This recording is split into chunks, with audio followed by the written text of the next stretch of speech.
Welcome back to Game of Theories, where the wheel of fate turns a little differently. Today's adventure: what if Jon Snow was born remembering his own murder and every betrayal to come for House Stark? If you haven't yet, go ahead and smash that subscribe button and ring the bell so you never miss a story. Now, let's begin. Chapter 1. A colder country. He died in the snow with his brothers' names in his mouth. They came to him at the gate of the new gift with a wooden marker, and a lie about a ranger returned. And he read the lie in Bowen Marsh's face before the fat man finished speaking it. And he went out into the cold anyway because that was the job. The first knife took him below the ribs. For the watch, the Lord Steward said, and wept while he said it, tears freezing on his cheeks, and the others took up the words like a prayer that shamed them even as they spoke it. For the watch, for the watch. The wounds did not burn as he had expected. They opened him to the night, and the night came in, cold and patient, and he thought of Arya on a horse she would never reach, of a red woman's promises, of a war he had understood too late. The last face was a boy's. Ollie, who had brought him his supper and hated him for the choices a commander must make. The knife the boy held shook. His eyes did not. Then the steam rose from him into the dark, and the dark took the rest. He expected nothing after. He had earned no better and hoped for no worse. What came instead was heat, and a great pressure, and a voice bellowing curses in a woman's exhausted rhythm, and hands, and light so violent it had a taste. He came into the world screaming, and the scream was not the one he meant to make. It was small and furious and helpless, the cry of a thing with no words, and when he tried to shape it into speech, into a warning, into a name, nothing came but that same animal wail. He understood in the part of him that had commanded men and buried them, that he was being born. The understanding did not help. It sat inside the newborn like a coal inside a snowbank, and for a long time that was all there was, the coal of a dead man's mind, and around it the soft ruin of an infant who could not lift his own head. The first months were a kind of drowning. He could not focus his eyes. The world arrived in smears of gold and gray and the loom of faces too close, and his body betrayed him at every turn, soiling itself, hungering, sleeping when he willed it awake, waking when he willed it to think. He had held a sword. He had held a wall against 10,000. Now he could not hold up his own skull, and the indignity of it might have broken a lesser will. He did not let it. He had one advantage no infant ever had, and he hoarded it the way a starving man hoards bread. He remembered. He remembered everything, and he began, in the long dark hours between feedings, to sort it. He knew the room by its smell before he could see it. Tallow and wood smoke, and the particular damp of stone that had been cold for 8,000 years. Winterfell. He had been born in Winterfell once before, or near enough, though he had never been told the truth of that first birth until the truth no longer mattered. The knowledge of where sat easy in him. The knowledge of when came harder, assembled from scraps. A wet nurse with a Barrowton accent. The distant clash of the yard. A woman's voice, cool and Southron and unkind, from the doorway. Take him to the other end of the hall, the voice said one night, and did not come closer. I can hear him from our chamber. Catelyn Tully, who was not his mother, and who in the life he remembered had never once looked at him without the old grievance clouding her eyes. He held no anger for her. He had buried the anger years and a death ago. She had been given a stranger's child to raise beside her own, and told nothing. And she had grieved a marriage she thought stained. And she had loved her own with a ferocity that had, at the last, gotten most of them killed. He remembered her face gray and wild on the far bank of the Green Fork, her nails carving her own cheeks bloody while her firstborn died. He would spare her that. He had decided it before he could sit up. The man who came for him was Ned. He knew the tread. Slow, deliberate, the walk of a man who carried more than his own weight and had long ago stopped complaining of it. Ned Stark lifted the squalling infant out of the cradle with hands that had taken heads and gentled foals, and held him against a shoulder that smelled of leather and iron, and said nothing, because Ned Stark said nothing when there was nothing that needed saying. He only walked the length of the dark hall and back until the crying stopped. Jon, for that would be the name, he knew it already, the plainest name for the plainest lie the honest lord could bring himself to tell, pressed his face into the wool and did not cry. He was not soothed. He was cataloguing. This was the man who would ride south into a nest of liars, because a dead friend and a fat king asked it of him, and who would put his honor on the table like a coin and be robbed of everything for it, and who would kneel in the dirt before a mob and a boy king, and lose his head while his daughters watched. This was the man Jon had spent a boyhood aching to please and a death wishing he had known better. I will not lose you, Jon thought, in words the infant mouth could not shape. Not to the Lannisters, not to your own honor, not this time. Ned laid him back in the cradle with the care of someone setting down a thing he was afraid to wake, and stood over him a moment in the dark. "Quiet one," he murmured. "Good. The world's loud enough." He went out. Jon lay looking at the ceiling he could not properly see, and began, methodically, to plan. Time for an infant is a cruel and shapeless thing, and Jon learned to endure it as he had learned to endure a night watch, by dividing the unbearable into small, survivable pieces and refusing to look at the whole. He set himself tasks. Master the hands first, the grip, the reach, the tremor. Then the neck, then the spine, then the crawl. He forced his body to obey a schedule the body did not want, and where a natural child would have flailed and quit, Jon drove himself with the patience of one who had drilled green recruits through a winter. The wet nurse remarked on it once to old Nan. "He watches you," she said, uneasy. "Babes don't watch, not like that, like he's weighing you. He's a Stark," old Nan said, which explained nothing and everything, and went on with her spinning. He hid the watching after that. It was the first lesson of the second life, and he took it to heart. A child who remembers is a horror, and horrors are drowned or burned or sent away. Whatever he did, he would have to do it wearing the face of an ordinary boy. He practiced smallness as he had once practiced the sword. He learned to babble when babbling was expected, to reach for bright things, to laugh when a face loomed making the sounds faces made. He gave them a child, and behind the child he kept the coal burning, and he thought. The thinking always returned to the same shape, the way water returns to low ground. He knew the future. Not all of it, not to the day, but its bones. He knew the men who would break his family and the order in which they would do it.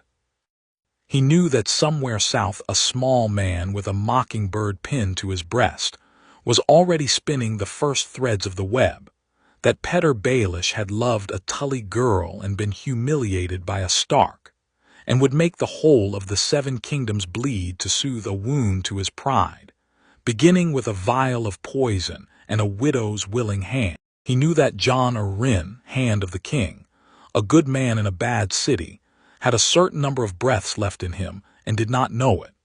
He knew that the day Jon Arryn stopped breathing was the day the avalanche began, because it would bring a king north, and the king would ask a favor, and Ned Stark would say yes, because Ned Stark always said yes to the wrong men for the right reasons. He knew that Jaime Lannister would throw a 7-year-old boy from a tower window to hide his sister's bed. He knew a catspaw would come with a Valyrian blade to finish what the fall began, and that the blade would be a lie with Littlefinger's fingerprints on it. He knew about the wedding at the Twins before he knew how to hold a spoon, knew Walder Frey's dry laugh and Roose Bolton's flat, wet eyes and the words the Lord of the Dreadfort would speak while he slid a knife under Robb's ribs. The Lannisters send their regards, and under all of it, older than all of it, patient as the cold that had taken him, he knew what waited beyond the wall. He had seen the blue eyes in the dark. He had watched the dead sit up. He alone in all the world knew that the great game the lords played for a chair of melted swords was a squabble of children in a burning house, and that no one would look up in time. It was a great deal to carry. He was, at that point in the carrying, learning to sit unassisted. He decided, before his second name day, that he had to know whether any of it was real. The possibility haunted the quiet hours. Perhaps he had not been reborn at all. Perhaps this was the last flicker of a dying mind in the snow at the new gift, a mercy or a torment his fading brain had invented, a dream of setting right the things he had gotten wrong. If that were so, then nothing he did here would matter, and the smart course was to enjoy the warmth and the wolf bread and the sound of a boy named Rob laughing until the dream let go of him. He tested it the only way a mind can test a world. He looked for the seams. Dreams did not hold together at the edges. They blurred and repeated and forgot themselves. He set his attention on the small true things a dreaming mind would never bother to invent. The precise number of steps from the cradle to the door, 14 for the nurse, 11 for Ned's longer stride. The way the light came through the arrow loop of the nursery at different hours and different seasons, and how it never once contradicted itself. The taste of a winter apple gone soft in the store, sour then sweet then bitter at the core. A dream would not have troubled to give him the bitter core. The clinching proof was pain. He fell once learning to walk and split his lip on the flags, and the copper flood of it and the throb that followed were too honest, too dully persistent, too much like the world. Dreams gave you the drama of the wound and spared you the hour of aching after. This world made him ache for the hour. Real then, real enough to bleed in, real enough to save people in. He sat on the cold floor with blood on his chin and old Nan clucking toward him, and something in him that had been braced against hope for 2 years quietly, at last, unclenched. It was not joy. He did not have the luxury of joy. It was closer to what a soldier feels when the scouts confirm the ground is solid and the crossing can begin. The waiting was over. The work could start. He was 3 when he first held a plan he could act on, and the plan was patience, and it nearly broke him. The trouble with knowing the future is that it arrives so slowly. He had a decade and more to wait before the pieces on the board even reached the squares where the killing would begin, and a boy of 3 cannot arm a garrison or turn a lord or send a raven. A boy of 3 can barely be trusted with a spoon of peas porridge, so he did the only work available to him, which was the work of becoming, over years, exactly the kind of person the others would one day trust with more. He made himself useful and easy to love, and he hated how well he had learned to do it, because he had learned it too late the first time. Rob was the beginning. Rob Stark, gold-brown and open-faced and loud with life, only a few moons older and treated by the household as the elder for the accident of his mother's marriage bed. In the first life, Jon had loved Rob and envied him in the same breath, the true-born heir and the bastard shadow, and the envy had been a slow poison he carried until Rob was dead, and the poison turned to grief. This time Jon poured the love out clean and locked the envy away where it could spoil nothing. He let Rob win. Not always, for a boy who always loses is pitied, and pity is weak mortar for a bond, but often enough that Rob learned to reach for Jon when there was a wall to climb or a frog to catch, learned that Jon was the one who made the games work and never sulked and always had his back. When Rob took a fall, Jon was there. When Rob was blamed, Jon shared it. He built the brotherhood beam by beam, and it did not feel like building because Jon did love him, and the love was the true thing under the design. He remembered Rob's head. He would not think of it directly, only around the edges, the way you look near the sun and not at it. A wolf's head sewn to a butchered body and paraded past a screaming crowd. He built the brotherhood with that image behind his eyes and never once let it reach his face. He learned the household the way a captain learns a garrison. Micken the smith, who cursed like a mule driver and had hands that could coax an edge onto a plow or a sword, and did not much care which. Old Nan, who knew every tale in the north and buried in the tales, more truth about the long night and the dead than any meister's book. Sir Roderick Castle, master-at-arms, whose bluster hid a real soldier. Vaon Poole the steward and his daughter Jane. Hoder the great gentle stable-boy.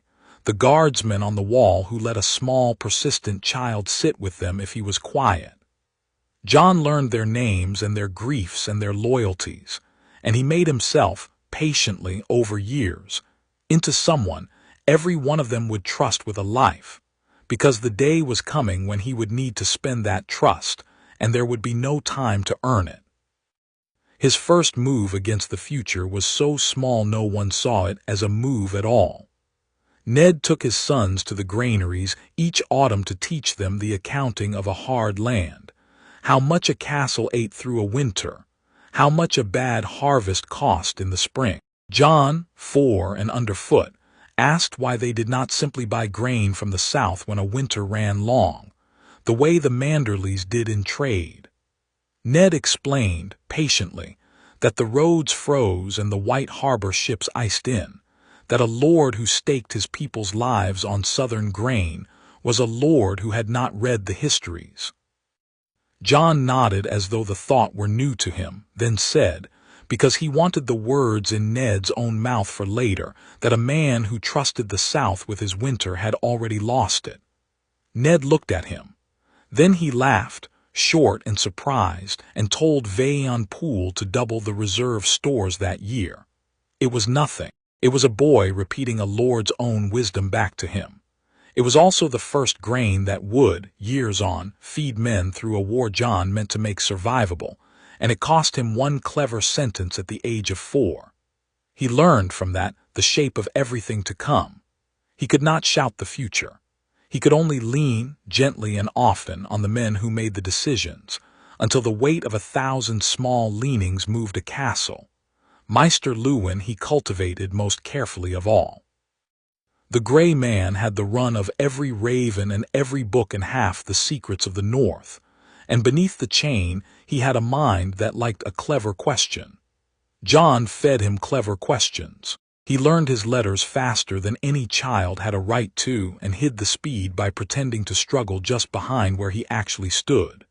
He asked about the wall, and the others, and the long night, and let Luwin dismiss them as tales for children, and then asked, all innocence, why the first men and the children of the forest had bothered to raise the largest structure in the world, and set the night's watch to man it if the enemy was only a tale. Luwin had no good answer.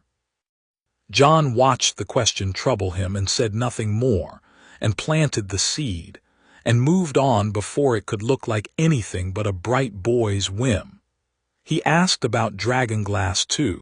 Obsidian, Luwin called it, frozen fire, brittle and old, of no use to anyone since the coming of steel. Jon asked where it came from. Dragonmont mostly on Dragonstone, Luwin said, but there were seams of it in the north as well, in the barrows and the deep places, where the children of the forest had worked it in the dawn of days. Jon marked that the way a soldier marks the location of a well before a siege. There was dragonglass under the north. He would need it. He had a decade to find it. The crypts became his church. He was not allowed down there alone, being small, so he went with Robb at first, and the two of them dared each other past the iron gates and the cold kings in stone, and Robb frightened himself and loved being frightened, and Jon used the visits to learn the geography of the dark. Later, when he was old enough to lift a bar and carry a rushlight without a nurse fainting, he went alone. The crypts of Winterfell ran deeper than the living castle.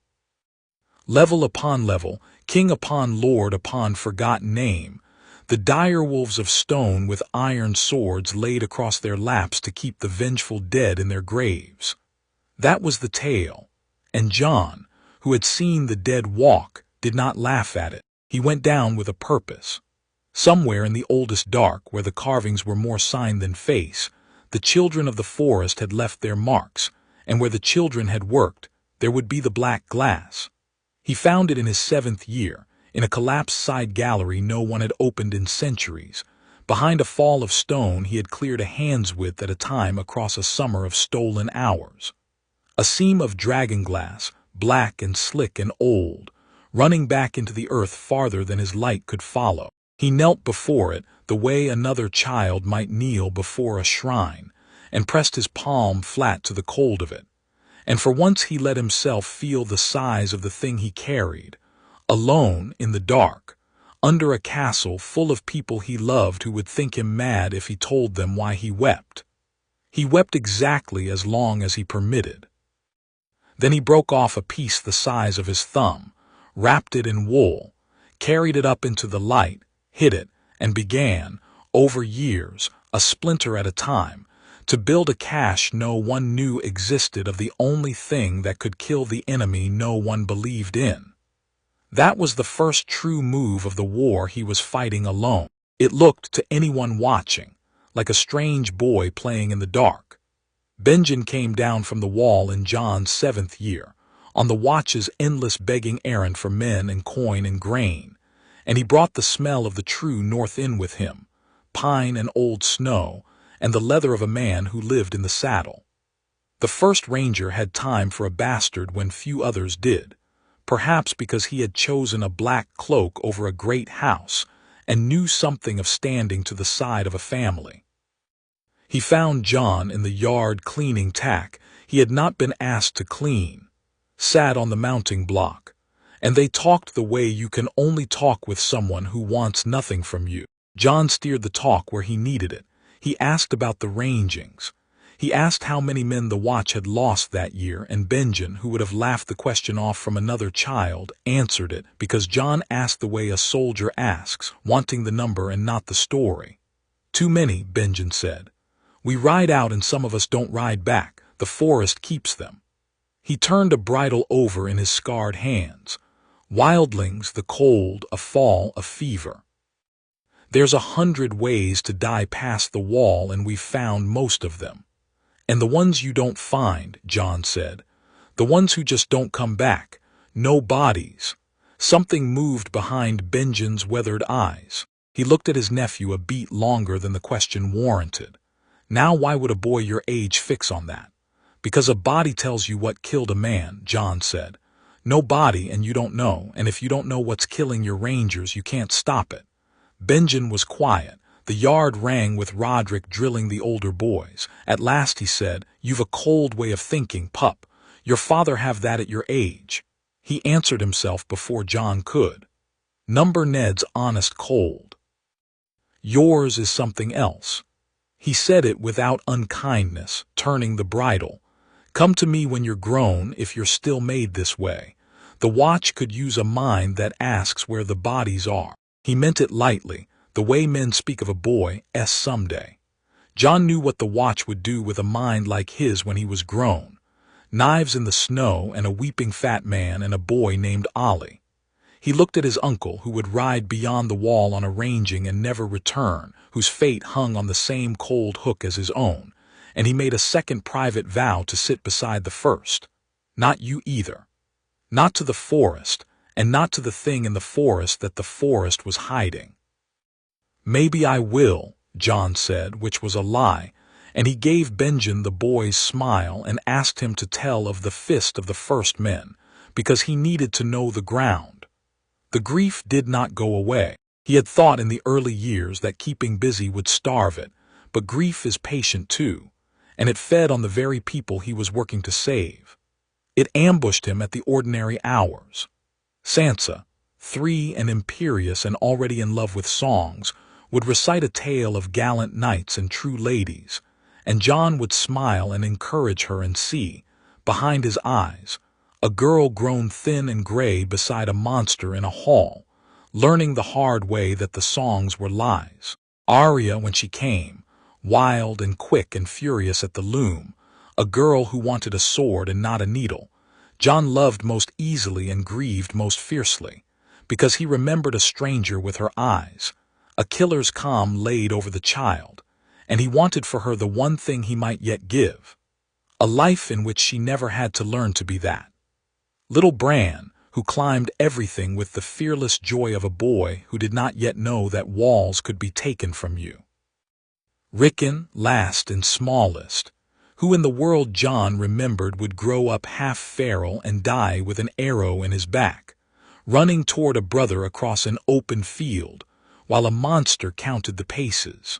Jon looked at them across the ordinary suppers, all of them alive and loud and whole, and carried the memory of their deaths like stones sewn into his coat, and let none of it show. One feeling at a time was all he allowed himself, and he chose his feelings as he chose his ground. Ned found him once at the heart tree. Jon had gone to the godswood in the gray before dawn, when the castle slept and the ravens had not yet begun, to stand before the weirwood with its bleeding face and say the thing he could say nowhere else. He was 7. He stood before the carved eyes and the red sap and made his vow aloud quietly, because a vow unspoken is only a wish. I know what's coming, he told the old gods if they were listening, and he had reason to think something was. I know the men who'll do it, and I know when.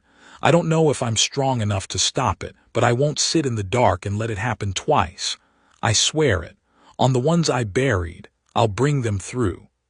Behind him, a footstep in the frozen leaves.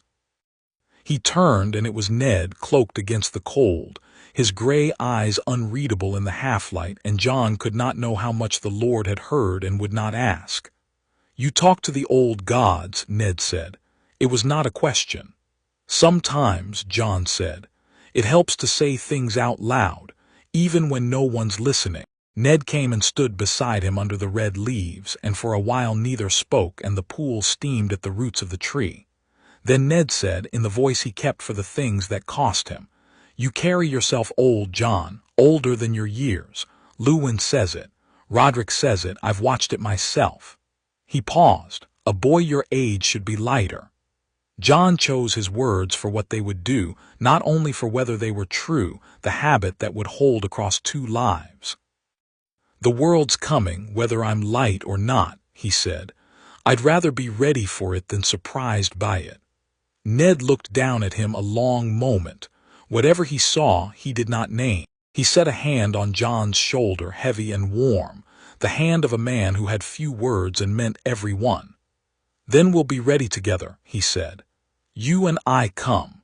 It's cold, and your lady mother, he stopped, because the word was a lie between them and they both knew it, and began again, plainer. Come inside. Break your fast. Whatever's coming can wait until you've eaten. They walked back through the waking godswood, the Lord and the grave boy, and Jon let himself be led, and behind his careful face he marked the moment down, not as strategy, as something to keep. He had a father alive with a hand on his shoulder and years still in him. In the other life he had learned the truth of his blood too late to matter, and had never once, in all his griefs, gotten to keep a mourning like this one. He would keep this one. Then he would go to work to keep the man. The sun came up cold and white over the walls of Winterfell, and somewhere south a mockingbird was already stitching, and a fat king was already dying by inches, and the great slow avalanche that had killed Jon Snow and everyone he loved was gathering itself, one careless season at a time, in the high places where no one was watching. He was watching. Chapter 1 and Chapter 2. The long apprenticeship. The trick of the training yard was to be good, but not too good, and never good in the same fashion twice. Jon had learned the sword across a whole first life, from Sir Roderick's drills to the killing cold beyond the wall, and the body he wore now remembered none of it. Muscle had to be built where memory already stood. So he lived, through his 9th year and his 10th, in the gap between a man's knowledge and a boy's arm, and he used that gap deliberately, as he used everything. He let Robb beat him at the shield work and beat Robb at the footwork. So neither of them owned the yard, and both of them needed the other. He lost to the older boys often enough to be unremarkable, and won often enough to be worth teaching.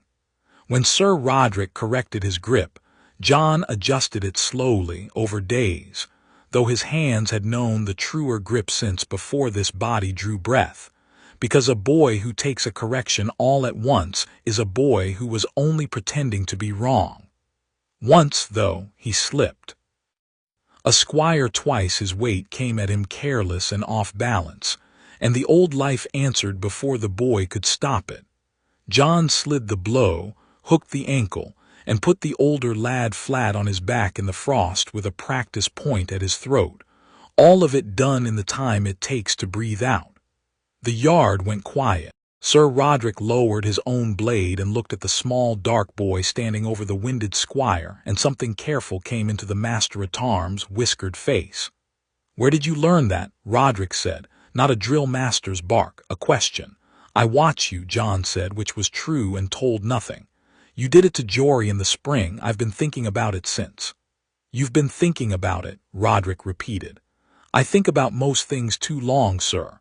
Father says it isn't healthy." Jon gave the squire a hand up and grinned the grin he kept for these occasions. All boy. And the yard breathed again, and decided it had seen a lucky throw and a strange child, which were two things it already believed.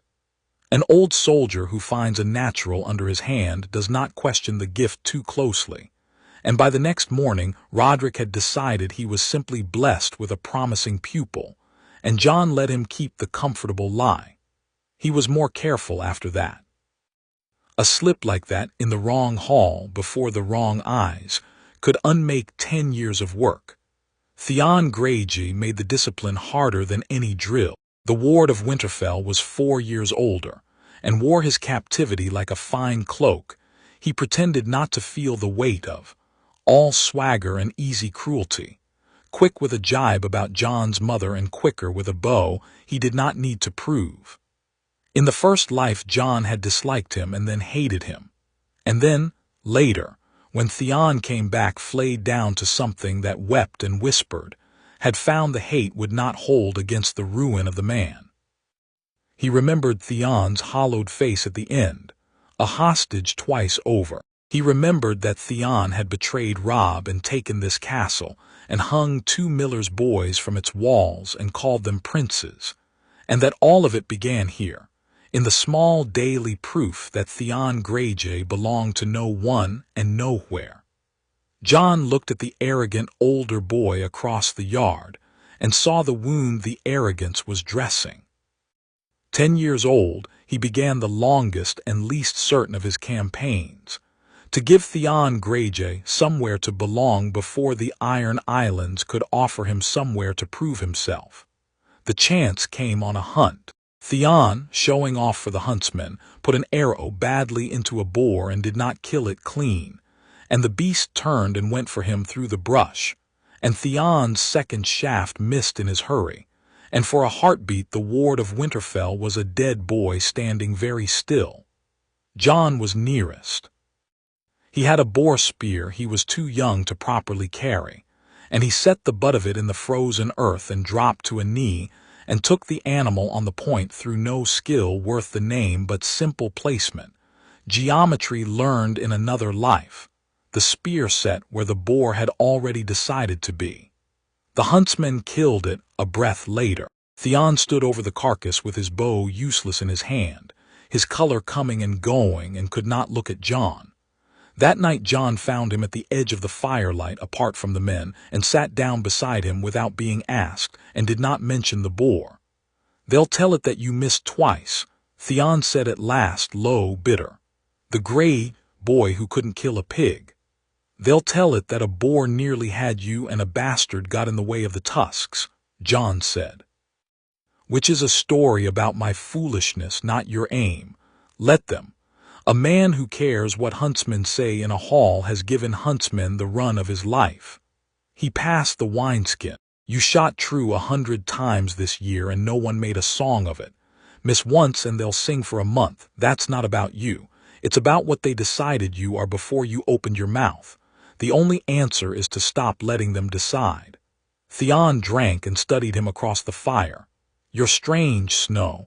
Everyone else here looks at me like I'm a knife they've forgotten they're holding. You look at me like I'm a man. You will be, Jon said. The question is whose. Theon laughed and did not understand, which was as Jon intended. The seed wanted years to grow, and Jon had years. He kept a place in himself for the small ones, because the small ones were the whole point. Bran at 7 was already a climber, up the broken tower and the first keep and the covered bridge, fearless as only a boy is fearless who has never yet fallen. Jon did not forbid it. A forbidden thing to Bran was a thing worth doing twice. Instead he climbed with him, slower, calling out the honest handholds and the rotten ones, teaching him to test a stone before he trusted his weight to it. He could not tell Bran that a fall from the wrong window would break him and set the whole avalanche moving. He could only make of the boy a climber careful enough that no push would find him careless. It was thin insurance. He took what insurance he could get. Rickon he simply held. The youngest Stark was 3 and wild and prone to shrieking terrors in the night. And Jon, who slept little and remembered too much, took more than his share of the walking and hushing when the nurses tired.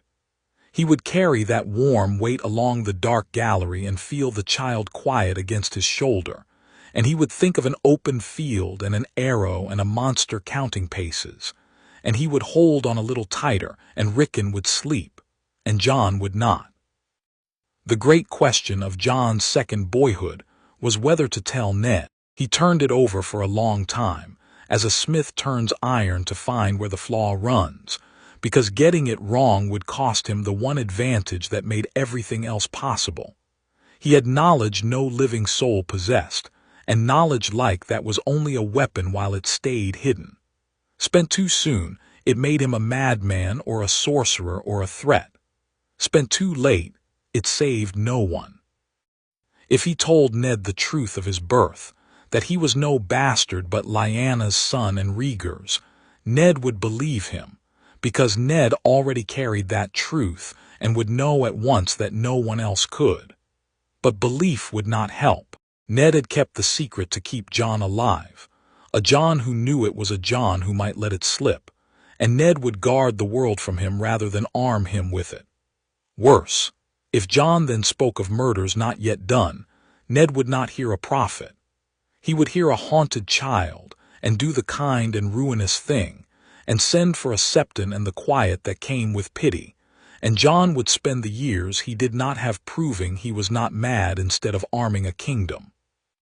There was a colder calculation under that one. Ned Stark could not lie. It was the whole of him, and in the end the death of him. A Ned who knew what was coming would carry the knowledge in his face into every hall in the South, and men like Baelish and Varys read faces the way Luwin read ravens. The single most dangerous thing Jon could do with the future was hand it to the most honest man in Westeros and send him to court. So he would not tell. He would steer instead. He would be the clever son who asked the right questions and reached the right conclusions a breath before anyone else, so that when the disasters came, the council to meet them would already be in the room, wearing a boy's face, argued for on ordinary grounds any careful mind might reach. He would make the future look like caution. Caution men forgave. Prophecy they burned. He walked the walls that night to set the order of it straight in his head, because a plan unspoken drifts, and this one could not drift. The board, laid bare, had 3 killing squares between here and open war. First, the king would come, and a climbing boy would see a thing in a tower he was never meant to see and be thrown for it. That fall had to not happen. Second, a hired knife would come in the dark with a fine blade to finish the boy, and that knife carried a lie worth more than the boy's life, a lie Jon meant to take whole and turn against its owner. Third and largest, his father would be asked to go south into a city built to eat honest men, and would say yes, the yes Jon could not prevent, so the going had to be armed. 3 squares, each with a date he almost knew, each with a single moment where a boy in the right place could set his spear where the boar had already decided to be.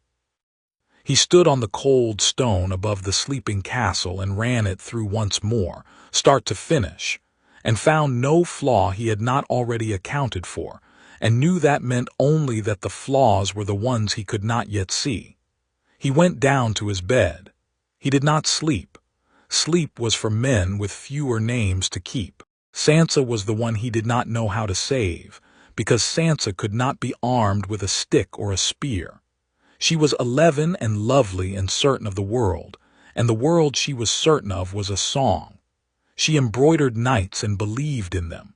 She spoke of the South the way sailors speak of dry land after a long crossing, as the place where life would finally, properly begin.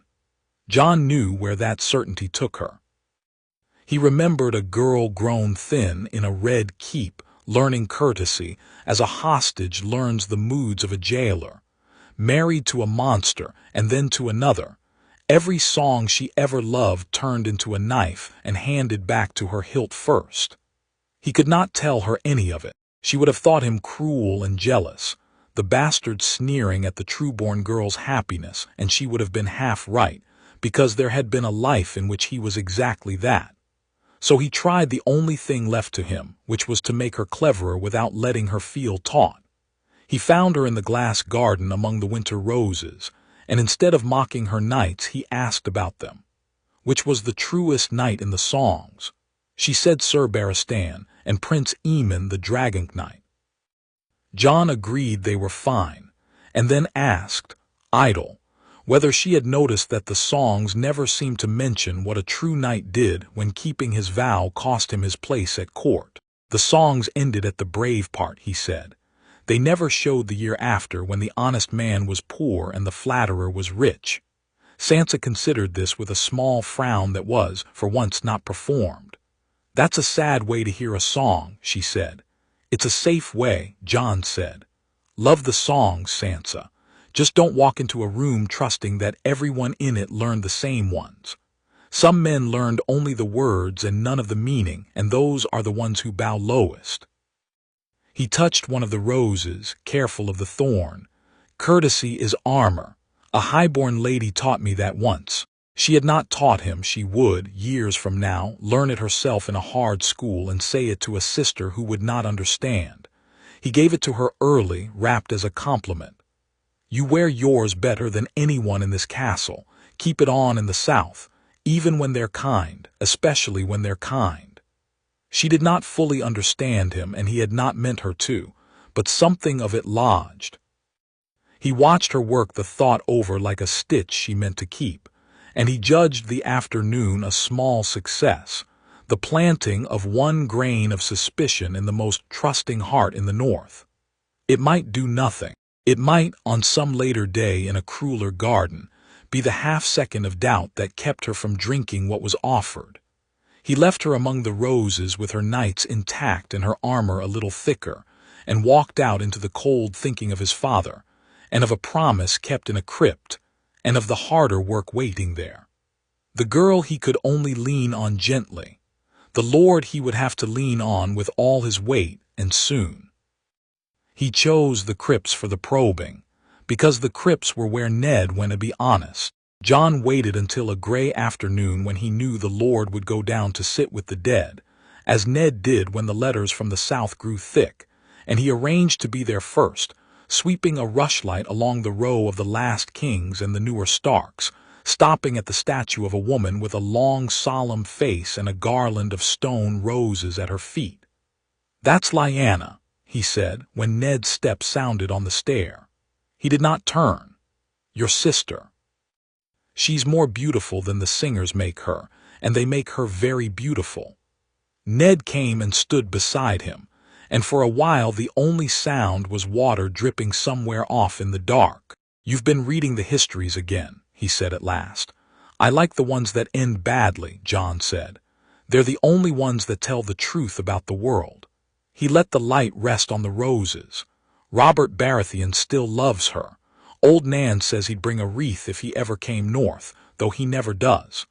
A man who mourns a woman 15 years dead is a man who will do a great deal in her name and call it something else. The silence behind him changed its weight. Jon knew he walked the very edge of the thing now, and he kept his voice a boy's idle voice, the voice of a clever child following a thought too far. "Do you think she'd have wanted the war?" he asked. "All of it, the trident and the sack, the babies and the crimson cloaks, for her. Do you think she'd have called it worth the cost?" Ned's hand came to rest on the stone knee of his sister's statue, a man steadying himself without wishing to look as though he needed to. "No," he said, "just that." "Then the songs are wrong about her too," Jon said. "They say she'd have loved being fought over. I think a woman worth a war is a woman who'd have hated one." He turned then and looked up at his father in the rushlight, and let the next words go carefully, each one weighed. "You keep her down here in the cold with the kings. Most men would have raised her a sept in the sun. You keep her secret, even her grave. I used to wonder why. I think it's because there's a promise in it, something you told her you'd keep." For the length of 3 heartbeats, Ned Stark looked at his son as a man looks at a door he thought was locked. Then he mastered it because he was Ned, and mastery was the only art he had ever truly learned. "You think too much, Jon," he said, and the roughness in it was not anger. "Down here in the dark with the dead, it isn't healthy in a boy." "Probably not." Jon agreed and let it go, because he had what he came for. He had confirmed the promise was real, that Ned would guard it to the grave, that the truth of Jon's birth was still the most closely kept thing in the North. He had also planted something. Not a fact. A permission. He had shown his father that he could walk up to a dangerous door and knock and then step back without forcing it, and a man who trusts you at a door will one day trust you with a key. They climbed out of the crypts together, and Ned put a hand on the back of his neck at the top of the stair briefly, as he did with all his sons, and said nothing more of it. But that night Jon was moved from the far end of the boys' hall to a smaller chamber nearer the Lord's solar, and no reason was given, and Jon understood the reason perfectly. Ned wanted him closer. Something in the crypt had told the Lord that this son should not be kept at the edge of things. It was, Jon reflected, exactly the wrong lesson for Ned to have drawn and exactly the one Jon had wanted. He had not lied. He had let an honest man arrive, unnalled, at a door of Jon's own building. Closer to the solar meant closer to the ravens, and Jon made the most of the geography. He could not read the letters that came and went, not without being caught, and he did not try. He watched the birds instead. He learned which houses wrote to Winterfell and how often, learned the white harbor seal and the flayed man seal of the Dreadfort and the twin towers of the Freys, learned that Wyman Manderley wrote warm and long, and that Roose Bolton wrote seldom and short. It was intelligence of a kind, the slow accounting of who bound himself to Winterfell and who merely answered when written to, and Jon built it into the map behind his eyes, who would hold and who would break when the weight came down. He knew the map already in its broad shape. Manderley would hold in the end, though it would take the murder of his son and a plate of pie to prove it. The Mormonts would hold to the last woman. The Reeds would keep a faith older than the kingdom. The Umbers would roar and mostly hold. The Karstarks would fracture on a grief. The Boltons would flay the North from the inside and hand what was left to the lions. He knew it. But knowing a thing and being able to act on it were different countries, and a boy could not walk into his father's solar and say, "My lord, the Dreadfort will betray us," on the strength of a war not yet begun. So he gathered the ordinary reasons a careful man might gather, to point to when the day came. He began with people rather than parchment. Jory Castle, captain of the guard, was a straightforward man with a straightforward loyalty, and Jon spent 2 years making himself useful to him, running messages, minding horses, learning the watch rotations and the weak places in the walls, because a boy who wants to help guard a castle is a charming thing, and a boy who has memorized its defenses is a dangerous one, and only Jon knew which he was. He learned the name of every man in the garrison and the names of their wives and the debts they carried, not to use them, or not yet, but because a captain who commands men he does not know is commanding strangers, and Jon meant, when the years turned hard, to command friends. He learned the forge, too. Mikken thought it a lordson's whim at first and cuffed him and set him to the bellows and expected him gone in a fortnight. Jon stayed a year. He learned to draw an edge and set a rivet and read the color of hot iron, and he learned more quietly the thing he had come to learn, which was how a brittle black stone might be napped and hafted and bound, so it would hold on a spearhead and not shatter at the first thrust. He did not tell Mikken why. He framed it as curiosity about the old ways, the weapons in the tales, and Mikken grumbled that dragonglass was a fool's blade, good for nothing but cutting a man who had already agreed to be cut, and helped him anyway, because Mikken could no more leave a craft problem alone than a dog could leave a bone. By the end of that year, a dozen obsidian heads lay wrapped in oiled wool at the bottom of a grain sack in a storeroom only Jon used, and a smith believed he had indulged a whim, and a boy had begun, one head at a time, to arm the dead's undoing. He did not write any of it down. He had considered it, a cipher, a hidden ledger of names and dates, the war laid out for study. He decided against it in a single evening of hard thought. A ledger could be found. A ledger in cipher was worse than one in plain hand, for a cipher told a finder that the thing was worth hiding, and men killed for less.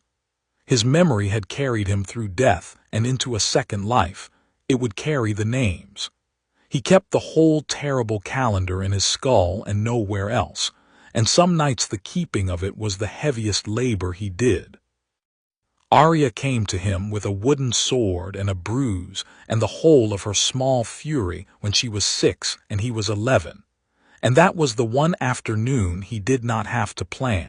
Septa Mordane had caught her in the yard again, had taken the stick and boxed her ears and marched her back to her needles, and Arya had slipped the Septa and run to the one person in the castle who never told her to be a lady. She found Jon in the armory and stood in the doorway with her jaw working and her eyes bright and dared him, without a word, to send her back. He did not send her back. He shut the door, found her a lighter stick, showed her how to hold it, thumb and 2 fingers light, the grip he had pretended for 2 years not to know. "You're too small to win by strength," he told her low, "so you never will. Good. Strength makes men lazy. You'll be quick and you'll be smart and you'll go where they are. Watch their feet, not their eyes. Men lie with their eyes. Feet tell the truth." He tapped her sternum with 2 fingers. "And you never stand and trade. You touch and you move. Water, not stone." Arya took to it as fire takes to dry grass, and something in Jon's chest that he kept locked most days came loose for the length of the lesson. He knew where this road went in the other life. He knew the girl she became, the cold catalogue of names she set herself to sleep on, the faces she learned to wear over the ruin of her own. He was teaching her the first steps of exactly that road. He did it anyway and told himself the difference. He taught her to survive so she would never need to become the thing that survived by forgetting it was Arya Stark. Quick and smart and hers. Not a blade someone else pointed. Hers. "Don't tell father," Arya whispered fierce when the light started to go. "He knows," Jon said. "He watches everything. He lets you have this because I asked him to, and because he had a sister once who wanted a sword and was told to want a husband, and he's never forgiven the ones who told her." He handed her the stick to keep. "Hide it better than that.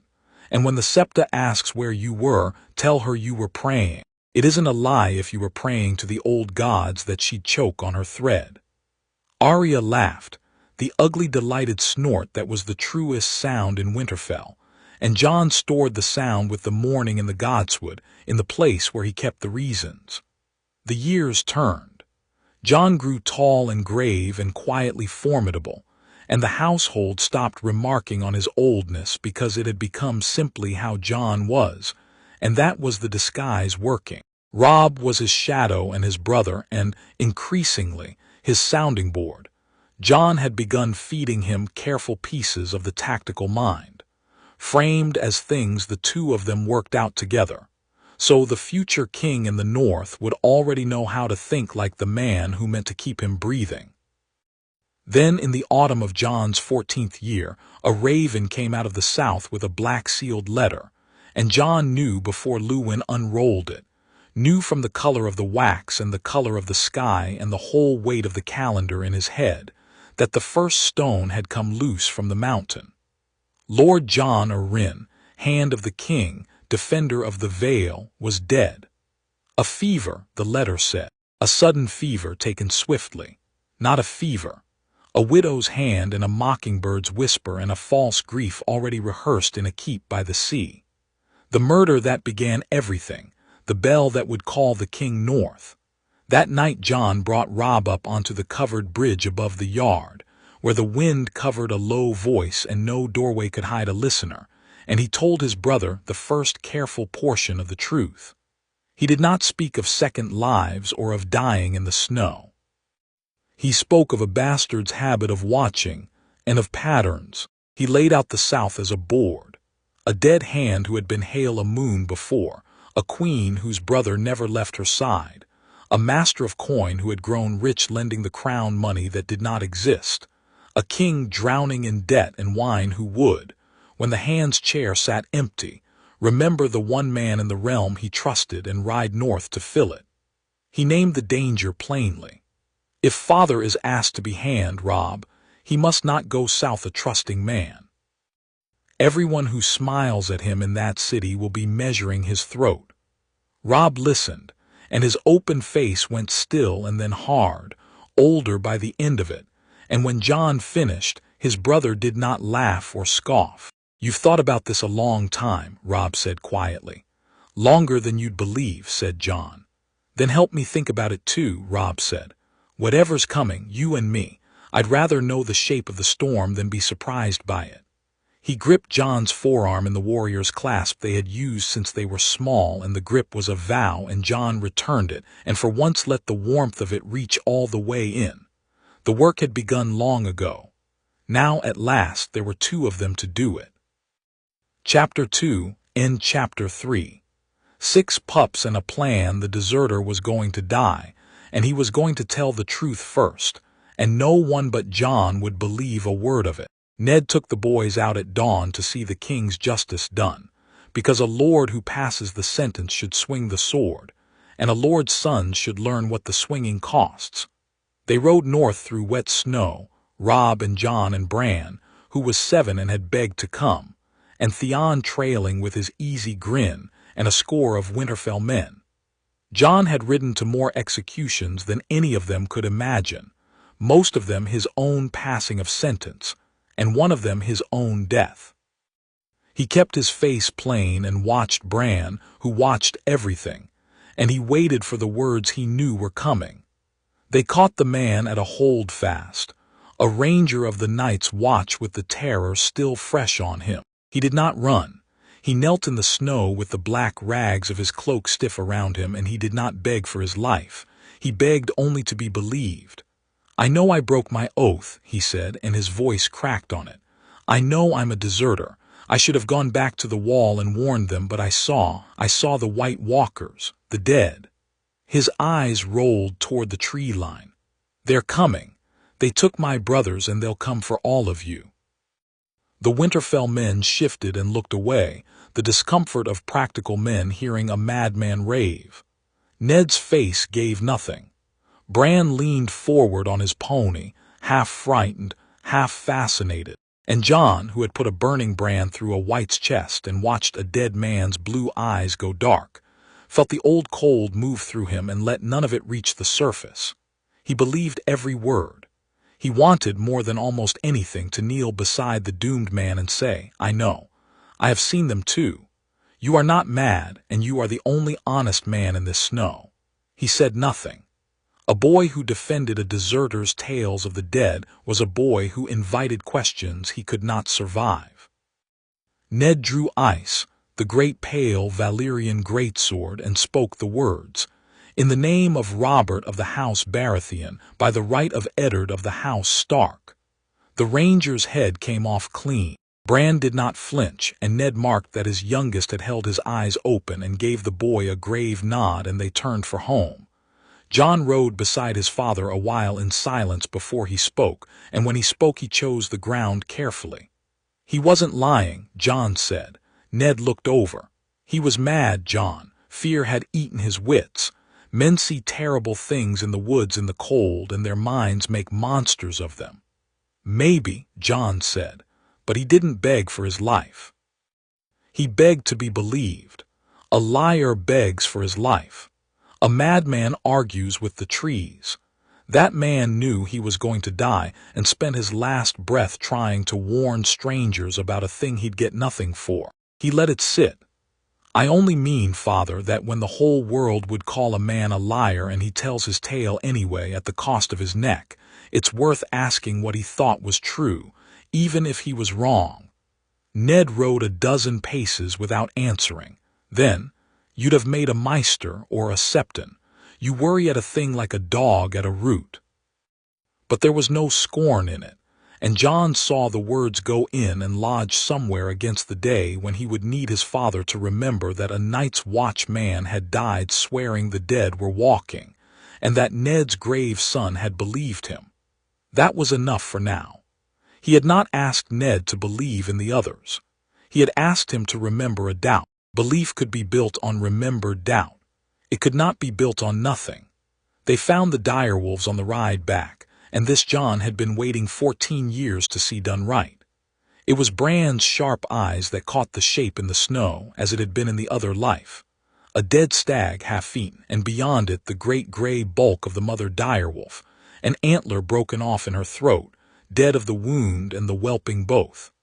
And around her cold body, blind and mewling and impossibly alive, the pups. The men muttered of omens. A direwolf south of the wall, dead by a stag. In the first snow of the year the king came from the stag's own house. Jory wanted to kill the pups quickly.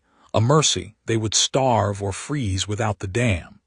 It was here before that Jon had spoken the words that changed the count, and he spoke them again. But he had spent years making certain he would be heeded when he did.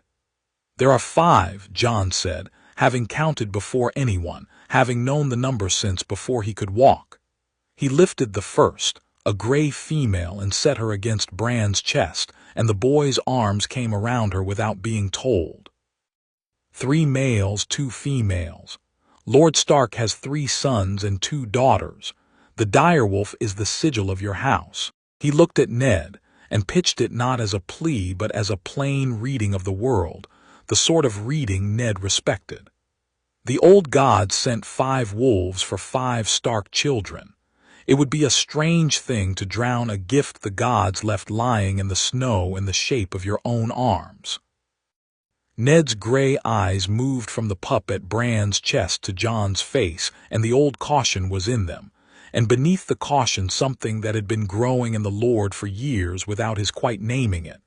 The sense that when this son spoke plainly, the wise course was to listen.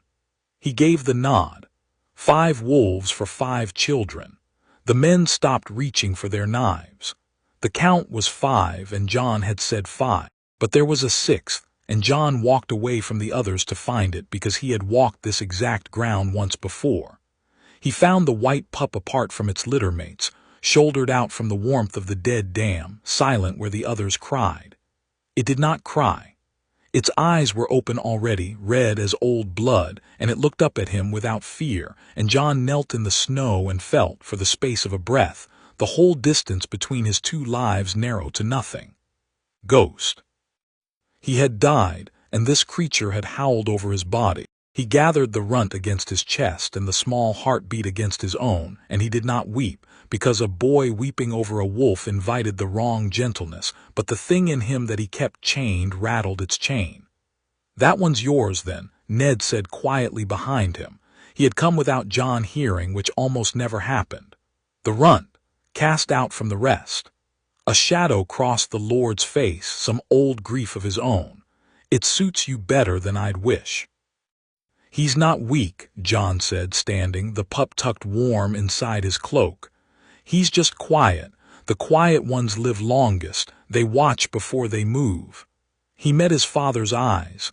I'll take good care of him, and he'll take care of me when it comes to that.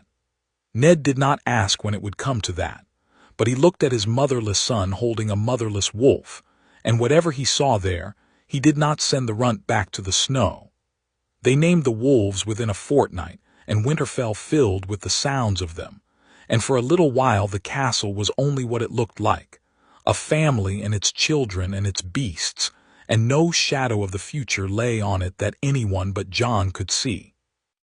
Robb's wolf ran gray and swift, and he called it Gray Wind. Bran named his summer, for the season he had been born in and the season he wanted the world to stay. Arya, wild as her pup, called hers Nymeria after a warrior queen, which told anyone with sense exactly what the girl intended to become. Sansa named hers Lady and brushed her like a courtier. And Rickon, who was 3 and fierce, called his Shagadog and would let no one else touch the beast, and the black pup grew as wild as its master. That was the piece Jon watched most closely, the last and smallest. In the life he remembered, Rickon had been the child no one thought to save, sent off with a wildling woman and forgotten in the great game, and finally, at the very end, used as bait and shot down running. Now the boy had a wolf, and a family whole around him, and an older brother who had already decided that whatever else the years took, they would not take Rickon Stark across an open field alone. Jon watched the black wolf and the wild small boy tumble together in the yard, and made himself a promise as heavy as any he had sworn in the godswood. Then he went to find Robb, because the wolves had been the god's part, and the rest was his to carry. That night, while the castle slept off the excitement of the wolves, Jon went down to the storeroom that was only his. He lit no more than a stub of candle. He drew the grain sack from behind the barrels and unrolled the oiled wool, and counted the obsidian heads by touch and by the small guttering light, as he had counted them 100 nights, the ritual of a man reminding himself which war was the real one. 14 spearheads now, and a dozen knife lengths, and a sackful of raw shards not yet worked. It was nothing. Against what was coming, it was a handful of black glass against an ocean of the dead. But it was more than any other soul in the 7 kingdoms had thought to gather, and it had begun with a boy's splinter in the dark, and it would grow. He turned one of the heads over in his fingers, feeling the edge he had napped himself under Micken's grumbling. Somewhere north of the wall the cold was deepening, patient, indifferent to the golden lions feasting in his father's hall. The lords played their game for a chair. The thing that had killed him waited for all of them to finish.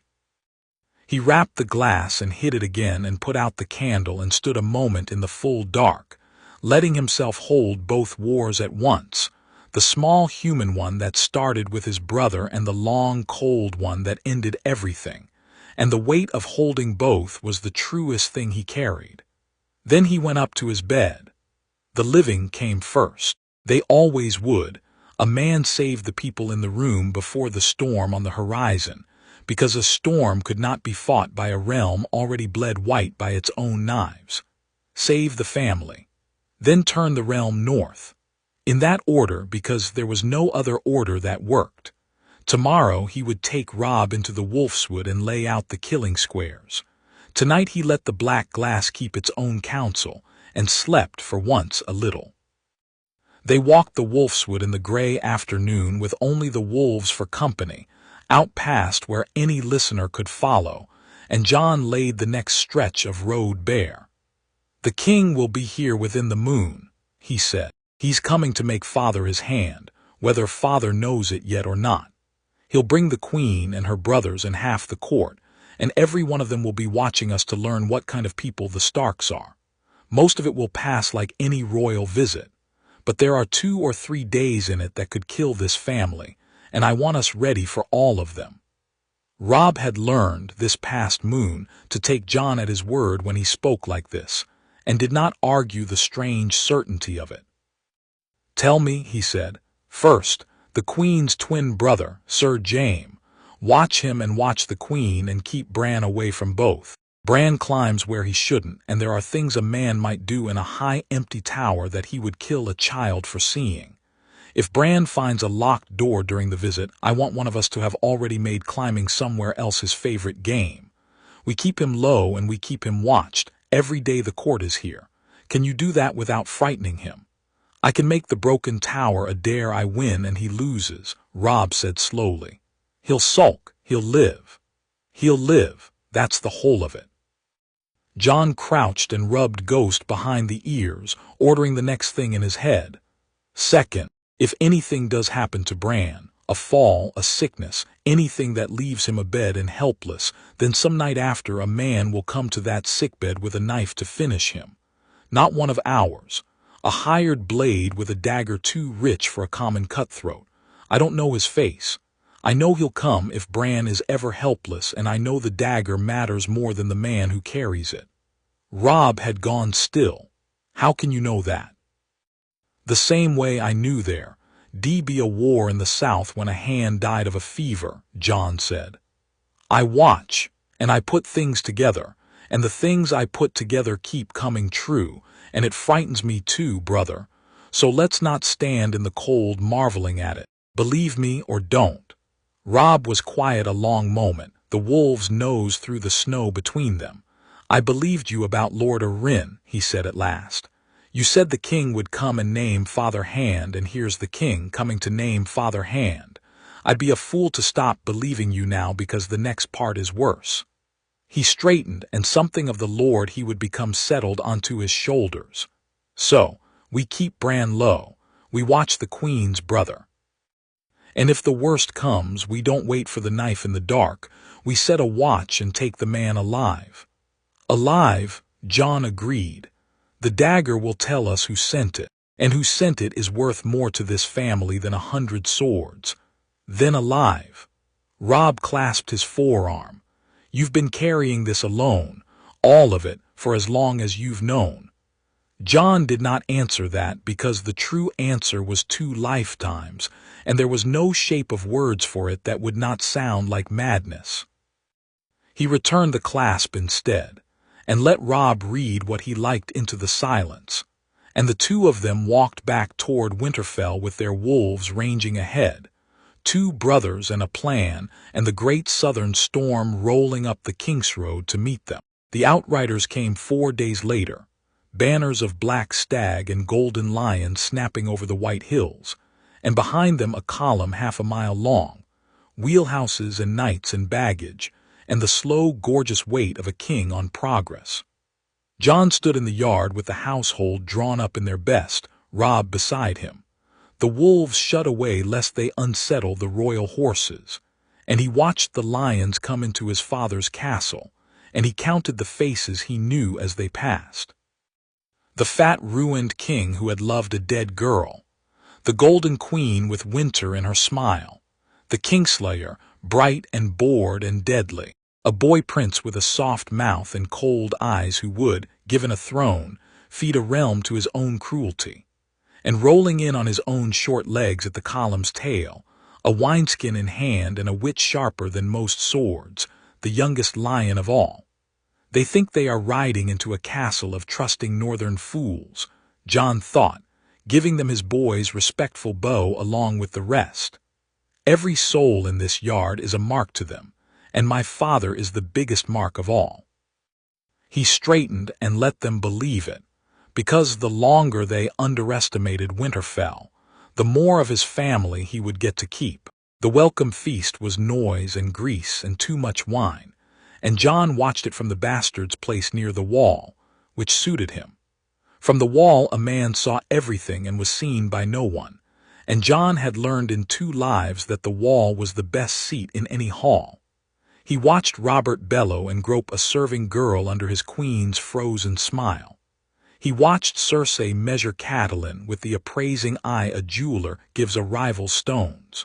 He watched the boy Prince Joffrey sneer at the northern fare and the northern manners, and he catalogued the cruelty in the sneer, the small pleasure the prince took in the discomfort of those beneath him, and he thought of a sword called ice and a head on a spike, and a girl made to look at it, and he kept eating his bread.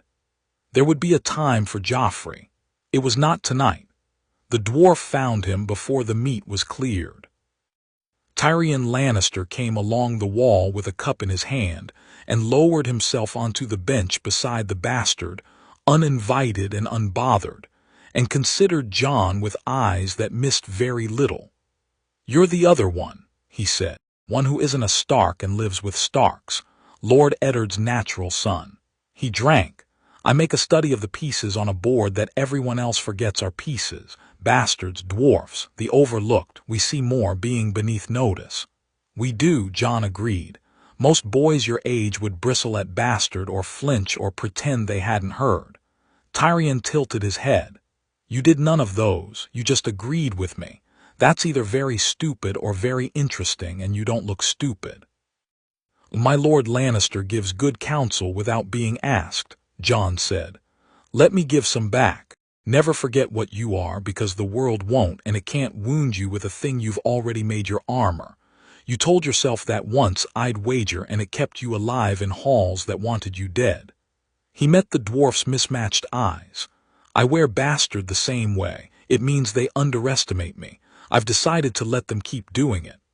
Tyrion Lannister was silent a moment, and then he laughed, a real laugh, delighted and a little unsettled. "Gods," he said.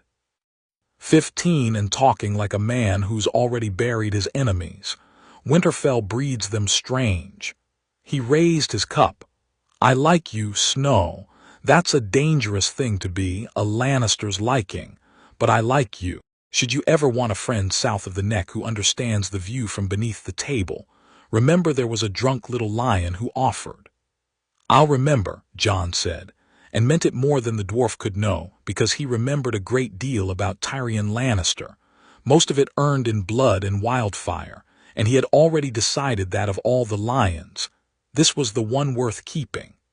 The court settled in for its long visit, and the dangerous days began, and Jon and Robb kept their watch.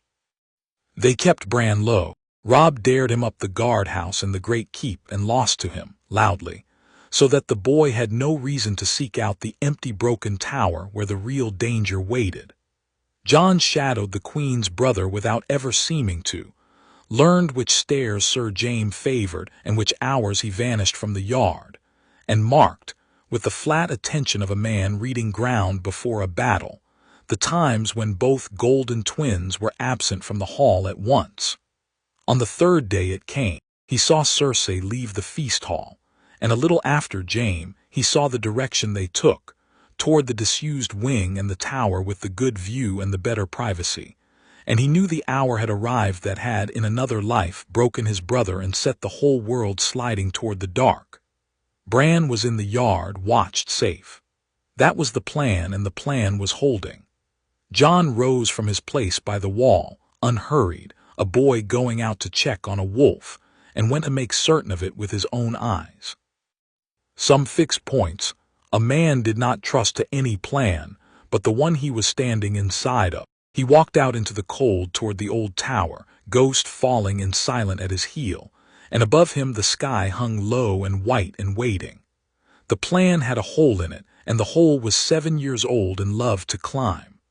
Jon was halfway to the old tower when he saw the small figure high on the outer wall of the disused wing, moving hand over hand along the ledges with the fearless ease of a boy who had never fallen.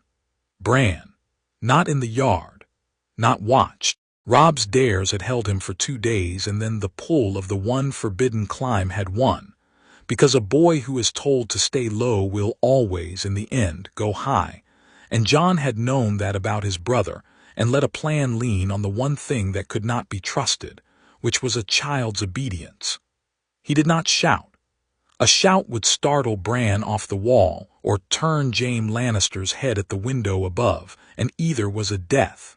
He went up. The lower stones of the wall were an easy scramble, and Jon took them fast and quiet, Ghost pacing below with his red eyes turned up, and he climbed toward his brother with the whole calm of a man who has already decided he will not miss his grip, because deciding it was the only way to make it true. Above him, faint through an arrow loop, he heard voices. A woman's low and amused.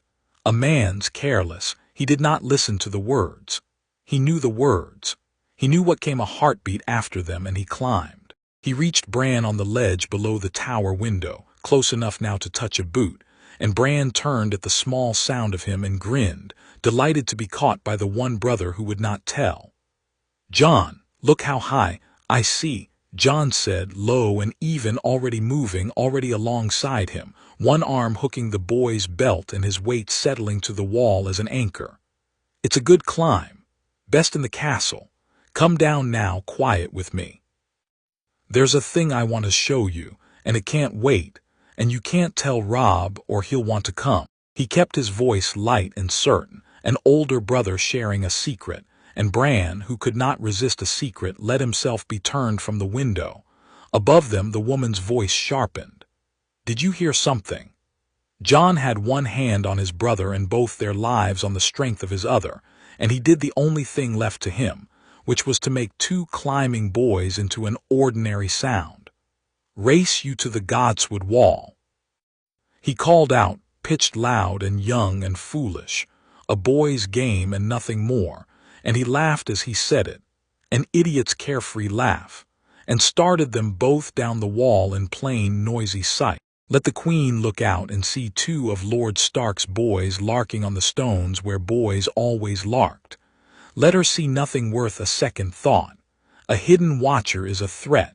A loud, stupid child is furniture. He heard the window shutter above. He did not look up. He brought Bran down the wall stone by stone, calling out false handholds and true, keeping the boy laughing. And when their boots hit the frozen ground, he kept one hand on Bran's shoulder and walked him briskly away toward the Godswood, out of the tower's sight, before his own legs could remember to shake. Behind and above, in a room with a good view, a golden woman looked out at an empty wall, and a boy she did not know had just changed the history of the world and saw nothing, and turned back to her brother, and the moment that had ended Bran Stark in another life passed by and did not touch him. "You're squeezing," Bran complained, once they were under the red leaves. "What did you want to show me?" Jon knelt so they were eye to eye and let go and made himself gentle, because the fear he was not permitting himself to feel wanted somewhere to go, and it would not go on to Bran. "The wolves," he said. "Summer's been fretting for you all afternoon. That's the thing. A wolf that bonds to you feels it when you're somewhere dangerous. He was scratching at the pen the whole time you were on that wall. It was even likely true. You can climb, Bran. You're the best in the castle, and I won't tell you to stop.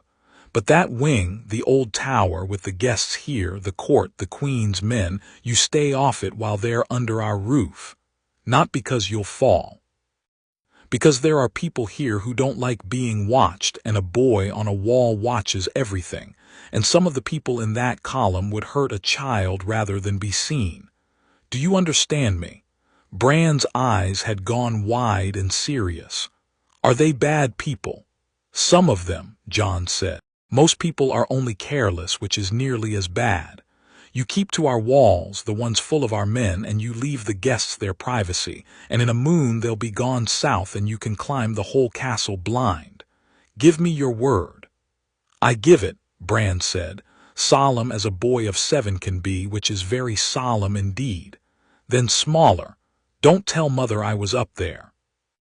"Never," Jon said, and stood, and set a hand on the boy's head, and let the touch say the thing he could not say, which was that he had crossed a whole ocean of dying to be standing in this Godswood with this exact living boy, and that he would climb any wall in the world to keep him off the one that mattered. He told Robb that night on the covered bridge, and Robb went pale and then grim. "He slipped us," Robb said. 2 days and he slipped us. If you hadn't gone to look, I did go to look, Jon said.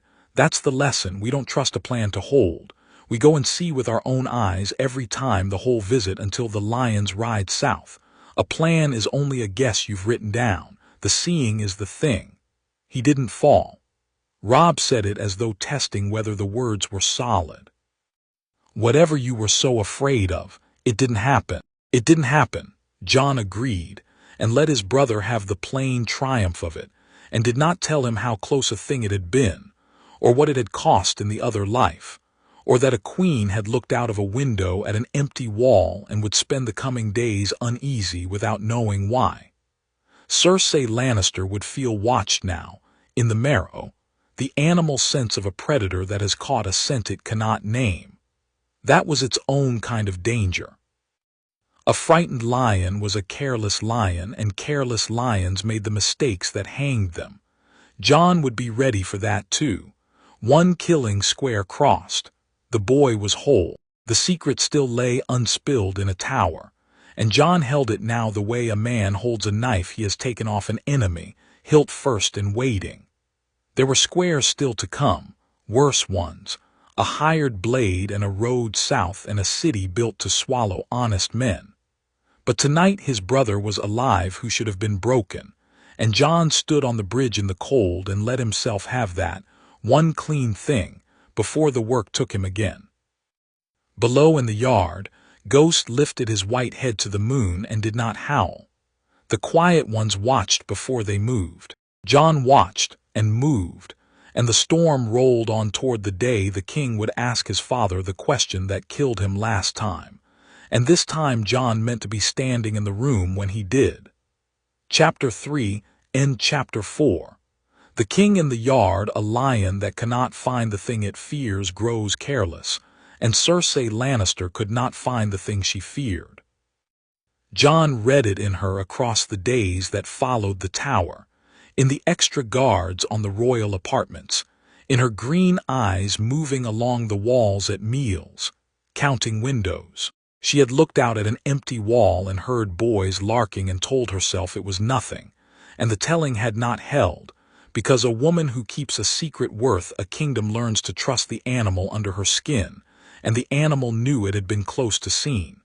She did not know by whom. She did not know what had been glimpsed. She knew only that the walls of Winterfell had eyes in them, and it gnawed at her. Jon had expected that, and it did not trouble him yet. A frightened lion made mistakes, and he wanted the mistake she was about to make, wanted it the way a fisherman wants the current that carries the fish to the hook. He kept Bran low and watched, and he waited for the queen to reach in her fear, for the one solution her family always reached for. Someone had seen, or might have. Someone should be made safe. In the world he remembered, they had thrown a boy from a window for less. He set his watch and let her come to it. The king wanted Ned, and the wanting had grown into an ache in the fat man over 15 mourning years, and it came out at last in the crypts, where all the true things at Winterfell were said. Jon was not in the crypt for it. He did not need to be. He knew the shape of the conversation as he knew his own hands. Robert kneeling before Lyanna's statue, laying his wreath at last, speaking of a realm he could not rule and a hand he had buried, and the one man in the 7 kingdoms he still trusted. He knew Robert would ask, and that he would tie the asking to a marriage, his golden boy to Ned's eldest girl, joining stag and wolf and lion in one tidy knot.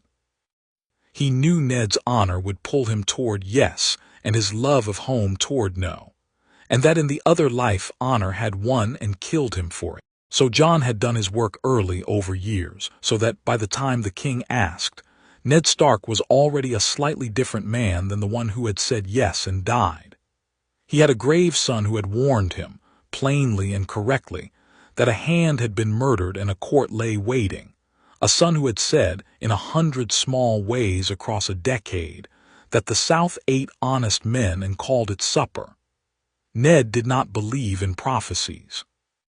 But he believed in patterns, and his strange son's patterns kept coming true, and the seed of caution Jon had planted in the granary when he was 4 had grown into a wariness, The Lord could not fully explain and did not fully trust and could not, now, ignore. Ned came up out of the crypt grave-faced, and he did not give Robert an answer that night, which he would have done in the other life. He said he needed to think. He said a thing he had never said before, which was that he would speak with his sons. He spoke with Robb, who had been prepared, and who said the things Jon had given him to say, framed as a young man's own good sense. That the king's friendship was a gift and a leash both, that father should go to King's Landing only if he went strong, with his own men and his eyes open and no debts to anyone in that city, that Winterfell must not be left thin. And he spoke, that same night, with Jon. They walked the battlements, the two of them, the wind carrying their words out over the dark. Ned did not ask his bastards counsel on matters of state. He never had. He asked something else. "You knew," Ned said, "about Lord Arryn, about the king coming. You've known things a boy has no way to know, and I've watched you be right too many times to call it luck." His gray eyes were steady and troubled. "I'll ask you once, and I'll not ask again, and I want the truth as far as you can give it. Should I go south?" Jon had known the question would come and had decided long ago exactly how much of the truth he could afford to give. Not the second life, not the murders, a shape of it, a caution a wise man might reach. "You have to go," he said. "If you refuse the king to his face in your own hall, you make an enemy of the one man whose friendship keeps the Lannisters off our necks, and you leave the realm to the queen's family entire. That's worse, so you go." He turned to face his father in the wind. "But you go the way a man walks into a bear's den to fetch out a friend, fast, armed, and already knowing where the door is. Take your own guard, not the king's. Trust no one in that city who smiles first. And father, whatever they offer you, whatever knot they want to tie between our house and theirs, don't tie it until you know what the Lannisters have done, because they've done something. They always have." Ned looked at him a long moment, and the wind pulled at their cloaks, and somewhere below Ghost paced the yard with his red eyes turned up to the wall where his master stood. "You speak like a man who's already been betrayed," Ned said quietly.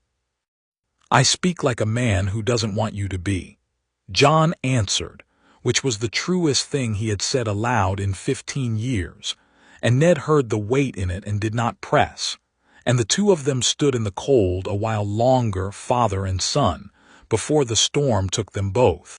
Ned gave Robert his yes the next morning, and the king near crushed him in a bear's embrace and bellowed for wine to wet the bargain, and the court learned that the hand of the king would be Eddard Stark. On the marriage the Lord was gentler and slower. He spoke of Sansa's youth, of a girl not yet flowered, of the wisdom in waiting until the families knew each other better in the south. Robert, who cared more for his friend at his side than for any knot of children, waved it off and let it lie, and did not see that a door had quietly failed to open. Cersei saw. Cersei saw everything she was not distracted from, and Jon had given her a great deal to be distracted by. He set the watch that same day. 9 nights he kept it, and Robb kept half of each with him, and the two of them learned the particular exhaustion of waiting for a thing you are certain is coming and cannot make come sooner.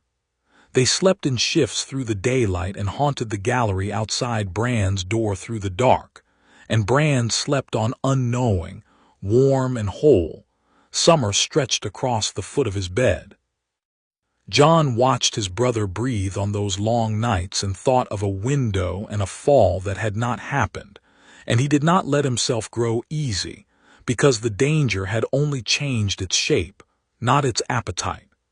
The queen found him on the 6th day. He had known she would, sooner or later. He had been careful, but careful only slows a clever enemy. It does not blind her. Cersei Lannister came upon him in a colonnade near the guest apartments, alone, no guards in earshot, which meant the meeting was not chance, and she looked down at the grave dark bastard who always seemed to be somewhere near her children's paths, and she smiled the smile that had frozen better men than Jon. "You're Lord Stark's natural son. she said. "The one they keep at the edges. I've noticed you. You watch." "Everyone watches a queen, your grace," Jon said, and bowed exactly as low as a bastard bowed, no lower. "You're the finest thing most of us will ever see." Flattery from a boy who doesn't mean it. She studied him.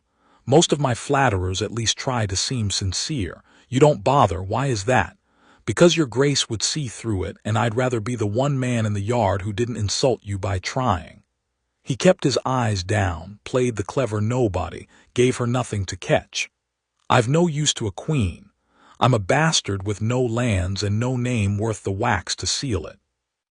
The only thing I own is that I notice things, and noticing costs nothing, so I do it.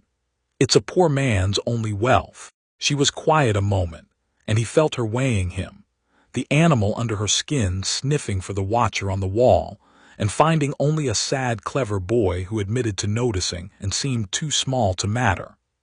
It was the disguise he had worn his whole second life, and it held now because he made it hold, made himself little and harmless and honest about his own uselessness, because the surest way to be dismissed by a proud woman is to agree that you are beneath her notice. "A poor man's wealth," she repeated, and something almost like approval crossed her face and did not stay. "You're wasted in the north, boy, but then the north wastes everything. Mind you keep noticing from a distance. Queens dislike being noticed too closely." She swept on, gold and cold, and Jon straightened from his bow and let out a slow breath and marked the encounter as a thing survived. She had come to measure him. He had let her measure a boy who was not there. But she had come, which meant her fear was pushing her to count the eyes in Winterfell one by one, and a frightened queen who has started counting eyes is a queen 3 days from doing something rash. He tightened the watch that night. Between the watches, he and Robb settled the north, because Jon was going south and the north could not be left to tend itself. They did it on the covered bridge, in the cold, in the hours the castle slept. Jon laid it out as a soldier hands off a post. "While I'm gone, you hold this, not just the castle, the whole of it, and you watch 3 houses above all the rest." He counted them on his fingers. "The Dreadfort. Roose Bolton keeps his own counsel and pays his dues and smiles at no one, and a man who owes you nothing but coin will sell you the day the price is right. Watch what he does, not what he writes. Second, the twins. Old Walder Frey has a bridge the whole north needs and a grievance for every year he's lived, and he'll be loyal exactly as long as loyalty is the winning side and not 1 hour more. Third, watch Ramsay Snow, the Bolton bastard. You'll hear things about a hunter in the Dreadfort lands, girls gone missing, a taste for the flaying knife. When you hear it, believe it and write it down and keep the writing. There'll come a day we need it." Robb frowned. "You want me to gather grievances against our own bannermen, in peace, on no charge?" "I want you to gather the truth before you need it," Jon said, "not to use unless we must. But the day may come when a lord of the north stands up smiling and puts a knife in this family, and on that day I'd rather you had a sworn statement in a drawer than a surprise in your ribs. Trust the ones who have earned it. Manderly, the Mormonts, the Reeds. If ever a Cranogman comes to court, keep him close. They're truer than they look. And trust me from the road. I'll write you letters that read like a bastard's dull news, weather and hunting and my aching feet. Read the second word of every sentence. That's where I'll put what matters." He had taught Robb the trick over the past moon, a cipher simple enough to carry in the head and dull enough to bore any reader who intercepted it. Robb took it all in, and by the end he was no longer a boy humoring a strange brother. He was a young lord receiving a charge. "You'll come back," he said. It was half a question. "I'll come back," Jon said. "I've a great deal left to do, and none of it ends with me dead in the south." He said it lightly, and meant it as iron, because he had died once already at the far end of the world and had spent a whole second life making sure the next time death came for a Stark, it would find Jon Snow standing in the doorway with a plan. Hold the north, brother. Write me your dull letters. And keep Bran off the high walls even after the court's gone, especially after. Old habits. They clasped arms on the cold bridge, and below them the wolves paced, and the castle slept on around the two of them, unknowing, safe for one more night. Tomorrow there would be another watch, and the night after, and Jon judged, from the queen's counting eyes and the reach of her fear, that the waiting was nearly done. The fire came on the 9th night in the library tower, as Jon had known some distraction would. A fire drew every able body in a castle, because stone did not burn but everything inside it did, and a keep that lost its library lost its memory. The bells rang and the yard filled with shouting men and lines of buckets, and the household streamed toward the flames, and for the length of the emergency the inner keep stood all but empty. That was the point of a fire. It was not an accident. It was a door held open. Jon did not go to the fire. He had spent 9 nights not going anywhere, sleeping in the day and keeping the dark hours in the shadow of the gallery outside Bran's chamber. And on the 9th night, when the bells began, he did not move toward the noise. He set his back to the cold stone beside his brother's door, and drew the knife he had carried since the court arrived, and waited, and beside him in the dark Robb did the same, because Jon had asked it of him and Robb no longer asked why. Summer waited too, inside the room. A young direwolf grown to the size of a hound, and Grey Wind lay flat in the shadow at the stairhead with his ears back and made no sound at all. A wolf that means to kill does not growl. Jon had learned that in a life the wolves did not remember, and they had learned it in the blood. The catspaw came quiet up the servant's stair, a lean man in dark roughspun with a scarred face and the loose walk of someone who had done this before, and in his fist a blade that caught the one guttering torch and threw it back cold and rippled and wrong. Valyrian steel, a dragon bone hilt, a dagger worth more than the man carrying it would earn in 10 lives, in the hand of a hired killer who should have brought a common knife, and Jon knew that blade, knew its weight and its history and the lie that would be told about it, and the sight of it in this hall confirmed everything. He let the man reach the door. A killer stopped short only wonders what stopped him. A killer with his hand on the latch is a killer committed, and committed men are careless. The catspaw lifted the latch and Jon moved. There was no speech to it and no drama. Jon took the knife arm at the wrist and turned it out and away from any belly, and Robb came off the other wall and bore the man down by the shoulders, and Summer hit the door from the inside hard enough to spill all 3 of them into the gallery, and then Grey Wind was there with his jaws closed warm and patient around the catspaw's throat, not biting, only promising.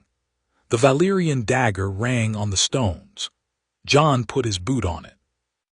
It was over in the time it takes to draw 2 breaths, and no one had cried out, because a man with a wolf's teeth on his windpipe learned silence very fast. "Don't kill him," Jon said, low to Robb, to the wolves, to himself. "We need his mouth." They took the catspaw down to the crypts, because the crypts were cold and deep and no scream would carry up out of them, and because Jon wanted the man frightened by the dark and the dead before a single question was asked. Robb sent quiet word to Jory and to Sir Roderick, men who could be trusted with a thing that must not reach the Queen's ears yet, and to no one else. Not the Lord, not tonight.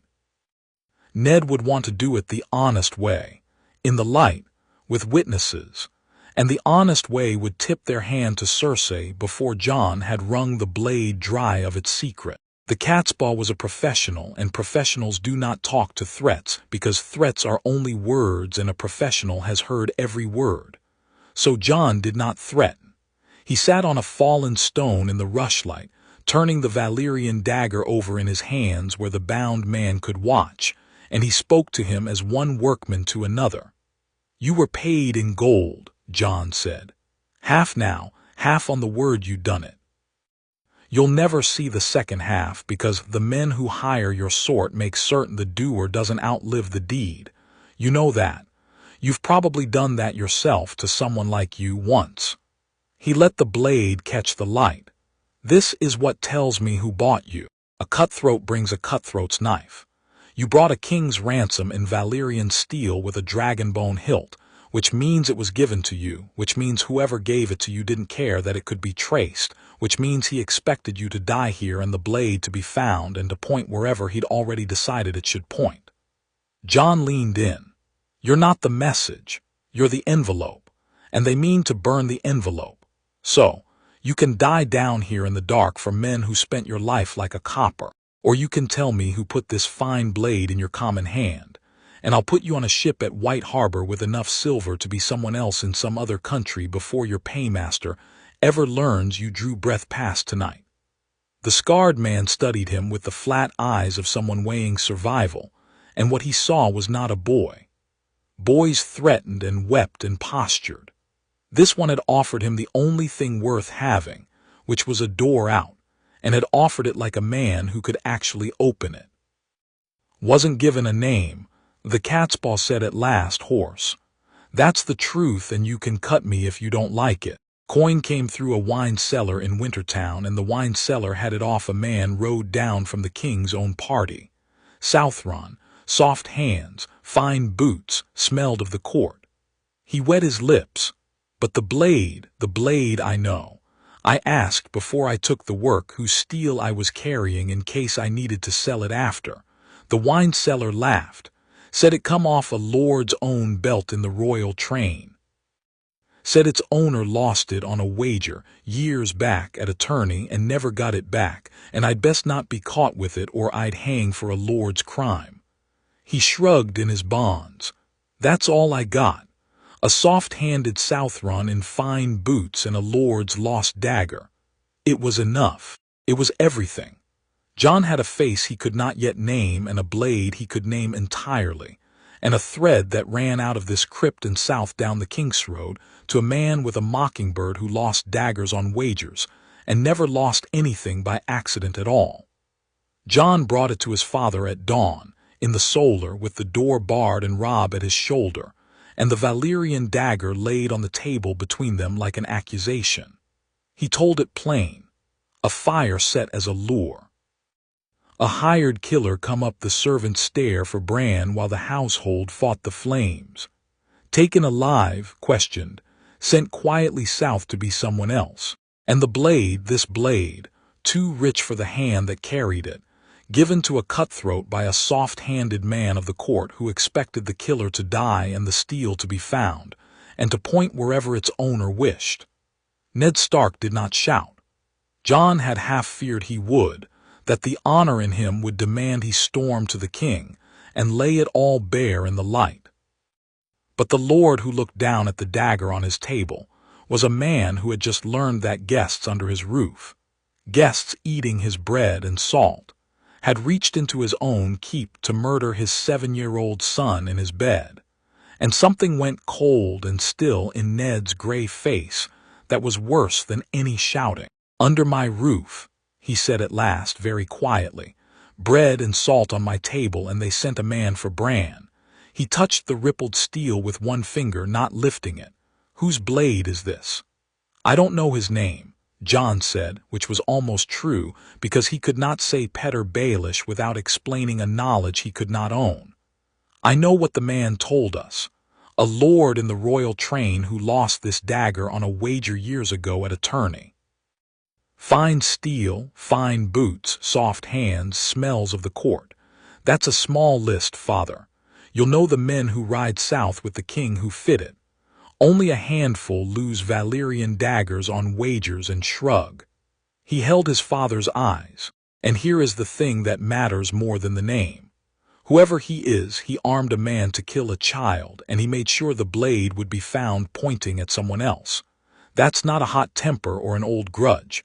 That's a man who kills carefully and blames the corpse he leaves behind. If you go south, that is the mind you'll be playing against, not the queen's pride, not the king's temper, a patient man who makes murders look like other men's crimes. Ned was silent a long while. Then, you want me to still go? I want you to go knowing what I've told you, Jon said. You have the assassin's words and you have his blade. You have proof that someone in that party tried to murder a Stark under guest right. That's not a grievance, father. That's a sword you carry into the south hidden under your cloak. As long as you hold it and they don't know you hold it, they can't touch you the way they'd like to.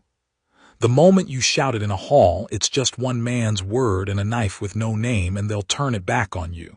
Keep it quiet. Keep it close. Let them think you know nothing, and watch what they do. Across the table, Robb spoke the peace Jon had given him, the peace a true-born heir could say that a bastard could not. And Sansa, Robb said, Father, whatever the king wants, you cannot promise Sansa to that boy. Not now. Not to a family that just tried to open Bran's throat.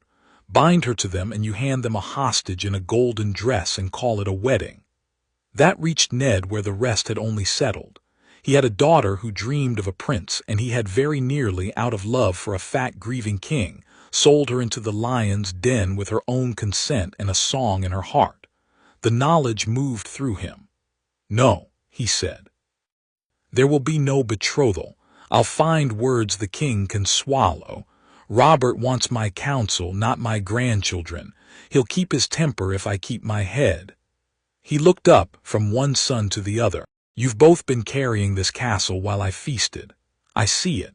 I'll not forget it. The last piece was Jon's own, and it was the piece he had planned most carefully of all, because in another life this was the fork where he had lost himself. In the world he remembered when the party rode, he had gone north with Benjen to the wall, because a bastard had no place in the south and the black cloak was the only honor open to him, and the black cloak had killed him. Benjen offered it again now, quietly, kindly, over cups in the yard, the first ranger recognizing a mind the watch could use. Jon thanked him and did not take it. He had made a vow at 7, in the godswood and again to his uncle, and the vow had 2 halves, and the second half was that neither of them would give himself to the wall to be swallowed by the cold that was hiding there. Not yet, uncle, Jon told him. I've a use for the wall someday, I promise you that, a truer one than you guess, but not as a boy running from a castle that doesn't want him. When I come north, I'll come with more than a cloak. Benjen frowned at that, not understanding, and let it go, and rode for the wall alone, and Jon watched him go and swore the second half of the vow again under his breath. To Ned, he offered the plain reason a lord could accept. Take me south with you, Jon said. Not as your bastard sat at the low table for the court to sneer at, as a set of eyes. You'll be watched every hour in that city by men who read faces for a living. You need someone at your back who no one thinks to watch, someone they'll dismiss as a natural son of no account, who can go where a lord can't and hear what a lord's men can't. You said it yourself last night. You don't want to be betrayed. Then take the one person in the 7 kingdoms who spent his whole life learning how betrayal is done, and put him where he can see it coming. Ned looked at his strange, grave son for a long moment, the son who had warned him of a war, who had kept his youngest off a killing wall and taken an assassin in the dark and laid a hidden sword in his father's hand, and whatever doubt was left in him lost its footing. Ned said. Come south, Jon. Gods help me, I think I'd be a fool to leave you behind. He almost smiled and did not, because there was no smiling in the room, only the cold, clean feeling of a family that had, this once, seen the knife before it fell. We ride in a fortnight. Pack for a city that will try to kill us, and pack light. Jon inclined his head, and gathered the Valyrian dagger from the table, and slid it through his belt where he could feel its weight, the weight of a lie he now owned, and went out into the yard to make ready for the road that ran south to the men who had killed him once and did not yet know he was coming. Chapter 4 in Chapter 5. Eyes in the Red Keep. The King's Road ran south for 1,000 miles, and Jon spent the first 100 of them making sure a butcher's boy did not die. He remembered the crossroads. He remembered a hot afternoon by the Trident, Arya and the butcher's boy Micah play fighting with sticks by the water, and Joffrey coming upon them wine-brave and cruel, and a blade drawn on children, and Nymeria's teeth in the prince's arm, and the aftermath. A direwolf sent away with stones and tears to save her from the queen's justice, and another wolf, gentle lady, dead in Sansa's place because a queen wanted a wolf's skin and did not care whose. It had been the first killing of the journey and the first wound in the family, and it had taught Sansa to distrust Arya and Arya to hate Sansa, and it had cost them a wolf for nothing. None of it needed to happen. All of it turned on a single unwatched hour, and Jon did not intend to leave that hour unwatched. He befriended Mycah on the second day of the ride, which cost him nothing, because a lord's bastard and a butcher's boy stood on the same low rung, and both of them knew it.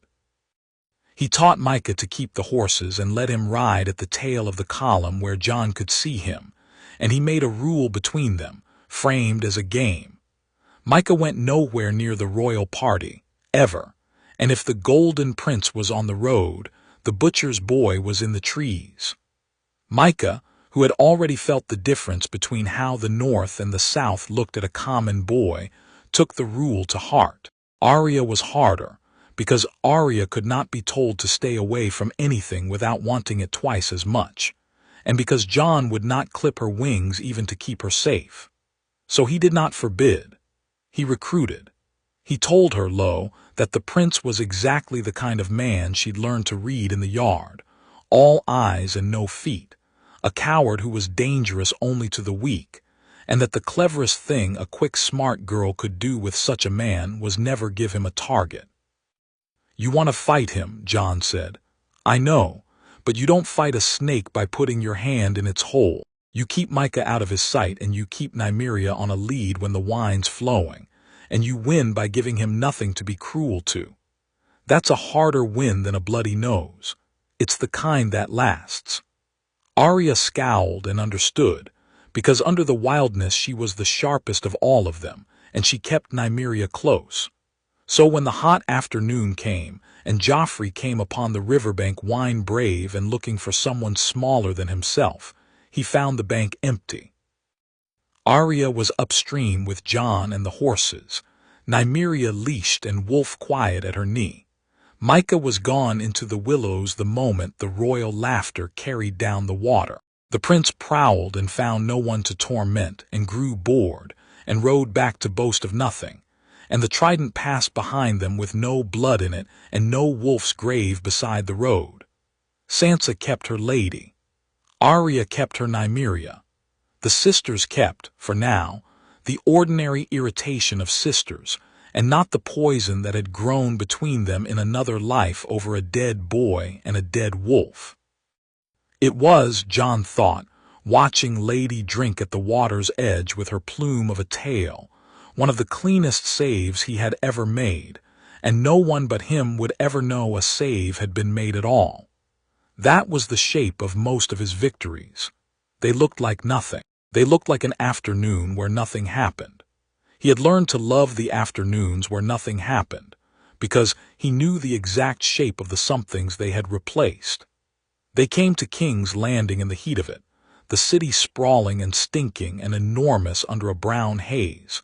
500,000 souls packed inside walls that Jon knew, better than any man living, sat on top of enough buried wildfire to turn the whole of it to green ash. He had ridden into this city once before, in the other life, and ridden out of it changed and grieving. He looked at it now with the flat assessing eye he turned on any ground he meant to fight over. The Red Keep on its hill, the great sept of Baelor on another, where a lord had lost his head on the steps and a girl had been made to watch. The street of steel running down to the river and Flea Bottom festering below, and the three great hills and the walls, and under the walls, waiting, the caches of a mad king's last spite. Jon carried the map of all of it in his head, the streets and the sewers and the secret places, and he began from the first hour to make the city his. Ned took up the handship and the burdens of it, the debts and the small council and the endless southern smiling, and Jon took up the role he had built for himself, the bastard son of no account who could go where a lord could not. Within a fortnight he knew which gold cloaks could be bought, and which were already bought and by whom. Within a moon he had walked the tunnels beneath the Red Keep by candlelight, the passages a eunuch used, and learned 3 ways out of any room that mattered. He kept his head down and his eyes open and his name small, and the great men of the court, when they noticed him at all, saw a quiet dark boy carrying his father's messages, and dismissed him, which was exactly the wealth he had told a queen a poor man owned. He went to see Tyrion Lannister on the 3rd day, because a promise made at a feast was a thread worth pulling, and because of all the lions, this was the one whose liking Jon meant to keep. Tyrion had come back to the capital with the court rather than riding for the wall, and Jon counted that a small mercy of the changed world, because a friend inside the lion's own family was worth more than any 10 friends outside it. The dwarf received him in a chamber stacked with books and wine, and greeted him like an old conspirator. "The northern bastard who talks like a graveyard," he said. "I wondered if you'd remember the drunk who offered his liking. Most people are wise enough to refuse it." "I'm not most people," Jon said, "and I collect dangerous things." They talked for an hour, and Jon spent the hour doing what he did best, which was to seem to give while taking. He let Tyrion feel clever and heard, and in return he learned the shape of the small council from the one man in it with both eyes open. That the crown owed millions it could never repay, half of it to Tywin Lannister and much of the rest to the Iron Bank, and to a master of coin who conjured gold from nothing and was owed favors by everyone. That Littlefinger's ledgers were a maze no man had walked to the center of, that the queen and the king spoke only to wound each other now. None of it surprised Jon. He had come not to learn it, but to see it confirmed in a Lannister's mouth and to plant one seed. "Your brother and your sister are very close," Jon said, idle pouring. "People remark on it. People will always remark on twins." He let it sit exactly long enough. "You should be careful, my lord, that when the reckoning for this city comes, and it's coming, you're not standing so near your family that the same sword takes you both. You're the only Lannister I'd cross a room to save. Stand where I can reach you." Tyrion went still, and his mismatched eyes searched Jon's face for how much the boy knew and found a flat, friendly nothing. "That," the dwarf said slowly, "is either the strangest warning I've ever been given or the kindest. I can't tell which." "Both," Jon said. "Most true things are." He found Gendry in an armorer's shop on the Street of Steel, a broad, black-haired boy hammering a bull's head helm, and he knew him at a glance for what he was, because Robert Baratheon's blood ran true and stamped itself on every bastard the king ever fathered. Black of hair, blue of eye, the very opposite of the golden children the queen called trueborn. Jon did not tell the boy any of it. A boy who learned he was the king's son learned it as a death sentence, and Gendry was safe for not knowing. But Jon bought a helm he did not need and came back twice more, and made himself a familiar face, and learned the boy's hours and his friends and the back way out of the shop, because in another life men had come for Robert's bastards with knives, put babes to the sword and boys to the bottom of the bay, and Jon meant to have a hand on this one when they came. The black-haired bastards were more than boys to be pitied. They were the living proof that Cersei's children were born of her brother and had no claim to any throne, and proof like that was a blade Jon intended to keep sharp and sheathed until the hour he needed it. Varys found Jon as Varys found everyone in a corridor that should have been empty. The eunuch was powdered and soft and smelled of lavender, and his eyes were the only hard thing about him. "The hand's clever shadow," he said, gliding alongside. "You have been busy, my young friend, the gold cloaks, the Street of Steel, the tunnels a little bird might have thought only birds knew. You are not the errand boy you dress as. And you're not the pillow you dress as," Jon said. "We both wear our disguises. Shall we save each other the trouble of pretending, my Lord Varys? You love the realm. Not the king, not the queen, not any chair. The realm, the people in it, the little folk who bleed when great men quarrel. I know that about you. It's the only clean thing in this whole city, and it's why I've decided to trust you a very little." The spider's painted face did not change, but something behind it sharpened. "Boys do not speak to me of what I love. This one does." Jon stopped and faced him. "Here's a gift free to show good faith. There's a war coming that has nothing to do with which highborn fool sits the Iron Throne, and it comes from the north, and it doesn't take prisoners or ransoms or castles. It kills everyone, small folk first, and it doesn't care about your realm except to end it. Everything these people are scheming over is a fight for the biggest cabin on a sinking ship." He let the eunuch weigh the strangeness of it. "I don't ask you to believe me today. I ask you to remember I said it on a day it comes true. And in the meantime, my lord, you and I want the same near thing, which is for this city not to burn in a stupid war over a lie. Help me keep it from burning, and I'll help you save your little folk, and neither of us has to pretend to love a king." Varys studied him for a long moment, and then he did a thing he almost never did, which was to be, for one sentence, sincere. "You are the most dangerous person in this castle," he said softly, "and you are perhaps 15. I find I cannot decide whether to help you or to have you quietly drowned." He inclined his powdered head. "For the moment, help. You interest me, and I am so rarely interested." "Interest is enough to start," Jon said. "Trust can come later if we both live." He walked on, and left the spider standing in the empty corridor, and knew he had not fooled Varys as he fooled the rest, because Varys was not foolable, but he had done the next best thing, which was to give the one man who trafficked in secrets a secret so large it changed the size of every other secret in the city. Varys would circle that for a long time, and a Varys who was circling was a Varys who was not, for now, working against him. Ned wore the handship like a hair shirt, and Jon watched him chafe under it, and did what he could to ease the worst of the sores. The small council was a nest of men who smiled while they measured your throat, and Ned, who could not smile back convincingly to save his life, sat among them plain and honest and out of his depth in a sea he refused to learn to swim. Jon could not sit at that table, but he could brief his father before it and debrief him after, could tell him which silences meant agreement and which meant a knife being sharpened, could translate the southern smiling into plain northern speech. Renly wants you to like him, and he wants the throne, and he thinks those are the same errand, Jon told him after one session. Pycelle serves the Lannisters and pretends to be too old to matter. Baelish serves Baelish and pretends to serve you. Varys serves the realm and pretends to serve everyone. Learn those 4 sentences and you'll survive the table." Ned grunted, which was Ned for thank you, and went back the next day a little harder to fool. Jon spent part of that season on a dead man, because Jon Arryn's murder was the first stone of the whole avalanche, and the proof of it was a blade he wanted in his hand.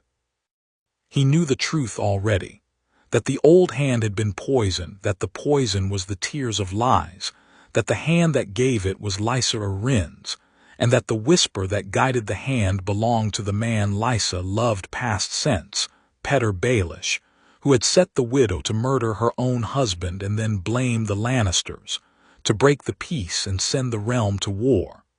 Jon could not walk into a hall and say it, so he did what a bastard could do. He found the squire and the servants who had tended Lord Arryn in his last days, and let them talk, and heard the shape of the poisoning confirmed by men who did not know what they were confirming.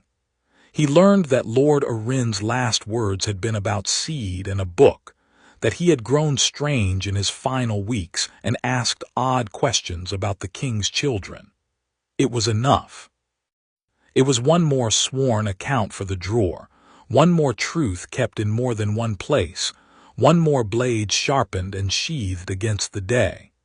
He made sure the girls were armed for the south, each in her own fashion. Arya he handed to Sirio Forel, the Bravosi Bravo, the way a man passes a hunting dog to the one master who won't try to make it a lapdog.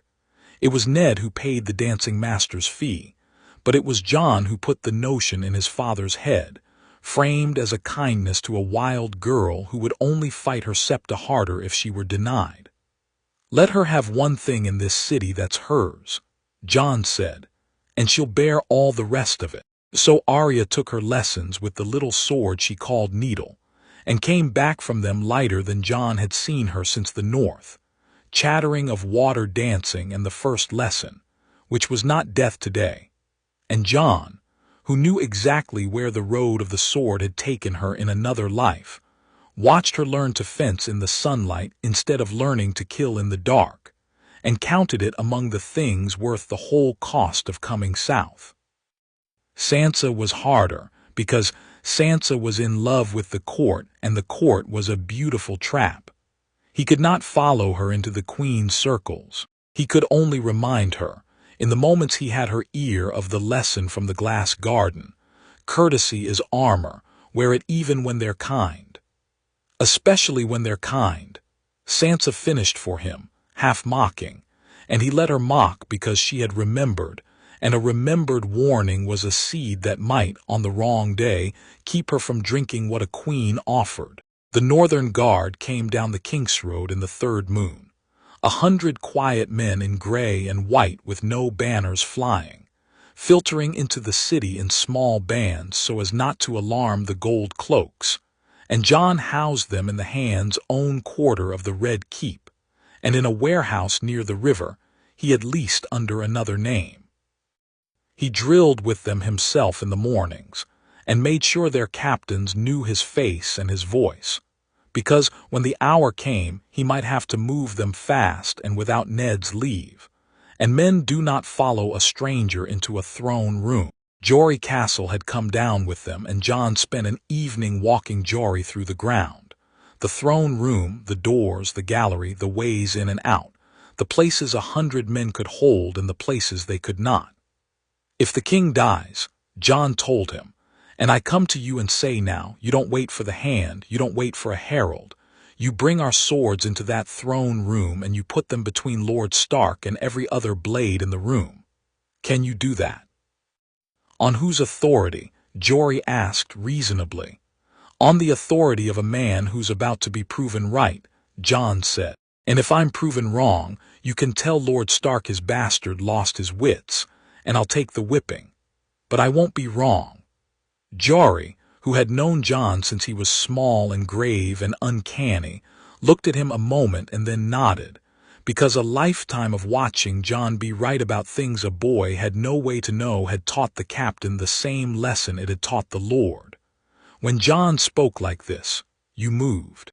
Jon walked the empty throne room alone that night before the trap, and stood at the foot of the ugly iron chair with its 1,000 melted swords, and let himself remember the last time this room had mattered to his family. A decree torn to pieces, a queen's triumph, a road that ran from this marble floor to the steps of a sept and his father's head in the dust. Not this time. 4 copies in 4 keepings. 100 northern swords a whistle away. A spider circling, a dwarf sworn, a master of coin watching the wrong hand.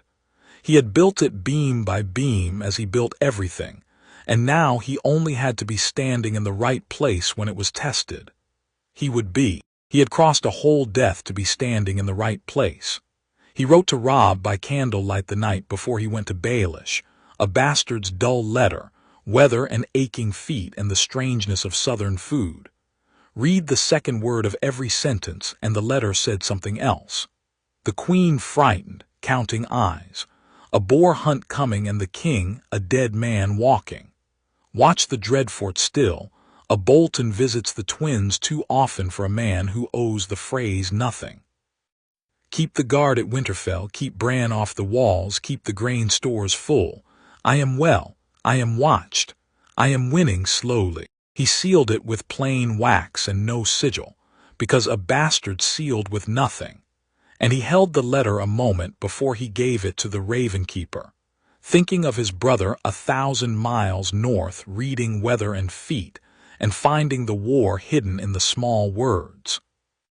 It steadied him, that thread across the whole length of the realm, 2 boys and a cipher and a plan, and he needed steadying, because the next thing he had to do was walk onto Petyr Baelish's own ground, and let the most dangerous man in the 7 kingdoms get a good look at him. A poor man's only wealth was noticing, but there came a point in every long game where noticing was not enough, where a man had to reach out and touch a piece, and let his enemy feel the reaching. Jon had reached the point. Tomorrow he would touch Littlefinger once gently, and see what the man did. He put out the candle and lay in the dark and ran the whole board through one last time and slept a little, because tomorrow he would need it. Petyr Baelish was harder to reach than the spider, because Littlefinger came to no one. Men came to him, into his brothels and his ledgers, onto the ground he had made and mapped and mined. So Jon went onto that ground once deliberately to be seen and measured, and to leave a single splinter under the man's skin. He carried a message from the hand to the master of coin, a true errand, the kind a bastard son ran, and he delivered it in Baelish's counting room with its clean sums and its smell of ink and cold coin. Littlefinger read the message and dismissed him with the flick of attention a man gives a servant, and Jon, at the door, turned back as though remembering a trifle. "They found a knife," Jon said, pleasant, "up north, when Lord Stark's boy took a fever and a man came to finish him in his bed. Fine steel, dragonbone hilt, Valyrian." He watched the small, still center of Baelish's face, the place a lie lived. "The killer said it was won off its owner in a wager years back at a tourney. My father wondered whose blade it might have been. I told him such a rich thing must have a famous owner, and famous owners are easy to find. I thought you'd like to know it's being looked for. You hear everything. Perhaps you'll hear whose it was and save us the trouble." For half a heartbeat, Petyr Baelish's clever eyes went flat and cold, and in that half heartbeat Jon saw the man recalculate the board and find, to his surprise, a piece on it he had not placed. Then the mask returned, smooth and amused. "Daggers change hands often in this city," Littlefinger said lightly. "I'll ask among my friends. Do give the hand my regards, and boy, do be careful carrying tales of knives. This is a city where the wrong story finds the wrong throat." "I'm only a bastard," Jon said, opening the door. "No one listens to me. That's what makes me safe." He left and did not look back, and knew he had done exactly what he came to do, which was to teach Petyr Baelish that the Starks had a piece in play he had not counted, without giving the man any solid thing to move against. Baelish would watch him now. Good. A man watching a decoy is a man not watching the true blade. Jon had spent a lifetime being the decoy no one troubled to watch, and he could spend a season being the one they watched too closely, if it kept their eyes off Ned. The true work of that season was quieter and colder, and it was the work of making certain that, when Robert Baratheon died, the trap that had killed Ned Stark in another life would close on empty air. Jon knew the shape of that trap to the hour. When the king died, Ned would hold a signed decree naming himself protector of the realm. He would trust Littlefinger to buy the gold cloaks and stand behind him, and at the moment of truth, on the floor of the throne room, the gold cloaks would turn, and Littlefinger would put a blade to Ned's throat and say, "I did warn you not to trust me," and honor would lie bleeding on the marble. It had all turned on one betrayal by one man Ned had been fool enough to rely on. So Jon made his father unreliant. He did not tell Ned the future. He told him the reading. "When the king dies, father, and he's killing himself with wine and boar as fast as any man can, you will need armed men who answer to you and to no one else, standing in the room, before you say a single word about who rules. Not the gold cloaks. The gold cloaks belong to whoever paid them last, and you haven't the coin to be that man. Baelish will offer to buy them for you. Do not let him. The hour you put your life in the hands of a man who lends money for a living is the hour you've already lost it. He laid it out plain. Bring our own guard down from the north, quietly, 100 good northern swords, and have them in the red keep the day the king takes ill. Trust Baelish with nothing. Trust the gold cloaks with nothing.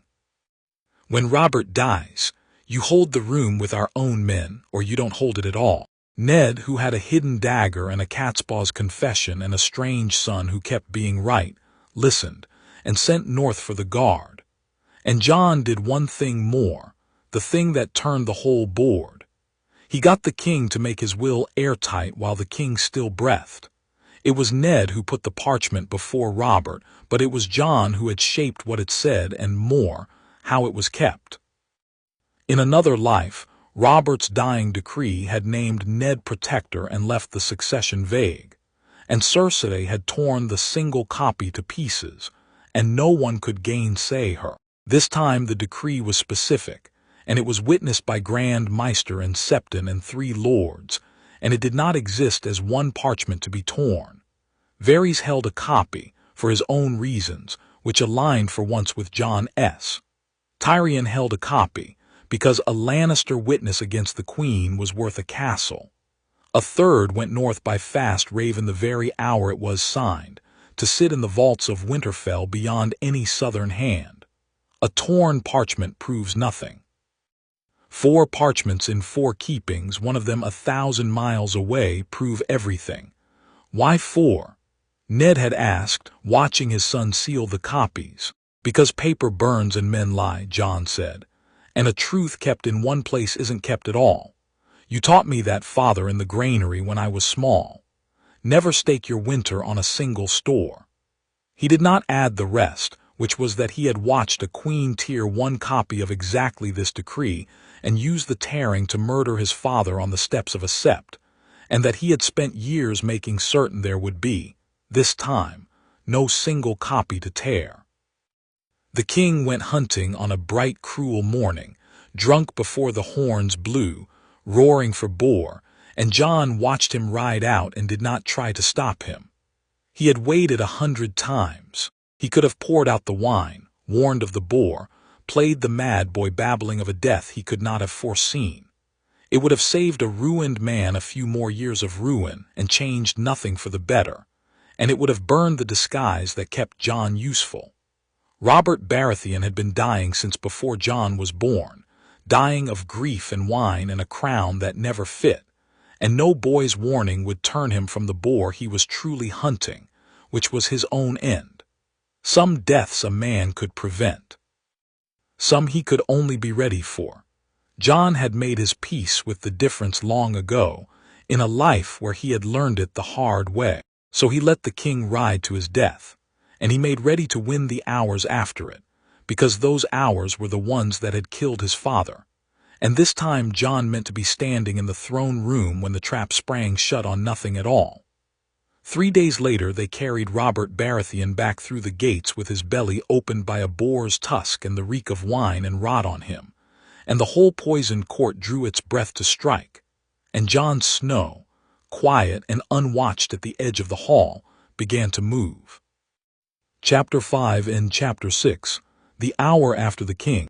Robert Baratheon took 3 days to die, and he spent the last of them doing the one wise thing left to him, which Jon had made certain he would do. The king lay gut-torn and stinking in his great bed, drifting between drink and pain, and in his rare clear hours he did what dying men do, which is try to mend what they cannot. He named Ned Protector of the realm. He asked, thick-tongued, after the succession, and Ned, guided by a son who stood quiet at the wall, did not leave it vague. The decree was read back to the king, and the king set his seal to it while a Grand Maester and a Septon and 3 lords watched, and the copies went to their 4 keepings, and Robert Baratheon, who had ruined a kingdom loving a dead girl, put his hand to one last honest act and then slid back down into the wine and the dark. He asked for Ned at the very end. Jon waited outside the door while his father knelt by the bed and took the fat, ruined hand, and he did not hear the words and did not need to. He knew them. Robert would ask Ned to protect his children, meaning the golden ones who were not his at all, and Ned would say aye and mean it, because Ned kept promises even to the dead, even ruinous ones. That promise had helped kill him once. This time Jon had built a board where his father could keep even a foolish oath and live. The king died at dawn. The bells began, slow and vast across the whole city, and every faction in the Red Keep drew breath at once, and the race that Jon had spent a season preparing for began in earnest. Cersei moved first, as she always did, fast and golden and certain. Within the hour her herald was proclaiming Joffrey king, and her gold cloaks were doubling on the gates, and Sir Barristan and the Kingsguard were summoned to attend their new boy king in the throne room. In another life, this was the moment the trap had begun to close. Ned holding a decree no one would honor, Littlefinger's promise of the gold cloaks, a lie he had not yet sprung, honor walking blind toward the marble. Jon watched the same pieces move now, the herald, the cloaks, the summons, and felt none of the old dread, because this time he had moved his own pieces first in the dark, while everyone watched the lions. He had spent the season making certain of one man above all, because one man had turned the trap last time, and that man was not Littlefinger. Littlefinger had only bought the blade. The blade itself was Jon Snow, commander of the city watch, who would sell his gold cloaks to whoever paid last and highest, and who had in another life put his 2,000 men behind the queen and against Ned Stark at the one moment it mattered. Jon could not outbid Cersei and Littlefinger for Slynt. So he had not tried. He had done the colder thing. Across 3 moons he had gathered, through various little birds and his own patient walking of Flea Bottom, the full ugly ledger of Jon Snow's corruption. The bribes, the smuggling he protected, the tally of newborns he had let be butchered on order without a blink, the coin skimmed from the crown's own purse. He had it sworn and witnessed and copied, and he had shown none of it to Ned, because Ned would have arrested the man on principle and lost him. Instead, 2 nights before the king died, Jon had gone to Jon Snow himself.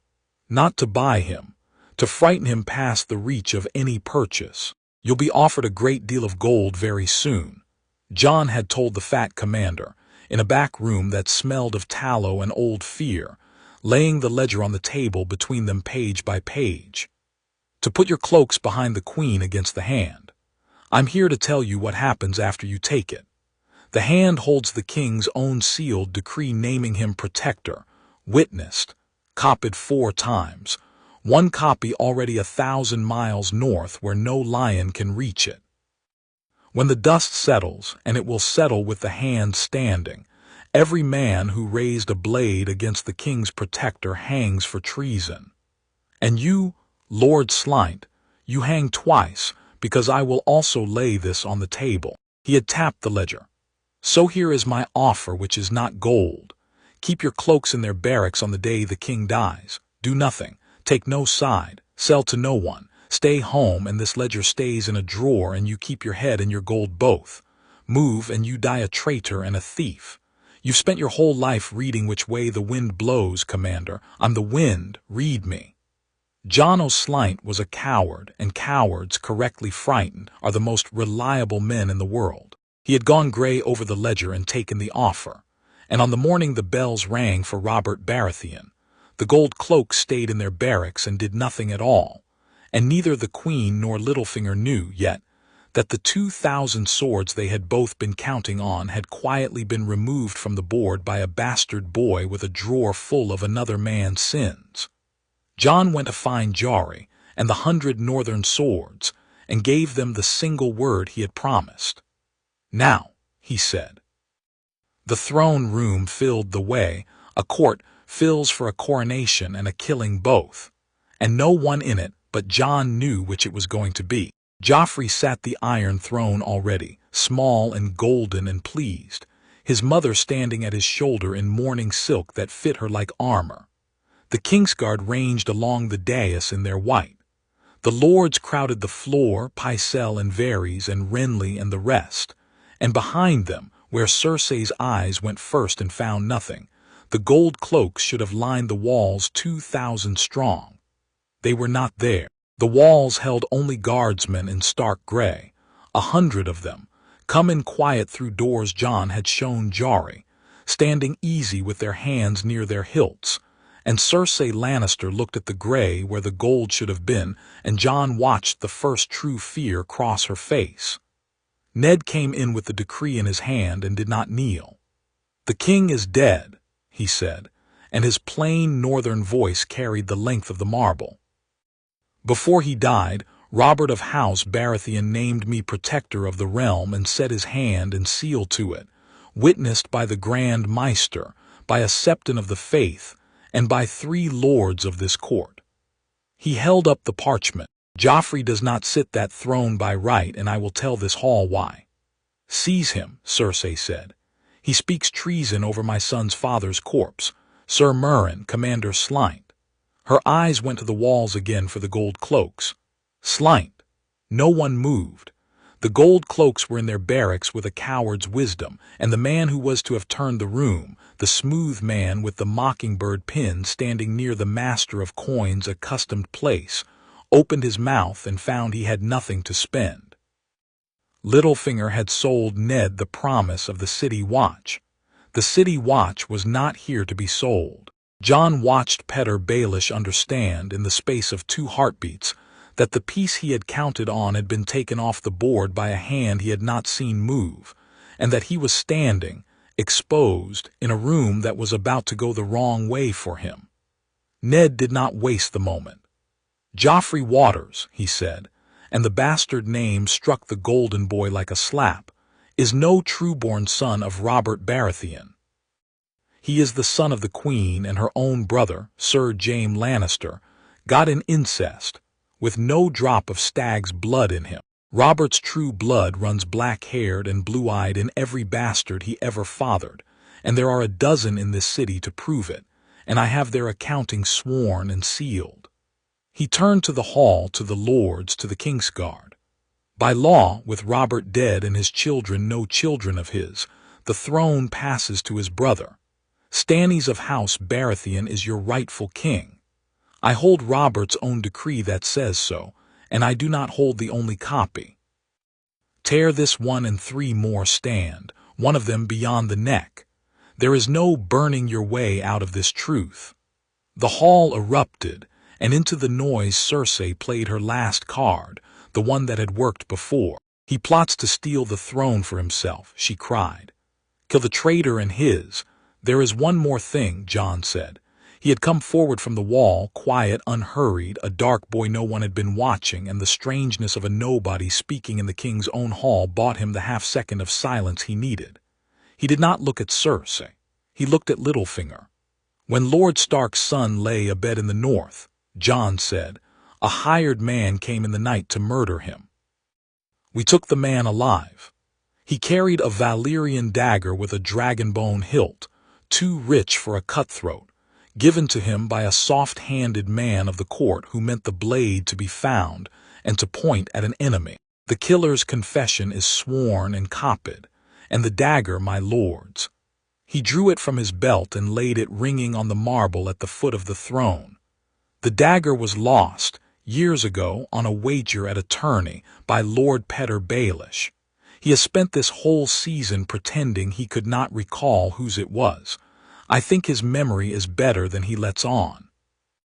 Every eye in the hall went to Littlefinger, and Petyr Baelish, who had never in his life been the thing looked at rather than the thing looking, stood in the sudden light of 100 stares with his careful mask cracking at the corners. It was not proof of everything. It was a dagger and a boy's word, but it was enough to turn a room already turning, enough to make him the man who had armed a child's murder, and in a hall full of lords deciding very fast which way to jump. Being that man was a death sentence.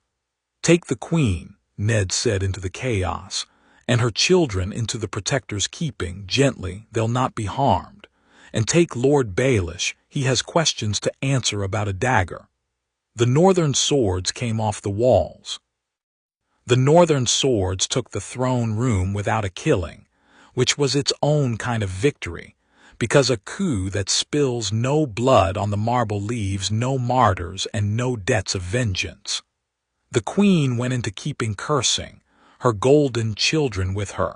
Sir James, cut off from any force of his own and unwilling to die on 100 northern blades while his sister lived a hostage, yielded his sword to Sir Barristan rather than to Ned, a small vanity Ned allowed him. Pycelle bleated. Renly, quick to read a room, bent the knee to the name of Stannis with a grace that fooled no one and cost nothing.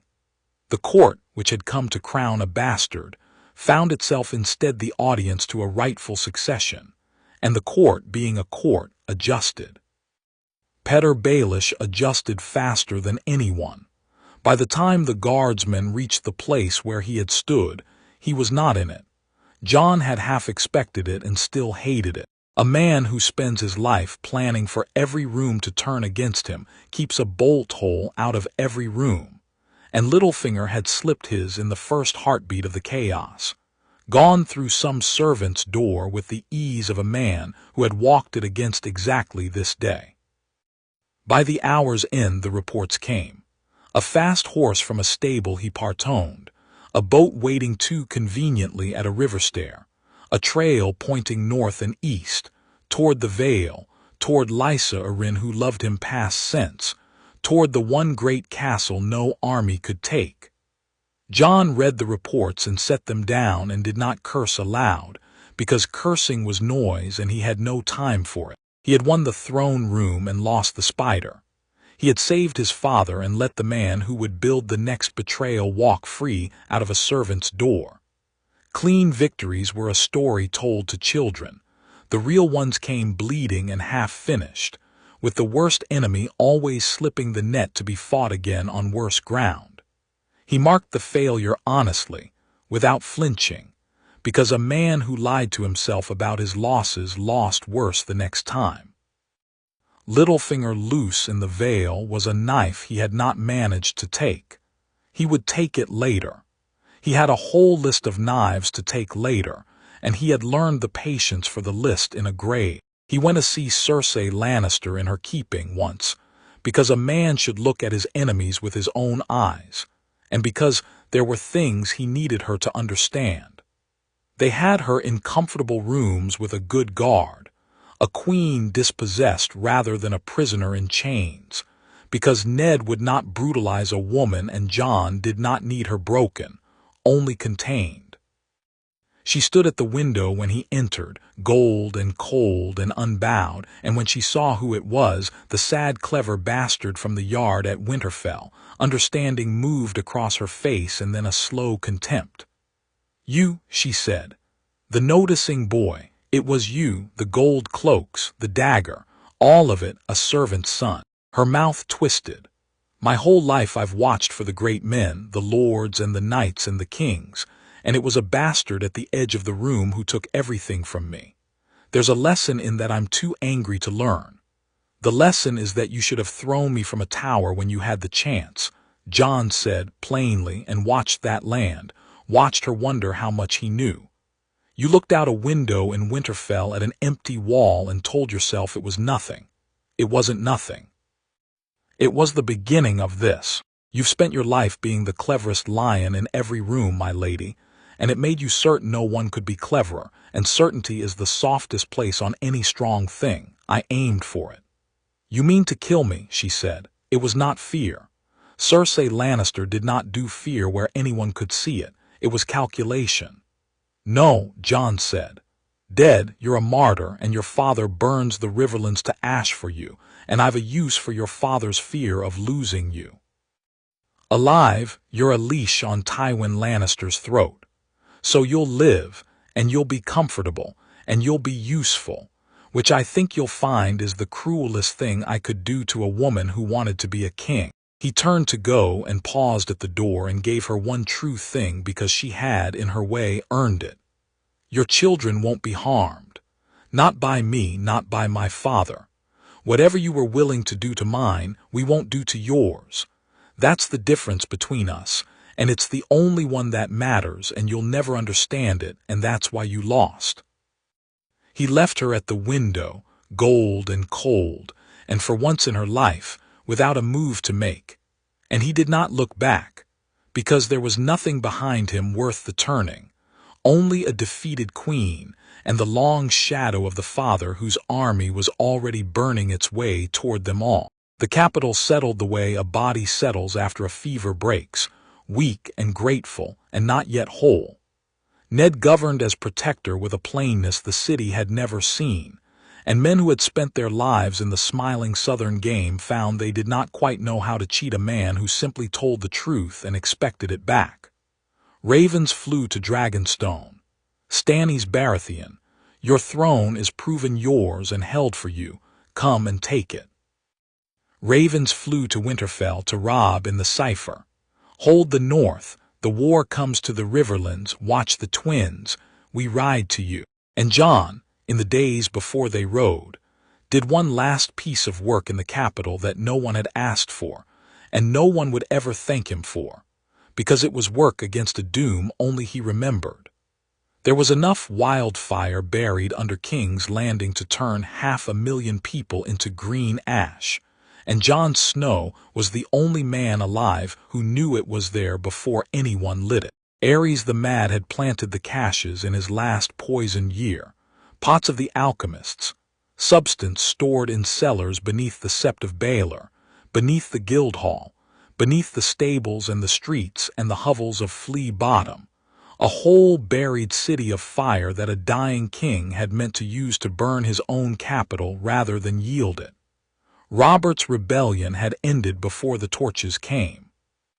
The caches had simply stayed, forgotten by all but a handful of alchemists, waiting under the feet of the living for the next desperate hand to remember them. In the life Jon remembered, that hand had been Cersei's, and she had used a fraction of the store to gut the Great Sept and everyone in it, and the rest had waited on, patient as everything patient in Jon's memory.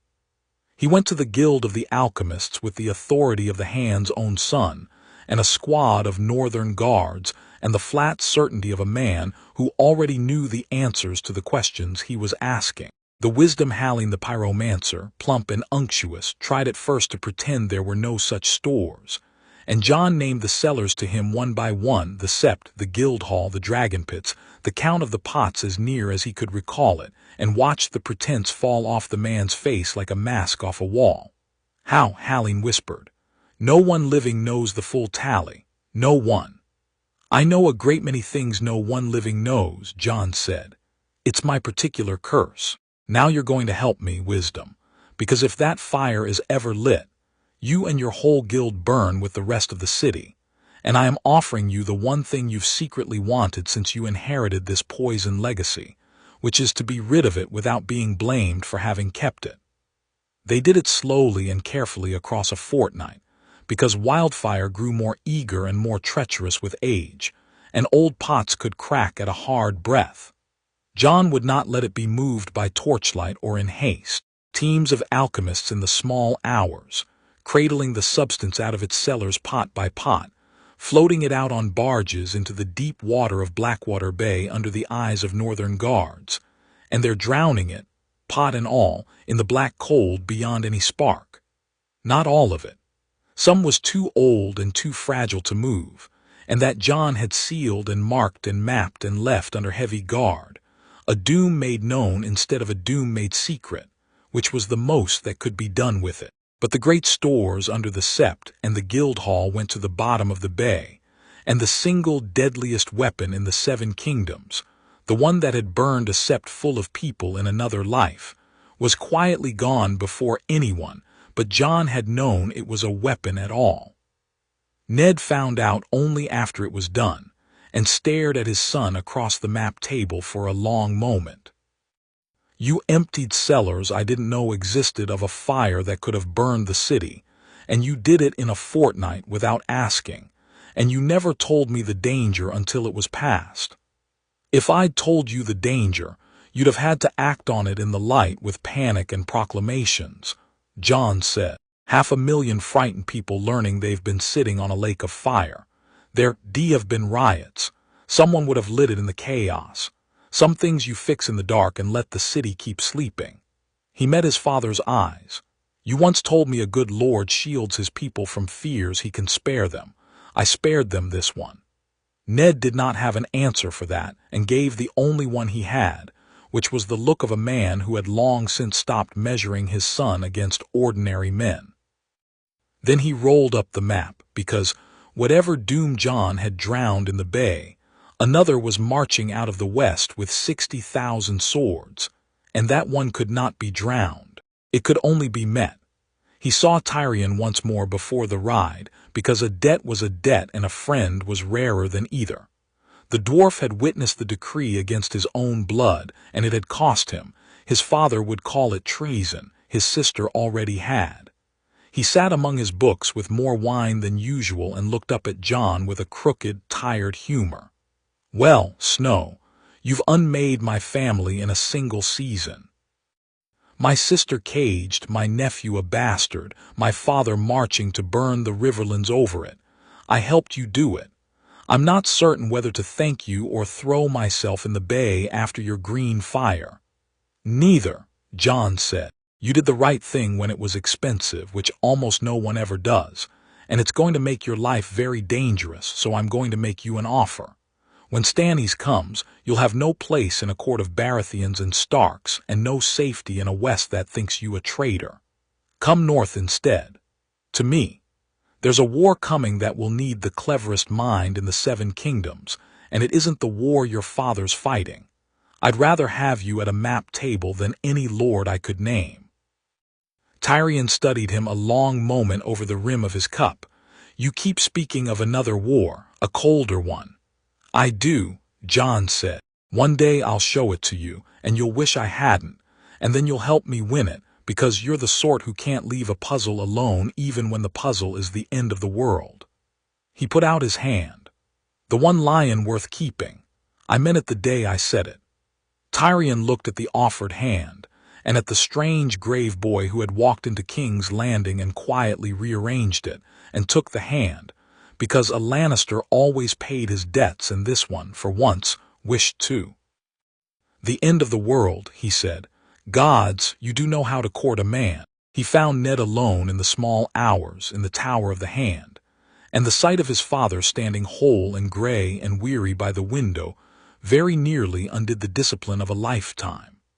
He had knelt at the foot of that ugly iron chair once before, in another life, and watched a mob howl and a boy king point and a headsman lift a great pale sword, and he had carried the picture of his father's death across a whole second lifetime, the way a man carries a stone in his boot, present in every step. Now Ned stood by a window rubbing the tiredness from his eyes, alive, and had no notion, would never have any notion, how close a thing it had been, how many nights his strange son had spent building the floor beneath this exact hour so that it would hold his weight instead of opening under him. "We won today," Ned said, not turning from the window. "I don't feel as though we won. I feel as though I've made 1,000 enemies and buried a friend and put my family in the path of Tywin Lannister's whole host." He looked round. "You knew it would go this way, every step. The gold cloaks, the dagger, the decree in 4 hands, you built this." "I helped," Jon said. "You built this." Ned crossed the room and put his hands on his son's shoulders and looked at him as a man looks at something he has failed to understand and has stopped needing to. "I don't know what you are, Jon. A boy shouldn't be able to do what you've done. Part of me has been afraid of it for years and said nothing, because every time I've trusted you, you've been right, and every time I've doubted you, I've been the fool." His grip tightened. "So I'll not ask again what you are. I'll say only this. Whatever it cost you to become it, and I think it cost you a great deal, more than a father should let a son pay, you have my thanks and my trust and my love, for whatever those are worth to a boy who's earned the whole world's regard and been handed the world's leavings instead." Jon did not trust his voice for a moment. He had planned 100 conversations with his father across 2 lives and had never once let himself plan this one, because it was the one he wanted most and least believed he would get. "They're worth everything," he managed. They always were. It's all I ever wanted in either. He stopped, before the whole of the second life could spill out of him. It's all I ever wanted. Ned did not press the slip. He drew his son in briefly, roughly, the embrace of a man not built for embraces, and let him go, and the two of them stood in the tower in the gray before dawn, father and living son, in a room that in another world had already begun to plan a doomed man's funeral. The war came, of course. Tywin Lannister would no more accept his grandchildren dispossessed, and his daughter a hostage than a lion accepts a leash. And word came within the fortnight that the old lion's host was moving out of the west into the Riverlands, burning as it came, and that Walder Frey held the crossing at the Twins and had not yet said for whom. Stannis was sailing for King's Landing to take the throne that was his by the law Ned had proven, and Ned meant to hand it to him gladly and be quit of the South forever. But between the proving and the peace lay a war, and the war would be fought where it always was, on Tully ground, with the North coming down to meet the West, and the whole weight of the realm's old treachery waiting to see which way to fall. Jon looked at the map of it, and saw the shape he had dreaded since before he could walk. A Stark host marching to war, a crossing held by Walder Frey, a quiet lord of the Dreadfort waiting to see who paid best, and somewhere in the Vale, a man with a mockingbird already writing the letters that would turn a war into a slaughter and a wedding into a grave. He had saved his father on the marble. Now he had to save his brother at the Twins, and he knew to the hour the shape of the trap being built there, because he had watched it kill everyone he loved once already in a hall hung with the flayed banners of a friend, while a fiddler played a song called The Rains of Castamere. "We ride north to Robb," Jon told his father. "Before Tywin closes the roads, there's a wedding coming, and if we don't reach it first, it will be the worst thing that ever happened to this family, and that is a sentence I am in a position to mean." Ned looked at him, and did not ask how he knew because he had stopped asking, and only nodded and called for the northern captains and the maps of the Riverlands, and they bent together over the ground where the next war would be won or lost, the plain, honest lord and the son who carried 2 lifetimes, while the bells of the city rang the old king down into the dark and rang a new and terrible season in. Chapter 6. In Chapter 7. The Wolf and the Kraken. Robb had called the banners and brought the North down the neck to war, 20,000 swords under the gray and white.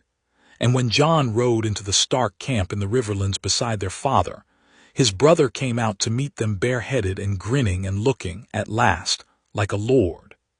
They clasped in the mud between the tents, and for a moment neither of them was a commander, only 2 boys who had grown up back to back and had not been sure, either of them, that they would see the other whole again. "You did it," Robb said against his ear. "The letters, the second words. You pulled father out of that city alive. I read it and I didn't believe it until I saw him ride in." He pulled back and his face was wet and unashamed. "You mad, uncanny bastard, you did it." "We did it," Jon said. "You held the North while I worked the South. That's a partnership, not a rescue." But he let his brother have the moment because the moment was true, and there had been a life in which the next time Jon saw Robb was a head sewn onto a body, and Jon had spent a whole death making certain this reunion happened in mud and grins instead. Catelyn Tully was harder. She had ridden to the war to be near her son and her lord, and when she saw Jon in the command tent, she went stiff with the old habit of it. The bastard who had shared her children's nursery and her husband's name, and none of her love. But she had also read Robb's letters, and she knew, as everyone in the camp had begun to know, that the strange dark son of Eddard Stark had somehow reached into the lion's own den and pulled her husband out breathing, and that whatever he was not the small resented thing she had spent 15 years failing to warm to. She came to him alone, on the second night, at the edge of the firelight. "I owe you my husband's life," she said, stiff and honest because whatever else Catelyn Stark was, she was honest. I have not been kind to you. I will not pretend I have, or promise a warmth I may never manage. But you saved Ned when the whole South wanted him dead, and you did it for love of him. I can see that much. And I am not so proud a woman that I can't say thank you to the one who did what I could not." She looked at him a long moment. "Whatever you are, Jon Snow, you are more stark than I ever wanted to admit. My son trusts you with his life. I think perhaps he's right too." "He's right too," Jon said. "And you don't owe me warmth, my lady. You owe your children a mother who's alive to raise them, and I mean to see you keep that debt paid. That's enough. That's more than enough." He inclined his head and let her go, and did not reach for more than she could give, because he had learned, across 2 lives, that you took the truce you were offered and did not press it into a lie. The War Council met by lamplight over a map of the Riverlands, and the shape of the danger sat on the table plain for anyone to read who had eyes, and Jon had 2 lifetimes of them. Tywin Lannister's host, 60,000 strong, sat in the south of the Riverlands, burning and foraging, drawing the northern army toward it. The Tully strength was penned in Riverrun under siege, and between the North's army and the ground it needed to fight on ran the Green Fork and the Blue Fork and the one great crossing that stitched them, the Twins, held by Walder Frey, who was sworn to the Tullys and had not sent a single man, and who would open his bridge only for a price paid in blood or marriage or gold. "We need the crossing," Robb said, "and we need the Freys' swords, and old Walder knows it, so he'll bleed us for both. Mother thinks he'll want a marriage, me most like, or Arya when she's grown, tied to one of his 100 spawn." He grimaced. "I'll pay it if I must. A wife is cheaper than a war." "You'll pay it," Jon said, "and it will not be enough, and that's the thing I need you to understand before we ride within a mile of that bridge." He set his finger on the twin towers on the map and left it there. "Walder Frey doesn't want a marriage. He wants to be on the winning side, and he wants to be paid twice for the privilege, once by us and once by whoever we're fighting. A man like that will take your marriage oath and your gratitude and your back, all 3, the moment Tywin Lannister offers him a better bargain. And Tywin will. Tywin is patient and rich and utterly without shame, and he has already learned that the surest way to kill a Stark is not on a battlefield but at a table under guest right, with a smile and a song." He looked up at Robb, at Ned, at Catelyn. "So we are going to cross the Twins, but we are not going to walk into Walder Frey's hall trusting his bread and salt. We are going to walk in knowing exactly what he's planning, and we are going to be the ones holding the knife when the music starts." The tent was quiet. Ned said low, "You speak as if you've seen it." "I've seen enough of Walder Frey and Roose Bolton to know their natures," Jon said, which was true and not the whole truth, and the whole truth was a hall running red and a mother screaming and a wolf's head on his brother's shoulders, and he would carry that alone rather than say it here. "Trust me on the shape of it, and trust me on one more thing, the harder thing." He turned to the second danger, the quiet one, the one no one else at the table suspected. "We need to talk about Roose Bolton." "Roose Bolton has given me no cause," Robb said, frowning. "He brought his levies, he's fought well. He's cold as a crypt, but half the North is cold. What have you got against the man but his eyes?" "His nature," Jon said, "and this." He looked to his brother. "You've been gathering it these 2 years like I asked. The things men whisper about the Dreadfort. Tell father what you found." Robb's jaw tightened and he drew a folded sheaf from his own chest and laid it on the map. "Ramsay Snow," he said. "Roose's bastard, or the man he calls his bastard. There are sworn statements in here from 3 holdfasts on Bolton land. A miller's wife taken and hunted through the woods with dogs for sport. A serving girl flayed alive in pieces over days, and the Lady Hornwood." He had to stop a moment. "Old Lord Hornwood died in the fighting up north, left no heir but a widow. Ramsay took her, forced a marriage, locked her in a tower and starved her until she ate her own fingers before she died, to take her lands. I have it sworn by her own Meister who escaped, and I have kept it, because Jon told me a day would come when we'd need it, and I didn't believe him, and here's the day." The tent had gone very still. Ned's gray face had the stone in it that Jon had seen when the catspaw's confession was laid before him, the look of a man learning that a monster had been living under his own peace. "And the father knew," Ned said. "Roose knew, and let it stand." "Roose Bolton doesn't let things stand," Jon said. "He uses them. A son like Ramsay is a knife Roose keeps in a drawer, deniable, useful, pointed at whoever Roose needs frightened. The flaying is old in that house. Their words are a bad joke, my lords. A naked man on a cross. They have been waiting 900 years for a Stark to stumble, and Roose Bolton is the most patient man in the north, and patience like that does not bring 20,000 swords to a war out of love." He set both hands flat on the table. "Here is what he's going to do if we let him. He's going to fight loyally and win our trust, and take command of part of the host or the rear guard, somewhere with his own men around him and ours strung out and dependent. And then, on the day Tywin Lannister makes it worth his while, he is going to turn that command against us at the worst possible moment, and he is going to do it smiling, and he is going to say afterward that he only backed the winning side, which is the only side a Bolton has ever truly been sworn to." "Then we arrest him," Robb said, "now on the Hornwood evidence." Jon shook his head. "Arrest him now, and you split the north on the eve of a battle, and half the smaller houses that owe the Dreadfort will waver, and you've made your treachery move before he's made his, which means you look like the Oathbreaker. We don't arrest him, we manage him." He began to lay it out, the way a man lays out a snare. "You keep Roose Bolton close in your own command tent, honored, consulted, never out of sight of men who answer only to us. You never give him an independent command, never the rear guard, never a wing he could turn. You praise him and you fold him in and you make it look like favor, and all the while there are 3 of our men in his retinue who report to me, and there is a copy of the Hornwood testimony in 4 hands, and the day he reaches for the knife, we have already taken it off him, and we can hang him for a monster with the whole North nodding along." He looked at his brother. "You wanted to trust him because he's a Northman and he came when called. That instinct is good, and it will get you killed.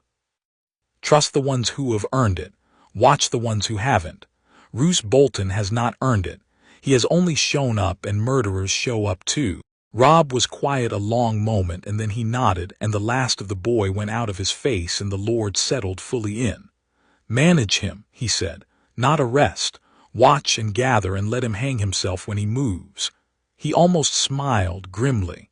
"You'd have made a terrifying Meister, brother, or a worse thing.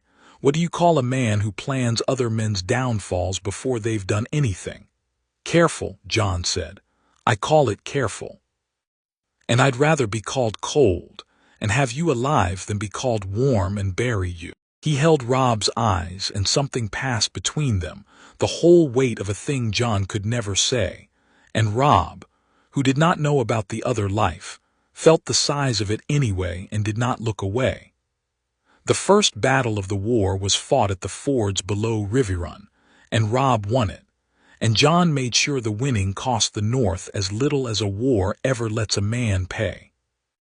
A Lannister host sat astride the Tully seat under one of Tywin's lesser cousins, penning Catelyn's father and brother inside their own walls, and the Northern army had to break that siege to free the Tully strength and the crossings both. In another life, Robb had done it by a bold, costly trick, splitting his army and sending the greater part under Roose Bolton to bleed against Tywin on the Green Fork as a sacrifice, while he stole through the Whispering Wood with his horse. It had worked, and it had cost thousands of Northern lives handed deliberately to a Bolton who spent them gladly, and Jon would not do it that way. He would not put a single spear in Roose Bolton's hand that Roose could spend or turn. So they did it differently, and they did it Jon's way, which was the coward's way and the winning way both. He had walked the ground in his head 100 times, because he knew this country from a war he alone remembered. He knew the fords, which ran deep, and which a man could cross at night. He knew the besiegers were split by the river with their halves unable to reach each other quickly. He knew Lannister discipline was good and Lannister imagination poor. So the plan was patience and ground. Robb showed the enemy his main strength on the near bank, plain and threatening, and let them array against it and grow certain the fight would come there. Meanwhile, in the black hours, Jon took the outriders and the wolves and found the deep ford 3 miles upstream that the maps did not mark and the locals half forgot. And by dawn, a third of the northern horse was across the river and behind the smaller half of the enemy host, and the enemy did not know it until the horns blew from the wrong direction. They took the besiegers between the hammer and the river. The Lannister men on the far bank, cut off, hit from behind, with their backs to deep water and no way for the other half to reach them, broke inside an hour. It was not a slaughter, because Jon had drilled the captains that a broken enemy who can flee is an enemy who stops fighting, and a cornered one fights to the death and takes your men with him. So they left the rooted a road to run and did not chase them into it, and the killing stayed on the field and off the ledger of the North's own dead. Riverrun's gates opened. The Tully's strength rode out to join the Stark host. The siege was broken and the crossings were free, and the North had lost a few hundred men, where in another life it had spent thousands. And Robb Stark had won his first battle, and every lord in the host now looked at him, the way men look at a young commander who wins cheap, which is the way men look at a king. Jon let Robb have the victory entire, and stood at his brother's shoulder in the mud and the cheering, and said nothing about the ford or the plan, because a commander is made by the belief of the men he leads, and belief is a thing that must gather around the one who wears the crown, not the one who whispers behind it. Robb caught his eye across the noise, though, and there was no fooling Robb, who had grown up beside him. "Your ford," Robb said low. "Your battle," Jon answered. "I found a shallow place in a river. You made 20,000 men believe they could win, and then they did. That's the part that can't be taught, brother. Keep it."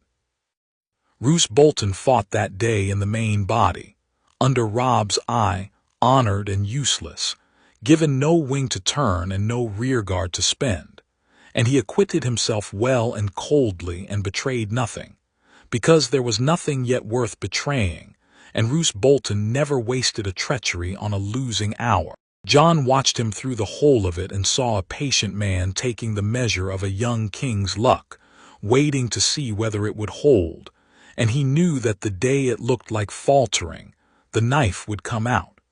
It had not faltered today. That bought them time, and time was the only currency Jon had ever had enough of. That night the 3 men Jon had placed in the Bolton retinue made their first quiet report, and it was nothing yet. A letter Roose had burned unread by any but himself, a rider come and gone in the dark. Nothing to hang a man on, but it was a thread, and Jon had learned in 2 lives that you did not pull a thread until you could see where it went. You watched it, and you waited, and you let the man at the other end believe he was the only one holding it. Riverrun opened its gates to its own, and for a night the war felt like a homecoming instead of a butcher's bill. Catelyn wept to see her father, old Lord Hoster, failing in his bed but living, and her brother Edmure loud and glad and whole.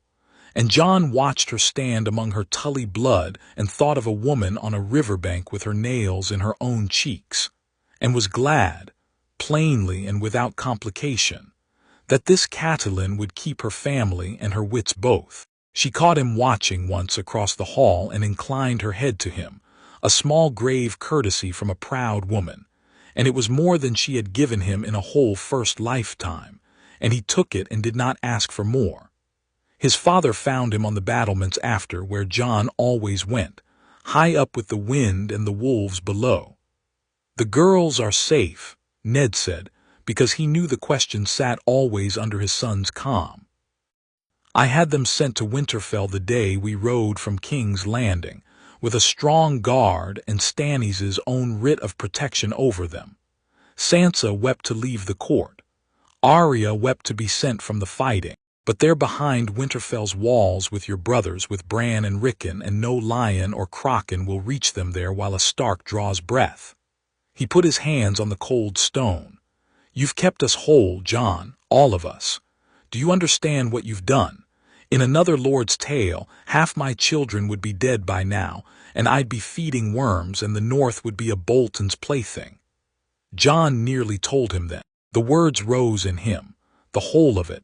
The snow and the knives and the wolf's head and the second life spent building this exact battlement conversation, and he swallowed it back down where it lived, because his father was happy and the happiness was real, and there was no version of the truth that would not put a shadow across it. I understand, Jon said, better than you know. He looked out over the joined hosts, gray and white and Tully blue, and the sigils of 100 loyal northern houses. But it isn't finished, Father. Tywin's still in the field. Walder Frey still holds the crossing we'll need to bring this war home. And the coldest thing in the north isn't Roose Bolton, whatever I've said of him. He did not explain that last, and Ned, who had learned not to ask, let it lie. One war at a time. First the twins. First we get this family through Walder Frey's hall alive, and then I'll tell you about the winter that's really coming. They stood together in the wind a while, and below them gray wind and ghost ran the dark along the river bank, gray and white, brother wolves for brother men, and the camp sang its victory songs, and somewhere north a mad old man in a river castle sharpened a welcome, and Jon Snow turned his mind toward the hall where, in another life, the music had ended everything. A raven came from Winterfell in the days after Riverrun, and among the dull news of the household there was a thing that made Jon go still. It was Maester Luwin's hand, but the words were Bran's, dictated by a boy of 7 to be sent to the father and brothers he missed. Bran was well. Bran was minding his lessons and climbing only the low walls as he'd promised.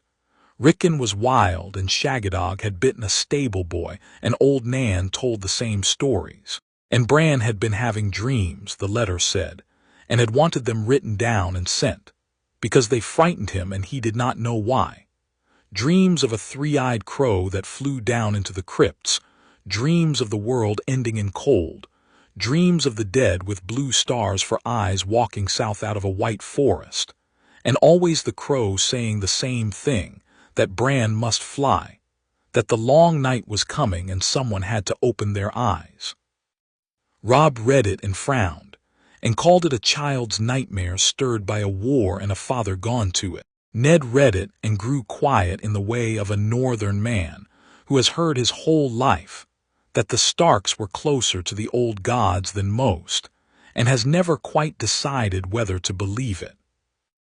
And Jon read it 3 times and felt the cold he had carried since the new gift settle back into his bones, because he knew that crow, and he knew those eyes, and he knew that a Stark child dreaming true was the oldest and rarest thing his house had ever carried, and that Bran, in another life, had become something far stranger than a cripple in a tower. He wrote back himself, a careful letter over Luwin's shoulder, and buried in the second words of it, for Robb's cipher, he said a message he would explain in full only later.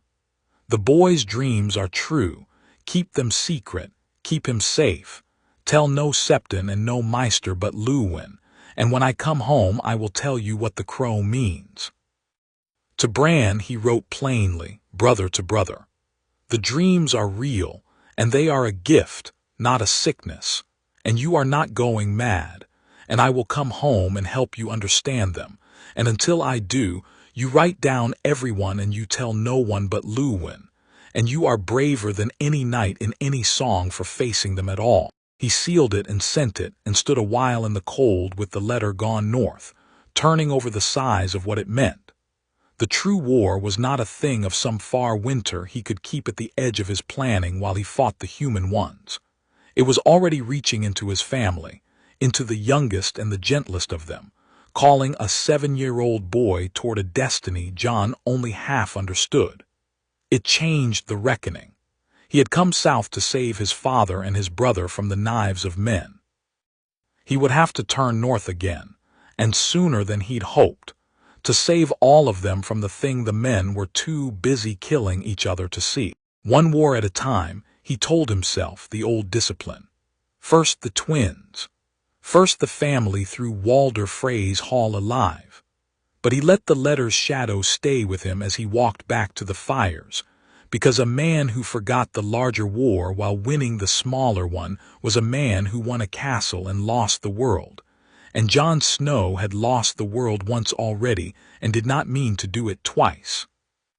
The Theon question came up the way Jon had known it would, and this time the answer was different because Jon had spent 10 years making it different. We could use the Iron Islands, Robb said one night, thinking aloud over the map. Balon Greyjoy has the only fleet in the west worth the name. If Theon went to his father with an offer, a crown, the old ways, independence for his help against the Lannisters, we'd have ships to close the sea road and Tywin caught between us and the water. He looked at his friend, who sat apart as he often did, half in the firelight and half out of it. Theon, he's your father, would he treat?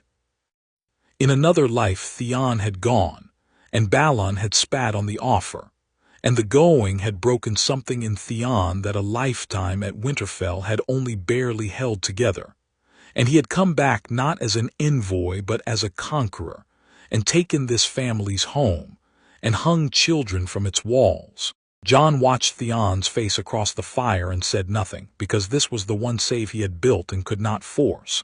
It had to be Theon's own. Theon was quiet a long moment. Then he did the thing Jon had spent a decade planting the seed of, and it was better than anything Jon could have engineered because it was true.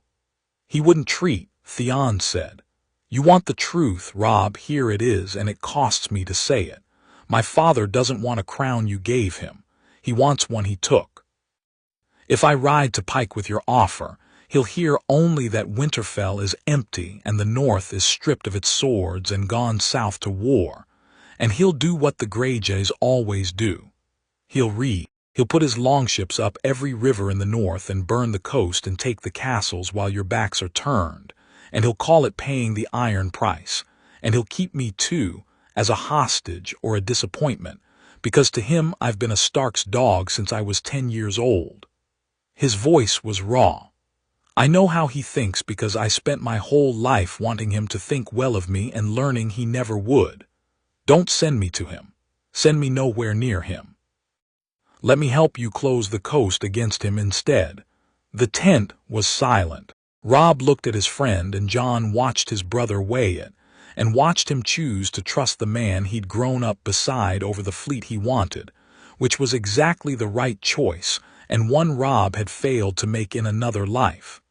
Then we close the coast, Robb said. Together, what do you need? And Theon Greyjoy, who had betrayed this family once in a world none of them but Jon remembered, spent the next hour giving the North everything he knew about how the Iron Islands raided. The tides and the landing grounds and the way the longships struck and ran, so that Winterfell's own could be warned, and the river mouths watched, and the reavers met on the beaches instead of in the burning halls. He gave it freely. The knowledge of his own blood turned against them to protect the family that had, at the last, become his own. When it was done he looked spent and lighter both, the way a man looks who has finally set down a thing he has carried too long. Jon caught him at the tent flap afterward alone. That was well done, he said quietly, choosing us. It cost you and you did it anyway, and there aren't 10 men in the 7 kingdoms who'd have had the spine. Theon gave him a crooked look. You did this, he said, somehow, all those years, the hunt, the fire, treating me like a man when everyone else treated me like a debt. You've been steering me my whole life, haven't you, Snow, toward this? I've been giving you somewhere to belong, Jon said. What you did with it was yours. I only made sure the Iron Islands weren't the only home you had to choose from. He gripped the older man's shoulder. You belong here, Theon. You always did. Balin just got to you first and I got to you second, and I'm the stubborner of the two. Theon laughed, rough and real, and for once there was nothing performed in it. Whose am I then, he said, echoing a question asked by a fire 10 years gone. You never did say. Your own, Jon told him. Finally, that was always the answer. They broke camp at dawn and marched for the twins, 20,000 strong, the gray and white streaming north along the green fork toward the twin towers and the old man in them who was even now, Jon knew, weighing 2 offers and sharpening a smile. Jon rode at the head of the column beside his brother and his father, and turned the coming days over in his mind, the way a smith turns a blade to the light, looking for the flaw. Walder Frey would offer the crossing and a marriage and his bread and salt. Somewhere a Lannister letter would already have reached him, and a Bolton would be waiting for the music. In another life this road had ended in the worst night of Jon's 2 lives, a hall of laughing Freys and a crossbow and a mother's scream and the rains of Castamere. Not this time. This time Jon Snow rode toward the twins already knowing every note of the song, and he meant to change the ending, while the players still thought they were the only ones who knew the tune. Chapter 7. In Chapter 8. The twins straddled the green fork like a spider over a thread, 2 squat towers and a bridge between them, and Walder Frey sat in the eastern one at 90 years old, sour and shrewd and swollen with grievance, and he smiled when the Starks came to his gate, and Jon had seen that smile before in a hall that ran red, and he did not let it touch him. The old man played it exactly as Jon remembered. He complained of insults. He preened over his 100 descendants. He offered the crossing and his swords for the war, and in exchange a marriage to bind the houses, one of Robb's blood or Robb himself wed to Frey's stock. And he offered, above all, his hospitality, bread and salt, and a feast in his hall, guest right invoked and honored, the oldest and most sacred law the old gods kept. In another life, Robb had accepted that bread and salt and been butchered under it, he and his mother and his men and his wolf, while a fiddler struck up the rains of Castamere, and the doors were barred and the crossbows spoke from the galleries. Guest right had meant nothing to Walder Frey, because Tywin Lannister had bought it off him and the gods had not stopped the arrows. Jon knew all of it. He had known it since before he could walk. And so, weeks before the northern host ever came in sight of the towers, he had begun to make certain that this time, when the music played, it would be the Freys who bled to it. He had the letters, or copies of the sense of them, gathered thread by thread across the march. The 3 men he had placed in Roose Bolton's retinue had watched their master burn his correspondence unread by any other eye. But a man who burns letters still receives them, and riders came and went from the Bolton tents in the dark. And one of those riders, followed patiently across 200 miles by a huntsman who owed Jon his life, had led to a wine merchant in a river town who served both the Dreadfort and the twins, and the wine merchant, shown a ledger of his own smuggling much as Jon O'Slynt had become talkative. The shape came clear. Tywin Lannister had offered Walder Frey the seat of Riverrun and a great marriage, and Roose Bolton the wardenship of the North, to end the war with one stroke at a table, to murder Robb Stark and his lords under guest right at the twins, and be paid in the lands of the men they killed. Jon laid it before Robb and Ned and Catelyn in a tent 3 days, march from the towers, all of it, the plan and the price and the signal, the song that would be the sign for the doors to bar and the bows to loose. Catelyn had gone white. Guest right, she whispered. He would break guest right. No man is so lost to the gods. He is exactly so lost, Jon said gently, because he had watched this woman die of exactly this disbelief. Believe it, my lady, all the way down, or it will kill you. Walder Frey will smile and feed us bread and salt and murder us over the pudding, and he will sleep soundly after, because to him the gods are a tale and Tywin's gold is real. The only question is whether we walk into that hall as lambs, as he expects, or as the wolves we are. He looked to Robb. We are going to accept his hospitality. We are going to eat his bread and take his salt and let him think the trap is closing. And then, when the fiddler lifts his bow to play the Rains of Castamere, we are going to give him a different song. The turning of a trap is quieter work than the springing of one, and Jon spent the days before the feast doing it in the dark. He did not bring the army into the castle. A host cannot fit in a hall, and Walder would never allow it. And that was the whole shape of the Frey plan, to separate the lords in the feast from the soldiers in the camp and slaughter each apart. So Jon worked within the trap's own logic. Into the servants come to wait the high table he folded a dozen of his own picked northern men, quiet killers dressed as pot boys and cup-bearers, each with a blade under the rough spun, and each knowing his one task. He learned from the talkative wine merchant, and from his own eyes on the day they came to terms, where the crossbowmen would stand, which galleries above the hall which barred doors, and in the hours before the feast his pot-boys and cup-bearers found those galleries one by one, and the Frey crossbowmen who should have manned them were met in narrow stairwells by men who did their work without a sound, and bound, and gagged, and left, and their places taken by northerners in Frey cloaks who would loose their bolts.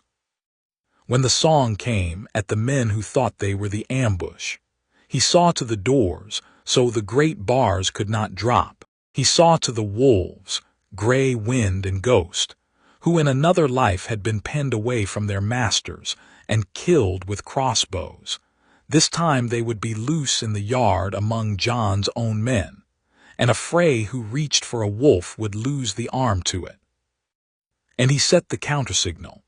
When the fiddler played the first bar of the Rains of Castamere, the northern host in the camp, warned and armed and waiting, would fall on the Frey men outside, and the pot boys in the hall would draw their hidden steel, and the trap Walder Frey had spent Tywin's gold to build would close on Walder Frey. "You've thought of everything," Robb said the night before, and there was something almost frightened in how he said it.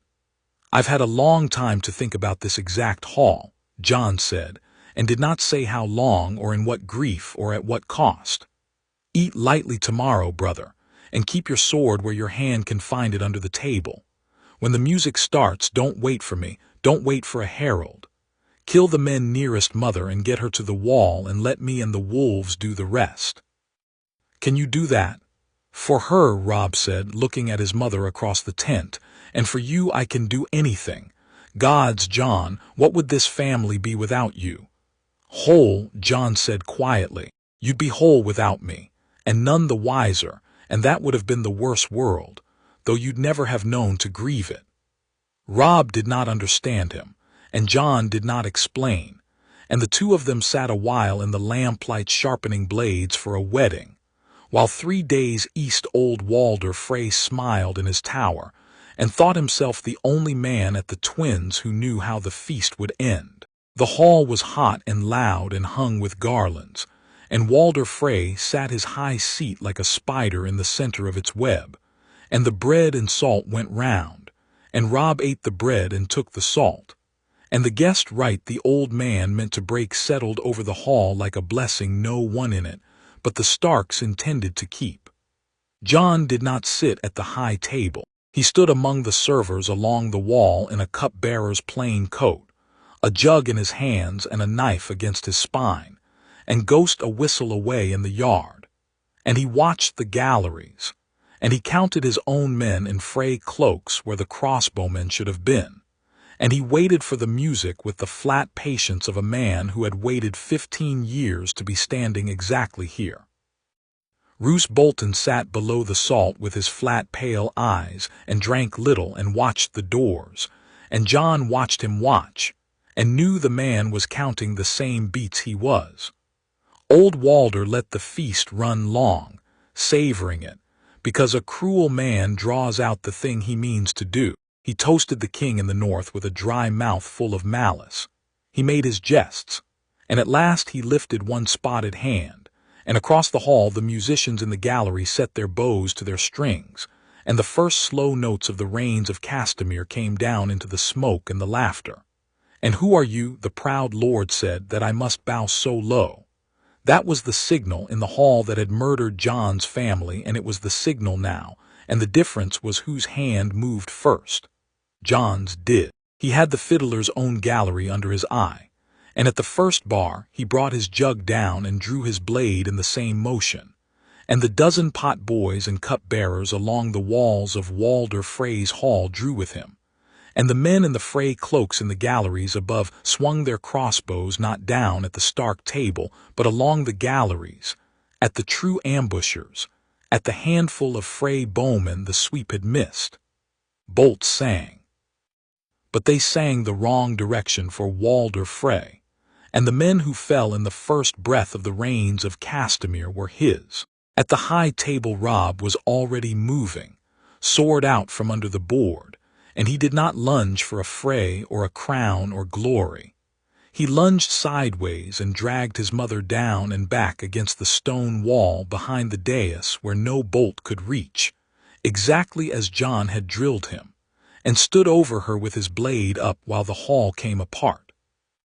Ned Stark came off the bench like a much younger man, Ice's little cousin bright in his fist, and put himself at his son's shoulder, and the Stark guardsmen who had been seated deliberately at the hall's four corners rose as one, and made a moving wall of gray around their lord and their king. Roose Bolton reached, at last, for the knife he had carried to this hall to slide under a Stark's ribs. He never cleared it. The 3 men Jon had placed in his own retinue had followed him into the feast as his sworn shields, and they took him where he sat, one at each arm and one with a dirk laid cold against the great vein of his throat, and Roose Bolton went still with the flat calm of a man who has gambled and lost and is already, behind those dead eyes, calculating whether there is any coin left to bid. There was not. Jon had seen to that too. The yard was its own battle and its own reversal. When the music started, the northern host, warned and armed and coiled in the dark of the camp, fell on the Frey men who had crept out to butcher sleeping soldiers, and found them awake and waiting, and ghost and gray wind ran loose through the confusion, gray and white, and a Frey who lifted a blade against a wolf in that yard did not lift it twice. It was over faster than the song. A trap sprung on its own maker closes very fast, because the maker has spent all his cunning on the springing and kept none for the escape.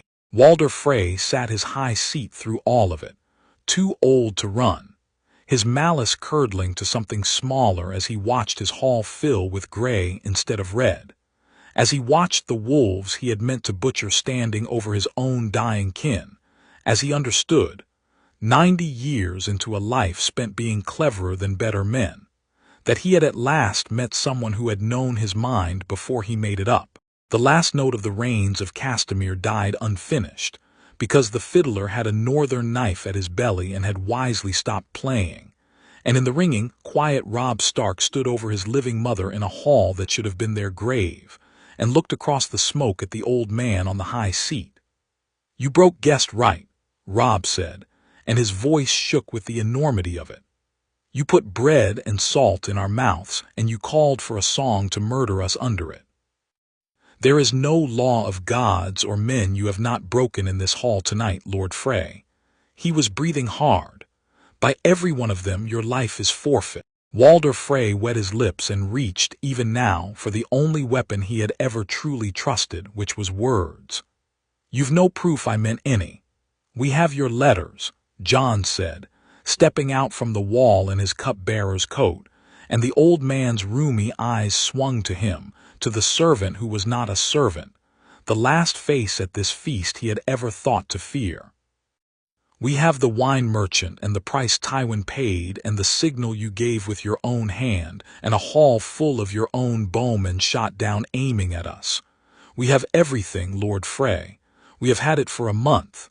He let that land, the whole weight of it. You are not the cleverest man at this table. You never were. You only ever murdered men who trusted you, and trust was the one thing we never gave you. The hall did not empty of danger all at once.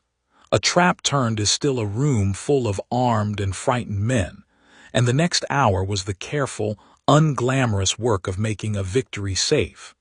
Jon moved through it as he had moved through the taking of the Catspaw, without haste and without wasted words. The Frey sons and grandsons who had drawn steel were disarmed and herded to one end of the hall under northern spears.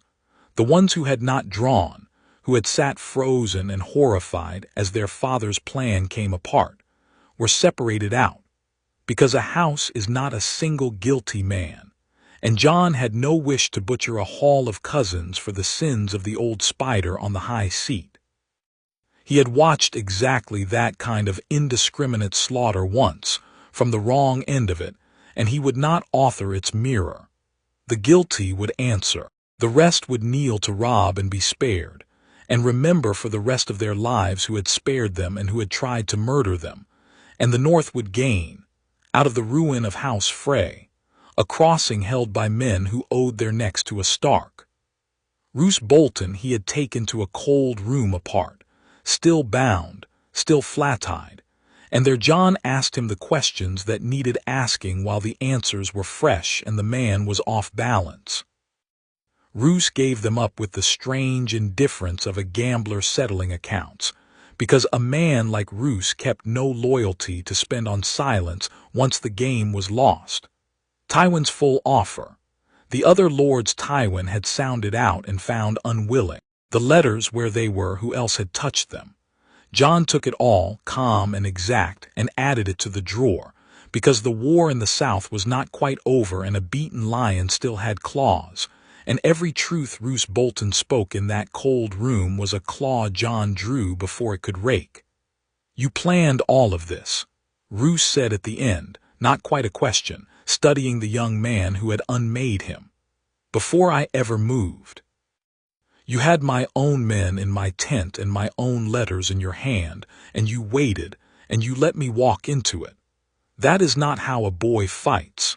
That is how an old man fights, one who has already lost everything once and learned from it. Yes, Jon said, and did not elaborate, and let the dead-eyed lord make of that what he would. At the high end of the hall, the family that should have died there was learning, slowly, that it had not.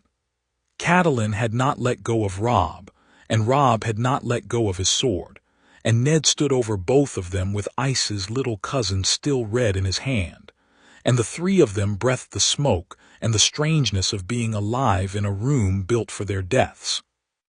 Jon came to them through the settling chaos and saw the thing he had crossed a whole death to see. His family, all of it that was present, standing, whole, drawing breath in the hall that had ended them once. It's done, he told them low. The towers are ours, the camp is ours, the guilty are taken and the rest are kneeling. Mother's safe, you're safe, it's done. Catelyn turned to him and her face was wet and wild and alive, and she said the thing that would have been unthinkable from her lips in his whole first life. You saved my son, she said. You saved my Robb, under this roof in this hall, when I would have walked us all to our graves trusting a monster's bread. I called you a stain on my husband's honor for 15 years, Jon Snow, and you stood in the dark and kept my children breathing. Her voice broke. Whatever gods made you what you are, I'll thank them every night I have left. Thank them by living, Jon said, because it was the only answer he had ever had. All of you, that's all it was ever for. Robb pulled him into a rough one-armed embrace, sword still in the other hand, and pressed his forehead to Jon's, and neither of them said anything for a moment, because there was nothing that could be said that the two of them did not already know, back to back since they were small, and now back to back in a hall they had walked out of alive. I felt it, Robb said at last, unsteady. When the music started, I felt how it was supposed to go. I don't know how, but I felt the world we didn't get, the one where we all died here, and it was so close, Jon. It was one song away. He pulled back and looked at his brother. You've been living in that world your whole life, haven't you? The one where we died. Every day, Jon said quietly, since before I could walk. Then no more, Robb said, fierce, gripping his shoulder. You hear me? You don't live there anymore. You live here with us in the one where we lived. I'm ordering it as your king. He almost laughed and it came out cracked. Come home when this is done. Whatever's north. We do it together, all of us, in the world you built. That's a command. Jon inclined his head and did not trust his voice, and let his brother believe he had won the argument, though the truth was that no man carrying 2 lifetimes ever fully stops living in the one he lost. But he could visit this one more often. He could, standing in that hall, let himself live here for an hour, among the loud living family that in another world was already cooling on the flagstones. He let himself. It was the hardest thing he did that whole bloody night, and the best. The northern lords looked at Jon differently after that night, and it was a thing he had not planned for and had to learn to manage. Word ran through the host by morning that it was the Hand's bastard who had known the trap before it sprang, who had turned the crossbowman and taken the Bolton in his seat, and walked into Walder Frey's own hall dressed as a cup-bearer to break the man in his web. Great John Umber, huge and loud, cornered him at a cookfire and looked him up and down, and declared to anyone listening that he'd follow this grave quiet Snow into the 7 hells and back, and that a bastard who fought like an old campaigner and thought like a spider was worth 10 true-born fools. Wyman Manderley sent a whole roasted swan to Jon's tent with his compliments. Men who had never spared a natural son a glance now stood a little straighter when he passed, and it made Jon wary, because a man noticed is a man watched, and he had spent 2 lifetimes learning the safety of being small. Robb saw it and grinned that old grin, the one from before the wars. They want to make songs about you, he said. The bastard who saved the North at the Twins, you'll hate that. I'll hate that, Jon agreed. Songs get men killed. They start believing them. Then we'll keep you out of the songs, Robb said, and keep you at my table instead where the real work happens. Legitimize you when this is done. Make you a Stark-in-law like you've been in every way that matters since we were pups. He said it lightly, but he meant it, and Jon heard the meaning under it and set it aside gently, because a name was a thing men fought over, and he had a colder fight waiting, and no time yet to think of what he might, at the far end of all of it, allow himself to be called. They held the Twins by dawn, both towers and the bridge, and the war changed shape in a single night. Ned Stark did the justice himself, because a man who passes the sentence should swing the sword, and because the crimes were beyond any mercy. Walder Frey had broken guest right in the sight of the old gods and the new, and there was no lord in the north or the Riverlands who would speak against his death when the letters were read aloud, and they were read aloud to the whole host, so that every man knew this was justice and not murder. The old man died on his own bridge. Roose Bolton died beside him, flat-eyed to the last, having offered coin and lands and secrets and finding, for once in his long, cold life, that there was nothing left to buy with. The Frey holdings and the Dreadfort both were declared forfeit, and Robb sent a strong force north under a trusted hand to take Ramsay Snow before the news could reach him. And take him they did, and the Flaying Man banner came down over the Dreadfort forever, and the Hornwood widow and the miller's wife and the flayed girl had what justice the living could give the dead. With the crossing secured and the Bolton treachery ended, Tywin Lannister's whole strategy came apart in his hands. He had staked the war on a murder at a table, and the table had turned, and now he faced a united North and Riverlands, a rightful king landing at King's Landing behind him, his daughter a hostage and his grandson exposed as a bastard, and his own reputation for cold invincibility broken by a boy he had never met. The old lion was too shrewd to bleed his house white in a war he could no longer win. Terms were sent. The fighting guttered out over the following moons into the sullen peace of a great power that has lost and knows it, and Stannis Baratheon took the Iron Throne that the law had proven his. And the realm, bloodied but not butchered, began the slow business of not dying. Jon walked out of the hall alone before the dawn justice, out onto the battlements of the eastern tower, and let himself, for a moment, feel the whole size of what had happened in that room. He had stood in a hall that had murdered everyone he loved, and he had walked out of it with all of them alive. His father, who had lost his head on the steps of a September, his brother, whose body they had sewn a wolf's head to and paraded through a laughing crowd. His mother, or the woman who had raised him and never loved him and been proven at the end, worth saving anyway, who had died with her nails in her own cheeks screaming her firstborn's name. They were all of them behind him in that hall, breathing, arguing, alive, and none of them would ever know that the night just past had been, in another turning of the world, the night the North died. He did not weep. He had wept once in the crypts over a seam of black glass, and he had decided then that he would spend his tears on the dead and his hours on the living, and the living were all still here. But he stood on the cold stone with the green fork running black below him, and let the grief he had carried across 2 lifetimes loosen, one notch, for the first time since a knife had gone in below his ribs at the edge of the world. He had done the thing he had been reborn to do. Whatever else came, whatever cold waited in the North, he had done this. Robb would grow old. Bran would learn his dreams. Rickon would never run across an open field alone. Arya would keep her own face. Sansa would keep her songs and her armor both. He had bought them all a future with the whole coin of 2 lives, and standing on that tower in the dark, he let himself, for one unguarded moment, be glad. Then he heard the step behind him, and it was Catelyn. She came and stood beside him at the wall, this woman who had never in 2 lifetimes been able to love him, and for a while she said nothing, and the wind pulled at them both. Then, "You knew," she said. "Not guessed. Knew.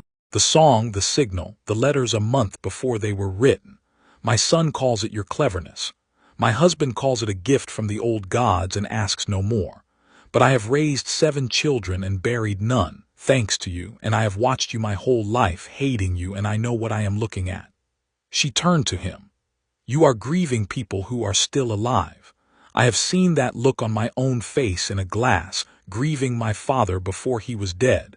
You carry a loss no one else can see. Who did you lose, Jon Snow, that you've spent your whole life saving us from losing too?" For one long moment on that cold wall, Jon almost told her.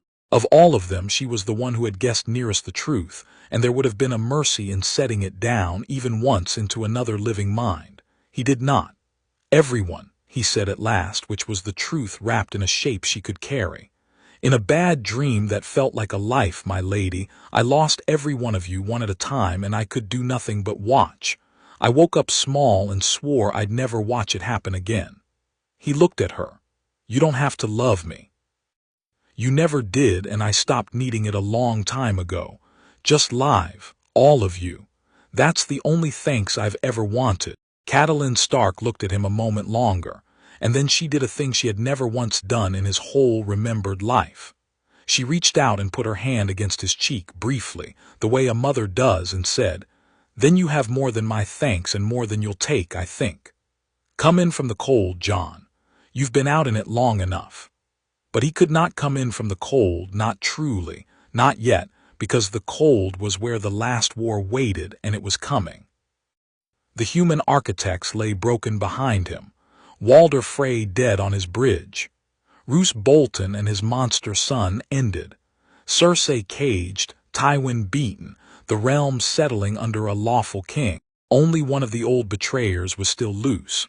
A man with a mockingbird sheltering in the one castle no army could storm, writing his patient letters in the Vale, and Jon marked him and set him aside, because Littlefinger could wait, and the thing beyond the wall could not.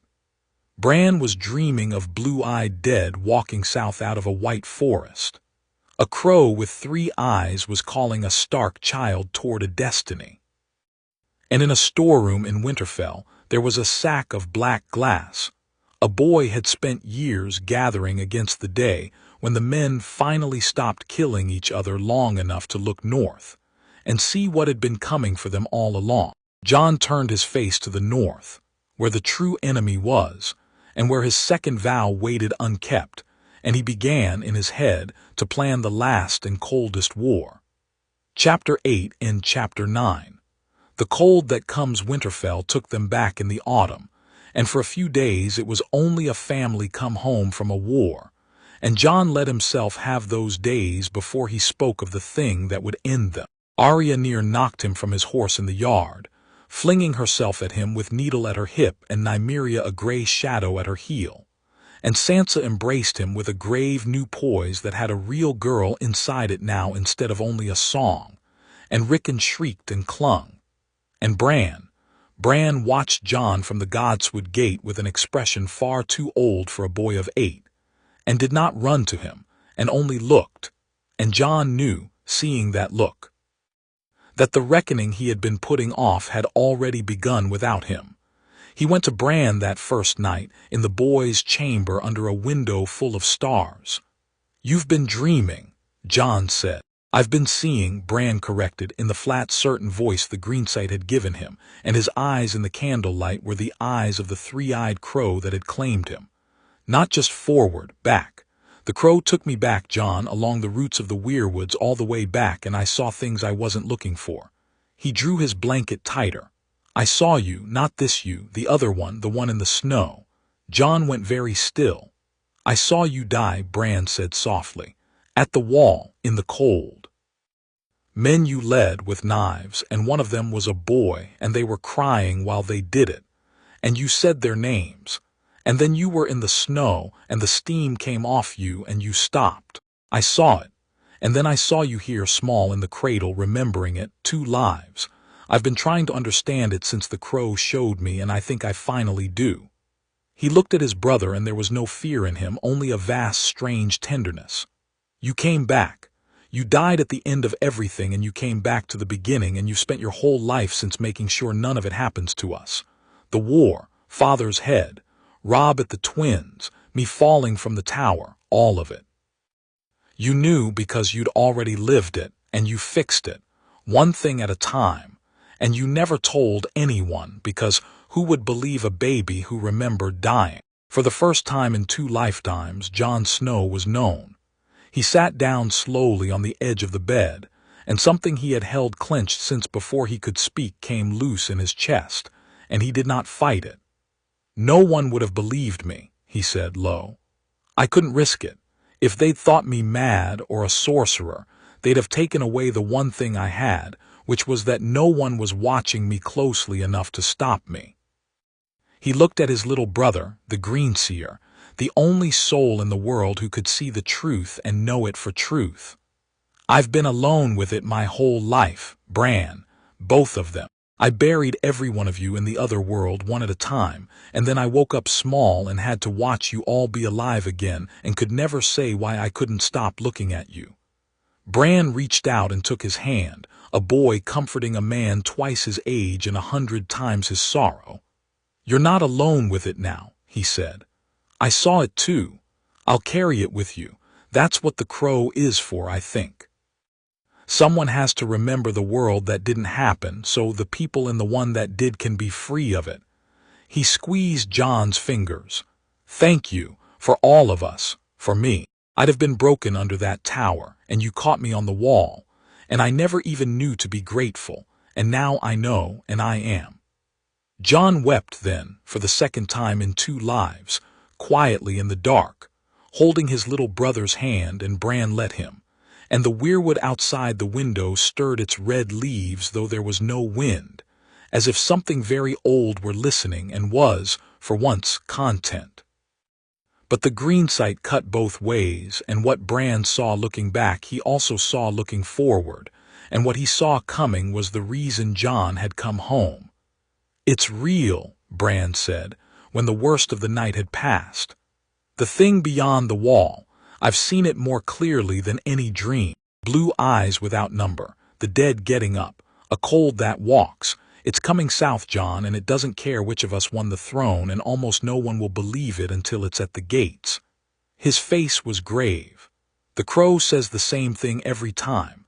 The long night is coming and the realm is looking the wrong way." "I know," Jon said, wiping his face, the old iron returning to him, because grief was for the dead and the living still needed him. "I've always known. It's why I saved the family first, and fast, before the game could grind us all to bone the way it did before. A realm at war with itself can't fight the dead.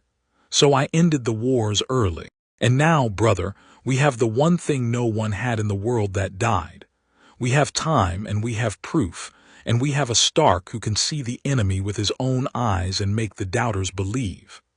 He stood, the plan already assembling itself in his head, the last and coldest campaign. "Tomorrow I tell the family all of it, and then I go to the wall. There's a debt I owe the cold, and a vow I made a boy named Ollie's knife would never come, and an uncle I do not intend to lose to the forest a second time. It's time to fight the war I was actually reborn to fight." He told them the next day, all of them, in the great hall with the doors barred and the fires high, because a thing this large could not be whispered and could not wait. They gathered at his asking, which was itself a mark of how the family had changed. Ned at the head of the table and Catelyn beside him, Robb the young king home from his wars, Sansa grave and Arya restless and Rickon squirming, Bran still and watchful in his chair, Maester Luwin with his chain, and come north on a promise made in a doomed city, Tyrion Lannister, who had arrived a fortnight past with a train of books and a great deal of wine, and an unkillable curiosity about the Cold War Jon had dangled before him. Theon stood at the wall, one of them now in all but name. "I've kept things from you," Jon began, and the hall quieted. "Not to deceive you, to protect you and to protect the work. But we've reached the edge of what secrecy can buy, and the rest of it you have to know, all of you, or we lose everything we've saved." He looked to his father. "You asked me once what I am. You said you'd not ask again. I'm going to tell you anyway because you've earned it, and because my brother has already seen it, and I'd rather you heard it from me than wondered for the rest of your lives." He told them, not everything, not the smallest griefs, but the shape of it, that he had lived a life before this one, that he had died in the snow at the wall with a knife in him, and that he had woken in his own cradle remembering all of it, the whole doomed future, every betrayal that had broken this family one by one. He watched it land on them, the disbelief and the beginning of belief, and before the disbelief could harden he turned to Bran. "He's telling the truth," Bran said, in the flat, certain voice of the Greensight, and every head turned to the boy who never lied and now spoke with something older than a boy behind his eyes. "I've seen it. Along the roots of the trees, all the way back. I saw him die, and I saw him born again, and I saw the world that would have been. Father's head on a spike. Robb butchered at the twins with a wolf's head sewn to his body. Sansa wed to monsters. Arya lost. Rickon shot down running, me broken under a tower and carried off into the snow. All of it real in a world Jon spent this whole life unmaking." His gaze moved around the table. Everything he's done that seemed uncanny, that seemed too clever, too lucky, too knowing, it was memory. He was remembering the way we died and stopping it, one of us at a time, alone for 15 years and never able to say why. The hall was utterly silent. Catelyn had a hand pressed to her mouth. Ned had gone gray and still, staring at his son as at a stranger and a miracle both. It was Arya who broke it, fierce and unafraid as ever. "So you're saying," she said slowly, "that in the other world I never learned the sword right and everyone died, and you came back and taught me anyway so I wouldn't turn into whatever I turned into." She looked at him, and something passed over her sharp face. "That's why you always looked at me like that, like you de-lost me." "I had," Jon said quietly. "In a manner of speaking, I got you back. I got all of you back. That's the only thing any of it was ever for. Tyrion Lannister, who had listened to all of it with the stillness of a man watching the size of the world change, finally spoke, and for once there was no jest in him. "I have spent my life," he said, "being the cleverest man in every room, and I have just realized I have been sitting at a table with someone who has been playing a game the rest of us couldn't see the board of since before he could walk." He raised his cup slowly. "Gods help me, Snow. I believe you. Nothing else explains a bastard boy dismantling my entire family without ever raising his voice. What do you need? Because I find I very much want to be on the winning side of the strangest war ever fought." Jon looked around the table at his family, living, whole, believing, and let himself feel the weight of no longer being alone. "I need the North," he said. "I need the realm. Because the wars we've fought were the easy ones, the human ones, and the real enemy is in the North, and it's coming, and it doesn't want a throne. It wants everything that breathes." He laid it before them, the dead, the cold, the wall, the dragonglass, the years he judged they had before the end. "I've spent this whole life clearing the board so that when this came, we'd face it as one realm instead of a heap of squabbling corpses. That was the plan. Save the family, end the wars, turn everyone north in time. We've done the first two. Now comes the last, and it's the one I was actually reborn for, and for the first time I get to fight it with all of you alive at my back instead of buried behind me." Ned rose then and came around the table and put his hands on his son's shoulders as he had on a cold morning in the Godswood a lifetime ago, and looked at him with wet eyes and the whole of a father's grief and pride. "Then the North is yours," he said roughly. "Whatever you are, whatever you've carried. We'll carry it with you now.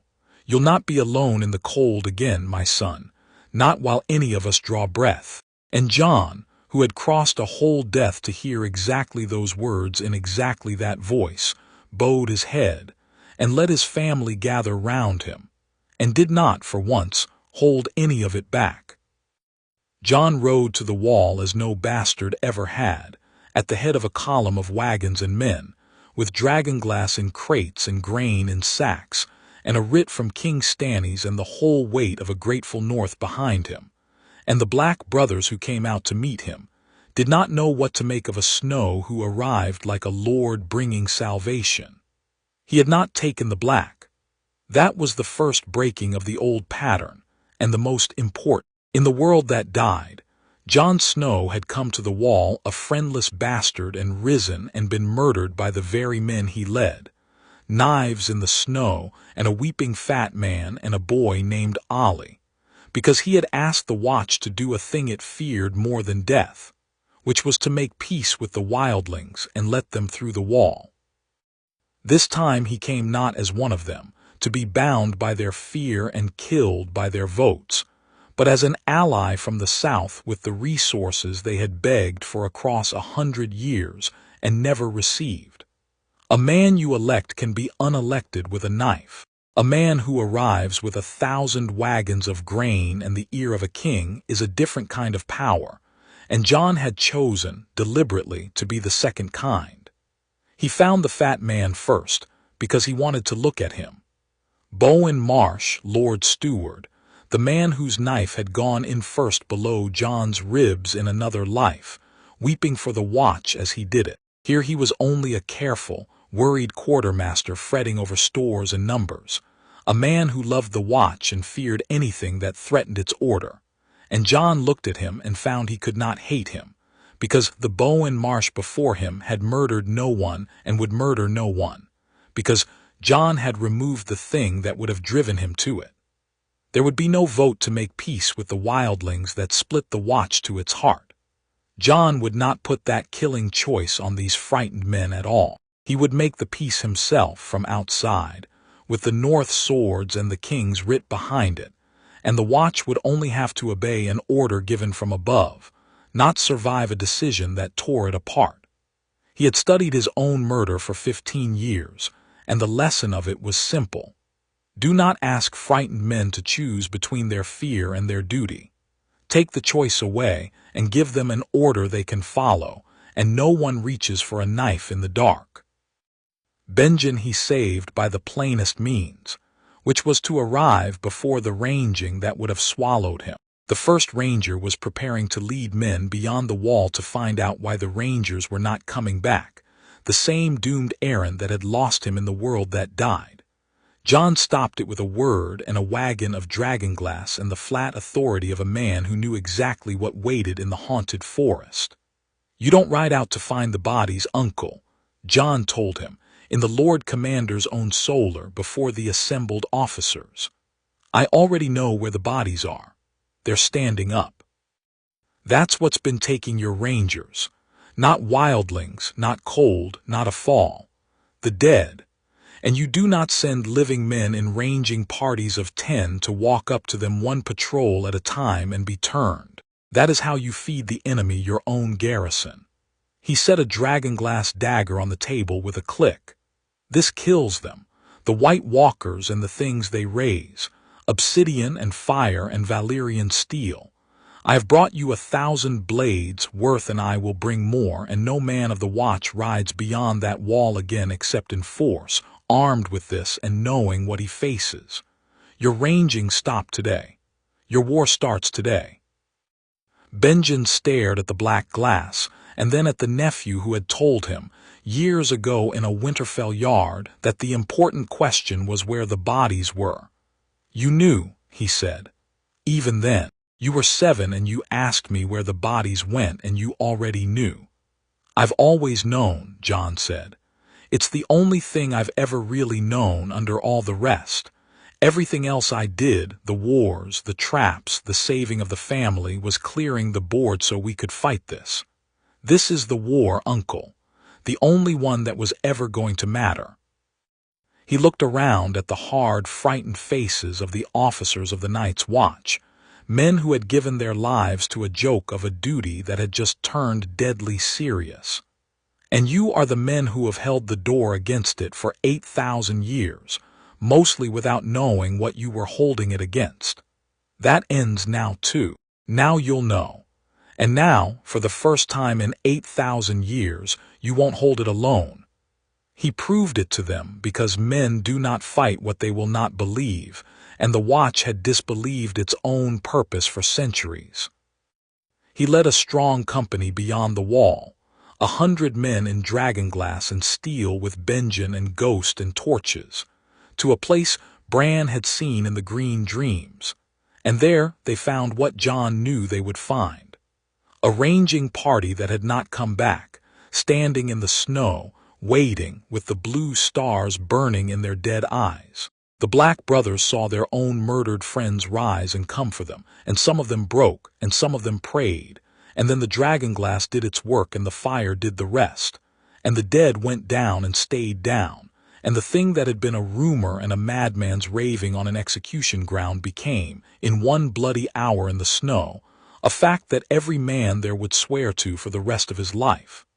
They came back through the gate changed. Not brave, exactly.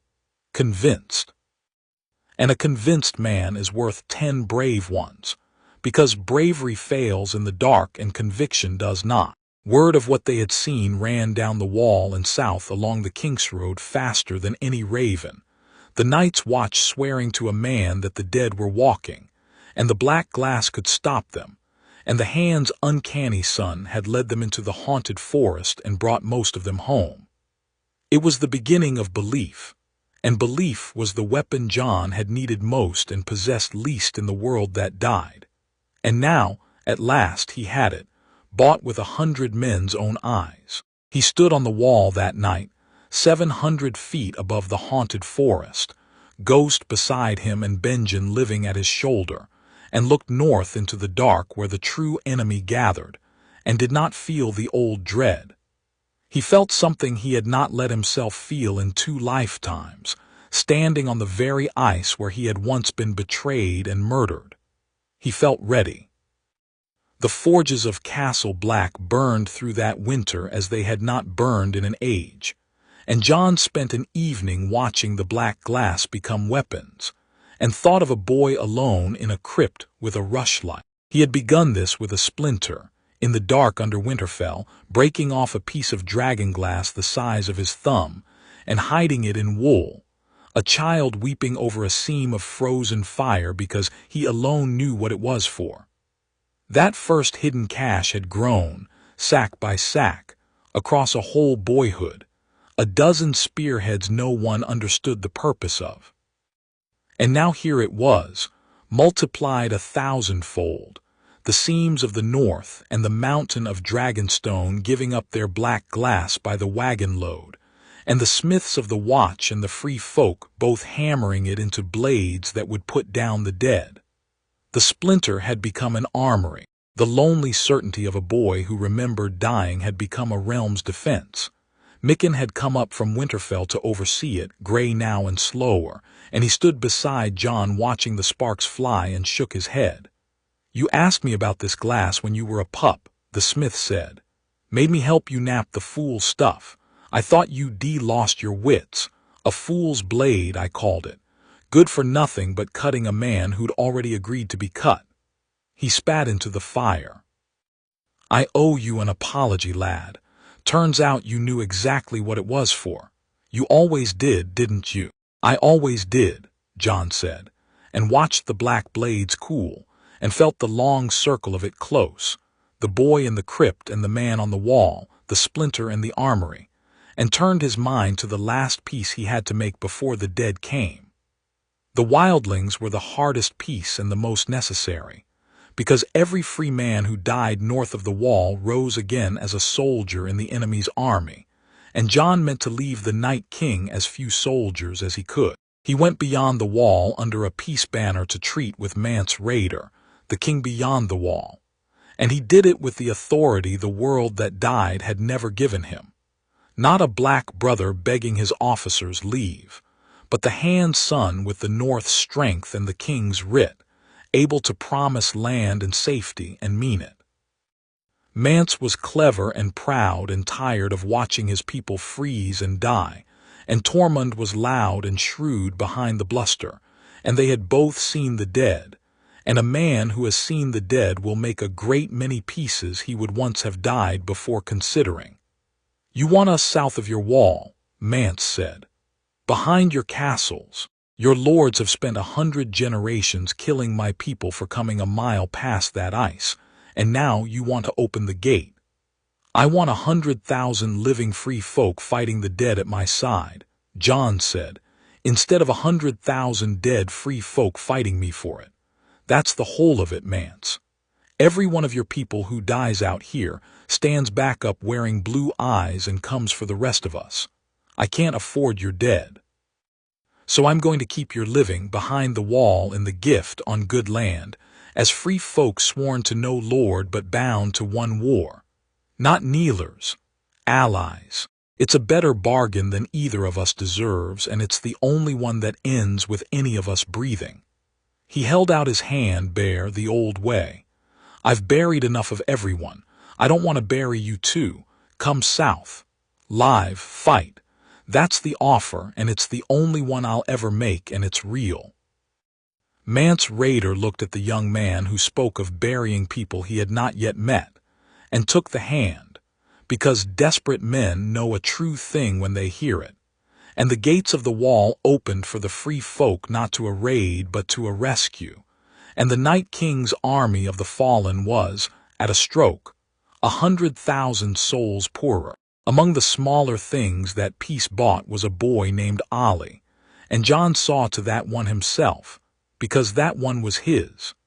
He knew the boy's village, a small holdfast in the gift where, in the world that died, wildling raiders had come and butchered a farmer and his wife, and left their son with a hatred that ended, eventually, in a knife under Jon Snow's ribs. So when the free folk came south, Jon rode ahead of the migration with a company of northern men, and put them between the moving wildlings and the border villages, and escorted the free folk past the holdfasts with discipline and threat both, and no farmer died, and no wife, and no village burned.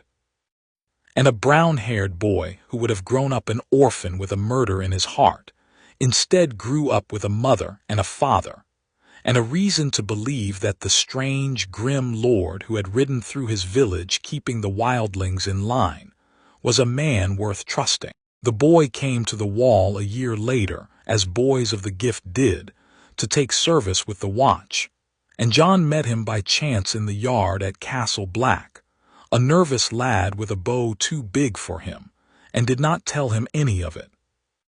He only looked at the boy's living face, the face that had wept while it killed him at the edge of the world, and found it held no hatred at all, only the ordinary fear of a boy far from home.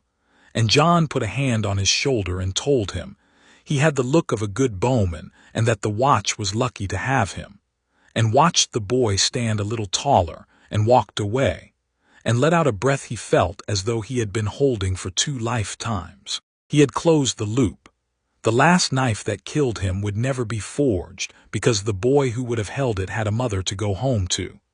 It was, of all the saves of 2 lives, the one no one would ever know to thank him for, the most private and the most complete, and Jon carried it out of that yard like a stone lifted off his chest at last. The realm turned north slowly, the way a great ship turns, but it turned. Belief spread from the 100 men who had seen the dead, down the King's Road, into the halls of lords who had spent the year congratulating themselves on surviving the wars. King Stannis, grim and dutiful and secretly glad to have an enemy worth the name, sent men and steel and the resources of the crown. The North mustered. Dragonglass came up from Dragonstone by the shipload, mined from under the mountain by the king's own leave, and the forges of the North and the wall rang day and night turning it into blades. It was not enough. It would never feel like enough.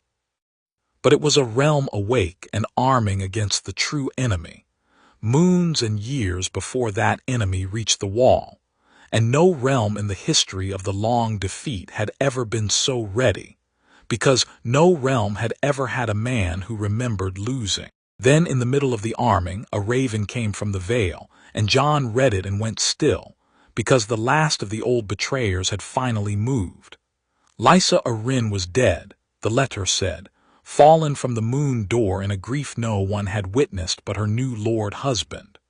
Petyr Baelish ruled the Vale now as regent for her sickly son, with its swords and its gold and its impregnable mountain, and he had begun to reach beyond it. He had sent to Winterfell. He had sent specifically, offering marriage and alliance and the whole strength of the Vale to Sansa Stark. Jon set the letter down. Littlefinger had lost the great game in King's Landing, and had spent the years since patiently building a new board in the one corner of the realm no army could reach. And now, with the world looking north at the dead, he was making his move in the light, reaching for a Stark daughter and the North's own blood as he had once reached for its throat. The last architect of the old betrayals had one gambit left, and he was playing it while everyone else fought the cold.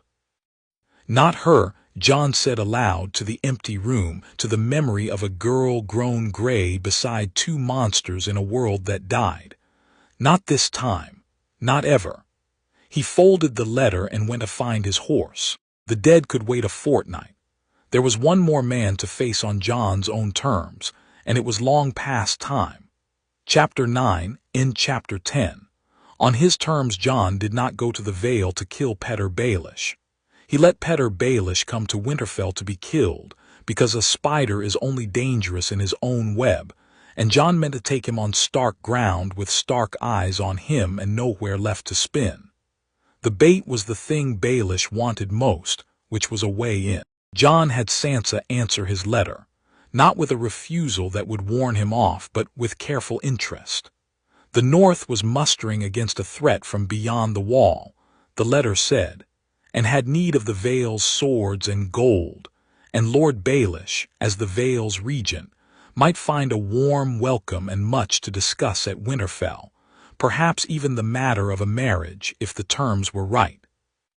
It was exactly the opening a man like Littlefinger could not resist, an invitation to walk into the Starks' own hall and work them close, to turn a war and a wedding both to his profit, as he had turned every war and wedding before. He came within the moon, with a modest guard and a great deal of confidence, up the King's Road to the castle where the boy who had marked him in a King's Landing counting house now waited, grown and ready. Jon watched him ride in from the same wall where he had once watched the lions come, and felt none of the old dread, only the flat readiness of a man who has finally cornered the last of a long list. Baelish was good. Jon gave him that. He came into the hall all warmth and deference, complimenting the North's strength and the Stark children's growth, mourning old Lord Arryn and the poor mad Lysa, spinning the room as he spun every room, and he had 100 small hooks out, testing, probing, looking for the vanity or the fear or the greed he could catch and reel. He found none. He was fishing in a pool that knew every lure he owned. He came to Jon last because Jon had arranged to be least, the bastard at the edge again, and Baelish gave him the flick of attention a great man gives a servant. And then something in Jon's steady dark gaze stopped him, and Jon watched the memory surface behind the clever eyes. A counting house, a boy with a message and a story about a dagger. "The hand, son," Baelish said slowly. "The clever one, you've grown. You were a boy who carried tales of knives, as I recall. I warned you it was dangerous work." "You did," Jon agreed. "And here we both are alive, so one of us was wrong about the danger. Walk with me, Lord Baelish. There's a great deal you and I should say to each other before the feast, and it's the kind of thing best said where the hall can't hear it." They walked the covered bridge, the two of them, the same bridge where Jon had planned the saving of his family a lifetime ago, and Jon let the silence stretch until Baelish, who hated a silence he had not made, filled it. "You've done well for a natural son," Littlefinger said. "The hand's confidence, the king in the North's ear, a hero of the twins, they say. You've climbed higher than your birth ever promised. I respect a good climb. I made one myself." His voice was smooth as poured oil. "Men like us, born with nothing, we understand each other. We take what the highborn are too lazy or too proud to hold. There's no shame in it. We could be useful to one another, you and I. We're nothing alike," Jon said pleasantly. "You climbed by making better men bleed and calling it cleverness. I climbed by keeping better men alive. It looks similar from a distance. It is." He stopped at the rail and turned to face the man who had murdered his family's whole world one careful whisper at a time. "Let me save us both an evening of fencing, my lord. I know what you are. I've known since I was a boy in your counting house. I know you loved a Tully girl and were shamed by a Stark, and decided to burn the 7 kingdoms to soothe the sting of it. I know you set Lysa Arryn to poison her own husband with the tears of lies, and to write my father's wife a letter blaming the Lannisters, to break the peace and light the wars you meant to climb. I know the dagger on my belt was yours. I know you pushed Lysa Arryn through her own moon door when she'd served her purpose. I know all of it, Petter. I've always known. For once in a long career of being the man who knew things about everyone, Petter Baelish stood before someone who knew everything about him, and Jon watched the mask he had worn so long it had become his face begin, very slightly, to slip. He did not kill Baelish on the bridge, though he could have, easily, and part of him wanted to. He walked him instead into the great hall, where the trap Jon had truly built was waiting, because a knife in the dark would have made Petter Baelish a murdered guest, and Jon a murderer. And Jon had learned the price of killing under a roof from the man who taught the whole realm that lesson at the twins. This would be done in the light with witnesses by law, so that no man could ever call it anything but justice. The hall was full when they entered it, and Baelish's step checked, because the men filling it were not there for a feast. Ned Stark sat the high seat grave. Robb stood at his side, the king in the north. The northern lords ranged along the tables, Greatjon Umber and Wyman Manderly and the rest, and among them, come north with their swords for the war and their grievances for the man who had ruled them, sat the lords of the Vale, Jon Royce foremost, bronze and hard-eyed, who had never trusted the up-jumped brothel keeper set over his ancient house. And in a carved chair near the dais sat a boy who was more than a boy, still and pale, with eyes that saw along the roots of the world. "Lord Baelish," Ned said, "you are accused of murder, of conspiracy, of the poisoning of Jon Arryn, hand of the king, and of the murder of your wife Lysa Arryn, my good sister. You will answer these charges before the lords of the North and the Vale." Baelish recovered fast. He always did. He spread his hands and gave the room his wounded, reasonable smile. "This is a grief-stricken family looking for someone to blame for old sorrows," he said smoothly. "Lord Arryn died of a fever. My poor Lysa threw herself from the moon door in her madness, and I have mourned her every day since. I have brought the Vale's strength north to help defend the realm, and this is my welcome. Accusations from a bastard's tales and a family's wishful grief. Where is your proof? A dagger changes hands a dozen times. A boy tells a story. That is not evidence, my lords, that is a mummer's show." He turned to the Vale lords, appealing. "Lord Royce, you know me. Will you let these northerners—" "They have a witness," Jon said, "who cannot be fooled and cannot be bribed and did not learn what he knows from any tale." Bran spoke from his carved chair, and the hall went silent at the strangeness of his flat, certain voice. "You held the knife to my father's throat once," Bran said, though no such thing had happened in this world, and Baelish's face flickered because it had happened in another and only 2 people living knew it. "In a different telling of all this. You said, 'I did warn you not to trust me.' I've seen it. I've seen everything, Lord Baelish.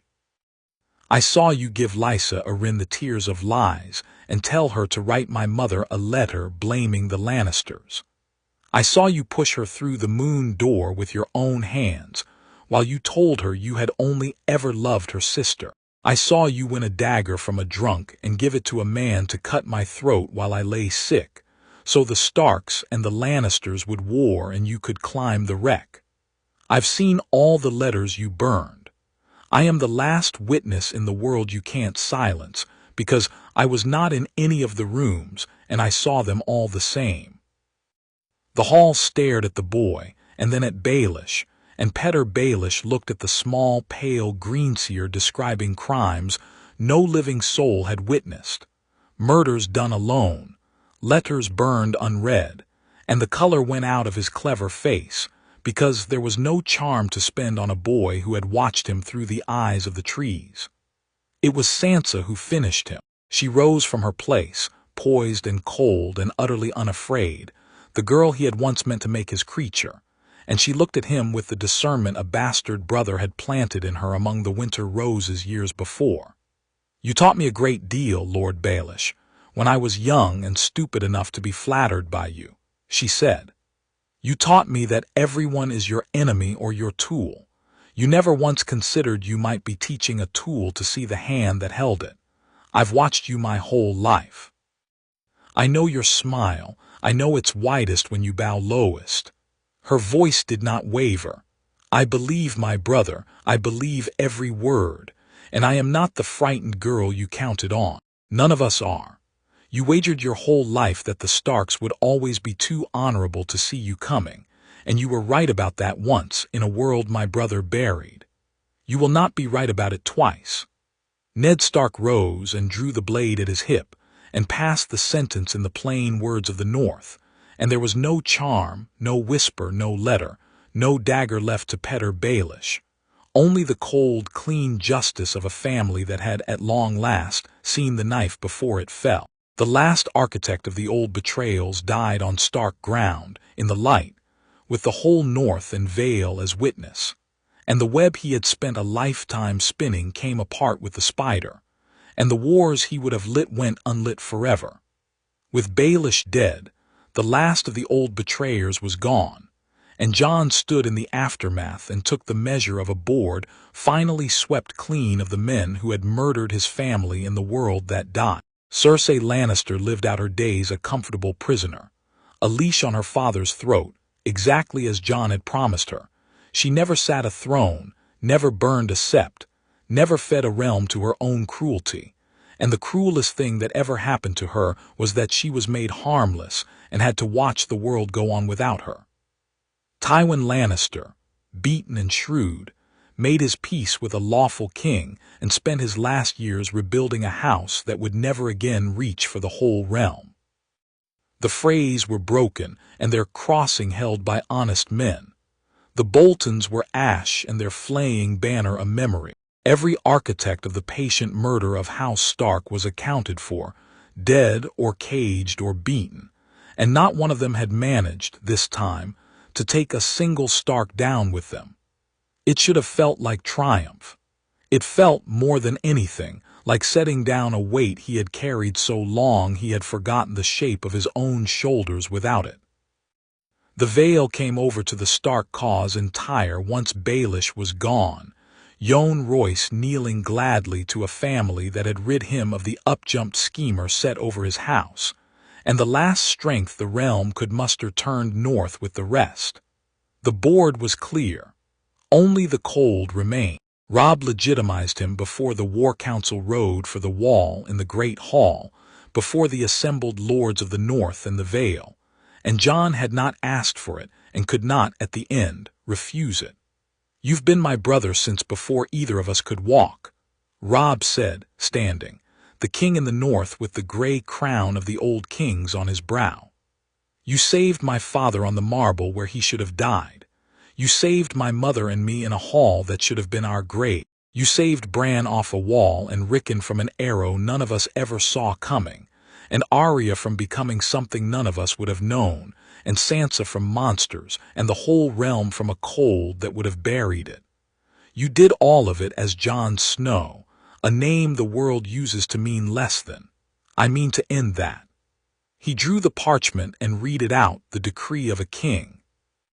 "Let it be known that Jon, called Snow, is from this day Jon Stark, true-born in law and name and right, blood of Winterfell, brother to the king in the north, with all the honors of his house, because he has been a Stark in every way that matters since the day he was born, and it is long past time the world was made to say so."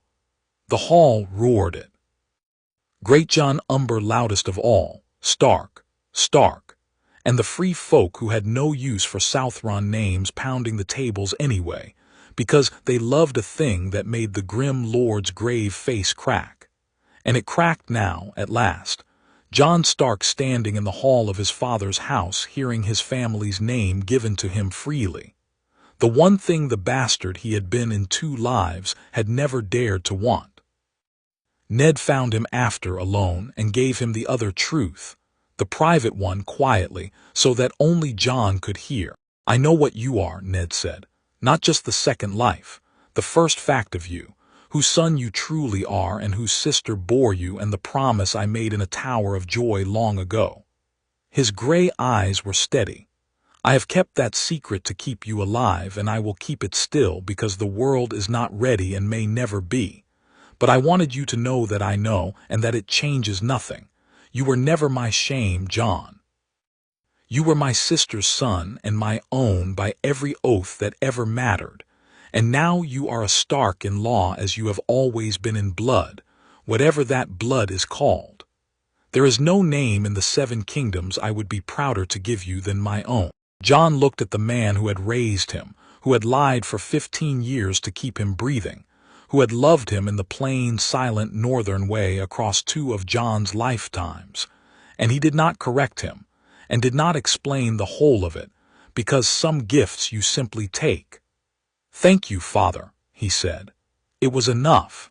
It was more than a boy dead in the snow at the edge of the world had ever dreamed of hearing. They rode for the wall in the deep of winter, the whole strength of a united realm, to meet the enemy Jon had been reborn to fight, and the mood of the host was not the grim despair of men marching to a doom, but the hard, bright readiness of men who knew their business and had the tools for it. Jon rode at the head of it, Jon Stark now, with his father and his brother beside him and the free folk and the watch and the lords of half the realm at his back and 100,000 dragonglass blades in the wagons. And he thought of a boy alone in a crypt with a splinter of black glass, weeping because he alone knew what was coming and had no one to tell. That boy would not have believed this. An army, a realm awake, a family whole and riding with him, a name. He had been reborn into the loneliest task in the world, to carry a doomed future by himself and unmake it one death at a time, and somehow at the end of it he was not alone at all. The wall rose white and vast on the horizon, and beyond it the cold was gathering for its last great throw, and Jon Stark rode toward it without fear, because the worst thing that could ever happen to him had already happened once in the snow, and he had spent a whole second life making certain it would never happen to anyone he loved. Whatever waited beyond that ice, they would meet it as he had always meant them to. Together, ready, alive. The dead came in the deep of winter, as Jon had always known they would, and they came against a realm that was, for once in 8,000 years, waiting for them. It began with the cold, a cold that walked, rolling down out of the haunted forest ahead of the host like a tide, and then the dead themselves, more than any man could count, a gray sea of the fallen with their blue star eyes, and at their head the pale riders on their dead horses, the white walkers, and behind those the still cold figure that was the maker of them all. In the world that died, this host had come upon a wall half manned by a broken watch, a realm bled white by its own wars, no one believing, no one ready, dragonglass a forgotten curiosity, and the free folk already an army of corpses. It had rolled south and buried the living. It came now against something else entirely. It came against a wall manned by the night's watch and the free folk together, 100,000 living where there should have been 100,000 dead, every one of them armed with black glass. It came against the assembled strength of the North and the Vale and the Crown, against dragonglass arrows in their tens of thousands and pitch and oil and fire laid ready along the ice, against a realm that had spent years arming for this exact dawn, because one man had remembered losing it. It came against the Starks, all of them alive. Jon fought at the center of it, and he did not fight alone. Robb held the eastern approach with the northern horse, gray wind a gray death at his side, and the king in the north broke charge after charge of the dead with the cavalry he had learned to command in a war Jon had steered him through alive. Ned stood the wall itself with the veteran lords, grim and unbending, Ice's little cousin drinking the cold light. Arya moved through the close fighting like the water dancer she had become in sunlight instead of shadow, quick and smart in hers, Needle's dragonglass edge finding the gaps, and she lived, and kept living, because she had learned to survive without having to stop being Arya Stark. Tyrion stood over the maps in the war room, turning his terrible cleverness against an enemy that finally deserved it, and his plans held the line where courage alone would have broken.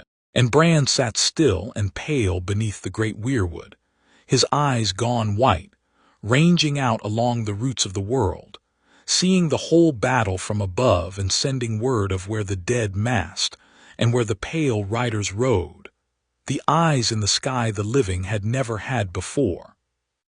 They found the Night King in the press, because Bran showed Jon where he was, and Jon went for him with Ghost and a company of the best, through the gray ruin of the dead, because killing a walker collapsed the whites it had raised, and killing the one that made the walkers might collapse everything. It was the hardest fighting of 2 lives, but Jon Snow had spent a whole death and a whole rebirth learning this exact enemy, and he had Valyrian steel and dragonglass and a brother's eyes above him and a realm at his back. And when he came at last within reach of the cold thing that had ended the world once, he did not hesitate, because hesitation was the luxury of a man who did not know what losing cost, and Jon knew to the marrow. The blade went home. The Night King shattered like ice under a hammer into 1,000 shards of falling cold, and up and down the line as far as the eye could follow, the dead he had raised dropped where they stood, the blue light going out of 10,000 eyes at once, the gray sea collapsing into the bones and the snow it had always been. It was not the end of the war. There were walkers still, and dead still, and a long hard winter of cleansing the haunted forest ahead of them. But it was the breaking of the host, the turning of the long night, the hour the living stopped retreating and began, at last, to win. And it was one with the family whole, every one of them standing on the wall as the false dawn came up cold and clean over a field of fallen enemies, alive together, breathing in the bitter air. Jon stood among them on the ice, ghost pressed against his leg, his brother and his father and his sister living and bloodied and grinning the wild grins of people who have looked at the end of the world and sent it back. And he let himself, for one moment, stand in the world he had built instead of the one he had lost. It was not bloodless, and Jon would not let himself pretend otherwise, because a man who lies about the cost of a victory dishonors the ones who paid it. Good men had died on that ice. Free folk and black brothers and northern lords, men who had believed him and armed themselves with his black glass and gone into the cold, trusting that this time the living would win, and some of them had not come back down off the wall. Jon knew their names, made himself know them, as he had made himself carry every name across 2 lives, because the names were the tax, and he had never once refused to pay it. The breaking of the Night King had not ended the winter, only turned it. There were walkers still loose in the deep forest and dead things still to be hunted down and burned across the long cleansing seasons to come. The war for the dawn was won, not finished, and Jon had learned the difference too well to confuse the two. But it was won. The great host was broken, the tide turned, the realm still standing, and the family that had bled and fought on that wall had, every one of them, come down off it breathing. Jon stood in the gray aftermath among the fallen and the living both, and grieved the dead honestly, and was glad of the living without shame, and let the two feelings sit side by side in him the way they always had, because that was what it was to carry 2 lifetimes and love the people in both. When the worst of the winter had passed and the haunted forest was being cleansed patrol by patrol, and the realm had begun, cautiously, to believe it might live, Jon went home to Winterfell, and to the Godswood, and to the heart tree where it had all begun. He was a man grown now in this life too, and there was gray coming early at his temples that had nothing to do with years, the way gray comes to men who have carried too much for too long. He knelt before the weirwood with its bleeding face in the snow, where a boy of 7 had once made a vow to the old gods in the gray before dawn, and for a while he said nothing, because some things are too large for words and the old gods had never needed them. The other one was there, as he sometimes was, in the corner of Jon's eye. The man who had died in the snow at the new gift with his brothers, knives in him. Jon had carried that man his whole second life, worn him like a second skin, let him do the cold work a happier man could not have done. He looked at the ghost of himself now, across the steaming pool, and found he could finally look at him without flinching. "It's done," Jon told him quietly. "The thing we came back to do. They're alive, all of them, Father who lost his head, Robb who died at the twins, the girls, Bran who was broken, Rickon who ran, every one of them upstairs in that castle right now, warm, arguing over supper, none of them knowing the graves they didn't fill." His voice was low and rough. "You died for nothing at the edge of the world, betrayed by the men you tried to save. I know, I was you. I've never once forgotten the cold, or the knives, or the boy's face. But you didn't die for nothing after all. You died, and you woke up small, and you spent a whole second life making the nothing into something. You bought them all a future with your own murder. That was the price, and it's paid, and I think, finally, you can rest." The ghost did not answer. Ghosts never do.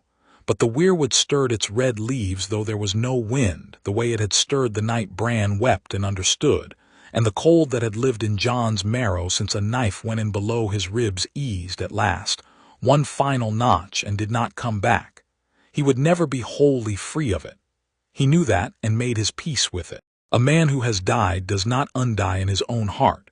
A man who has buried everyone he loves does not stop hearing the earth fall on the coffins, even when he digs them all back up and sets them laughing at a table. He would carry 2 lifetimes to the end of this one, the lost world and the saved one, and some nights the lost one would be louder, and he would walk the walls until it quieted, and that was the cost, and he had always been willing to pay it. Grief was the tax on love, and he had loved them across 2 lives and a death, and he did not begrudge the toll. Footsteps in the frozen leaves behind him. He knew them all now, every one of the family's treads, as he had once memorized the steps from a cradle to a door. It was all of them. Ned first, gray and living, who had heard from Bran a shape of what his son carried, and had taken to seeking him out, wordless, as he had that morning in the Godswood a lifetime ago. Then Robb and Arya and Sansa and Bran carried in his chair, and Rickon grown tall and wild, and behind them Catelyn, who had learned, late and honestly, to love the boy she had spent a first life failing. They gathered around him at the heart tree, in the snow, the whole living family that in another turning of the world lay scattered in unmarked graves across a broken realm. And no one spoke, because Bran had told them, without telling them the smallest griefs, that Jon sometimes came here to be with the ones he had lost, and they had decided, all of them, that he should not have to be alone with the lost ones any more. Ned put a hand on his shoulder, heavy and warm. "Come inside, Jon," his father said, the same words from the same voice, closing a circle 2 lifetimes wide. "It's cold. Whatever you're carrying can wait until you've eaten. You've carried it long enough alone." Jon looked up at them, all of them, alive in the falling snow, the family he had died once without saving and crossed a whole second life to keep, and something in him that had been braced against grief since before he could speak finally, fully, let go. He said, "I'll come in."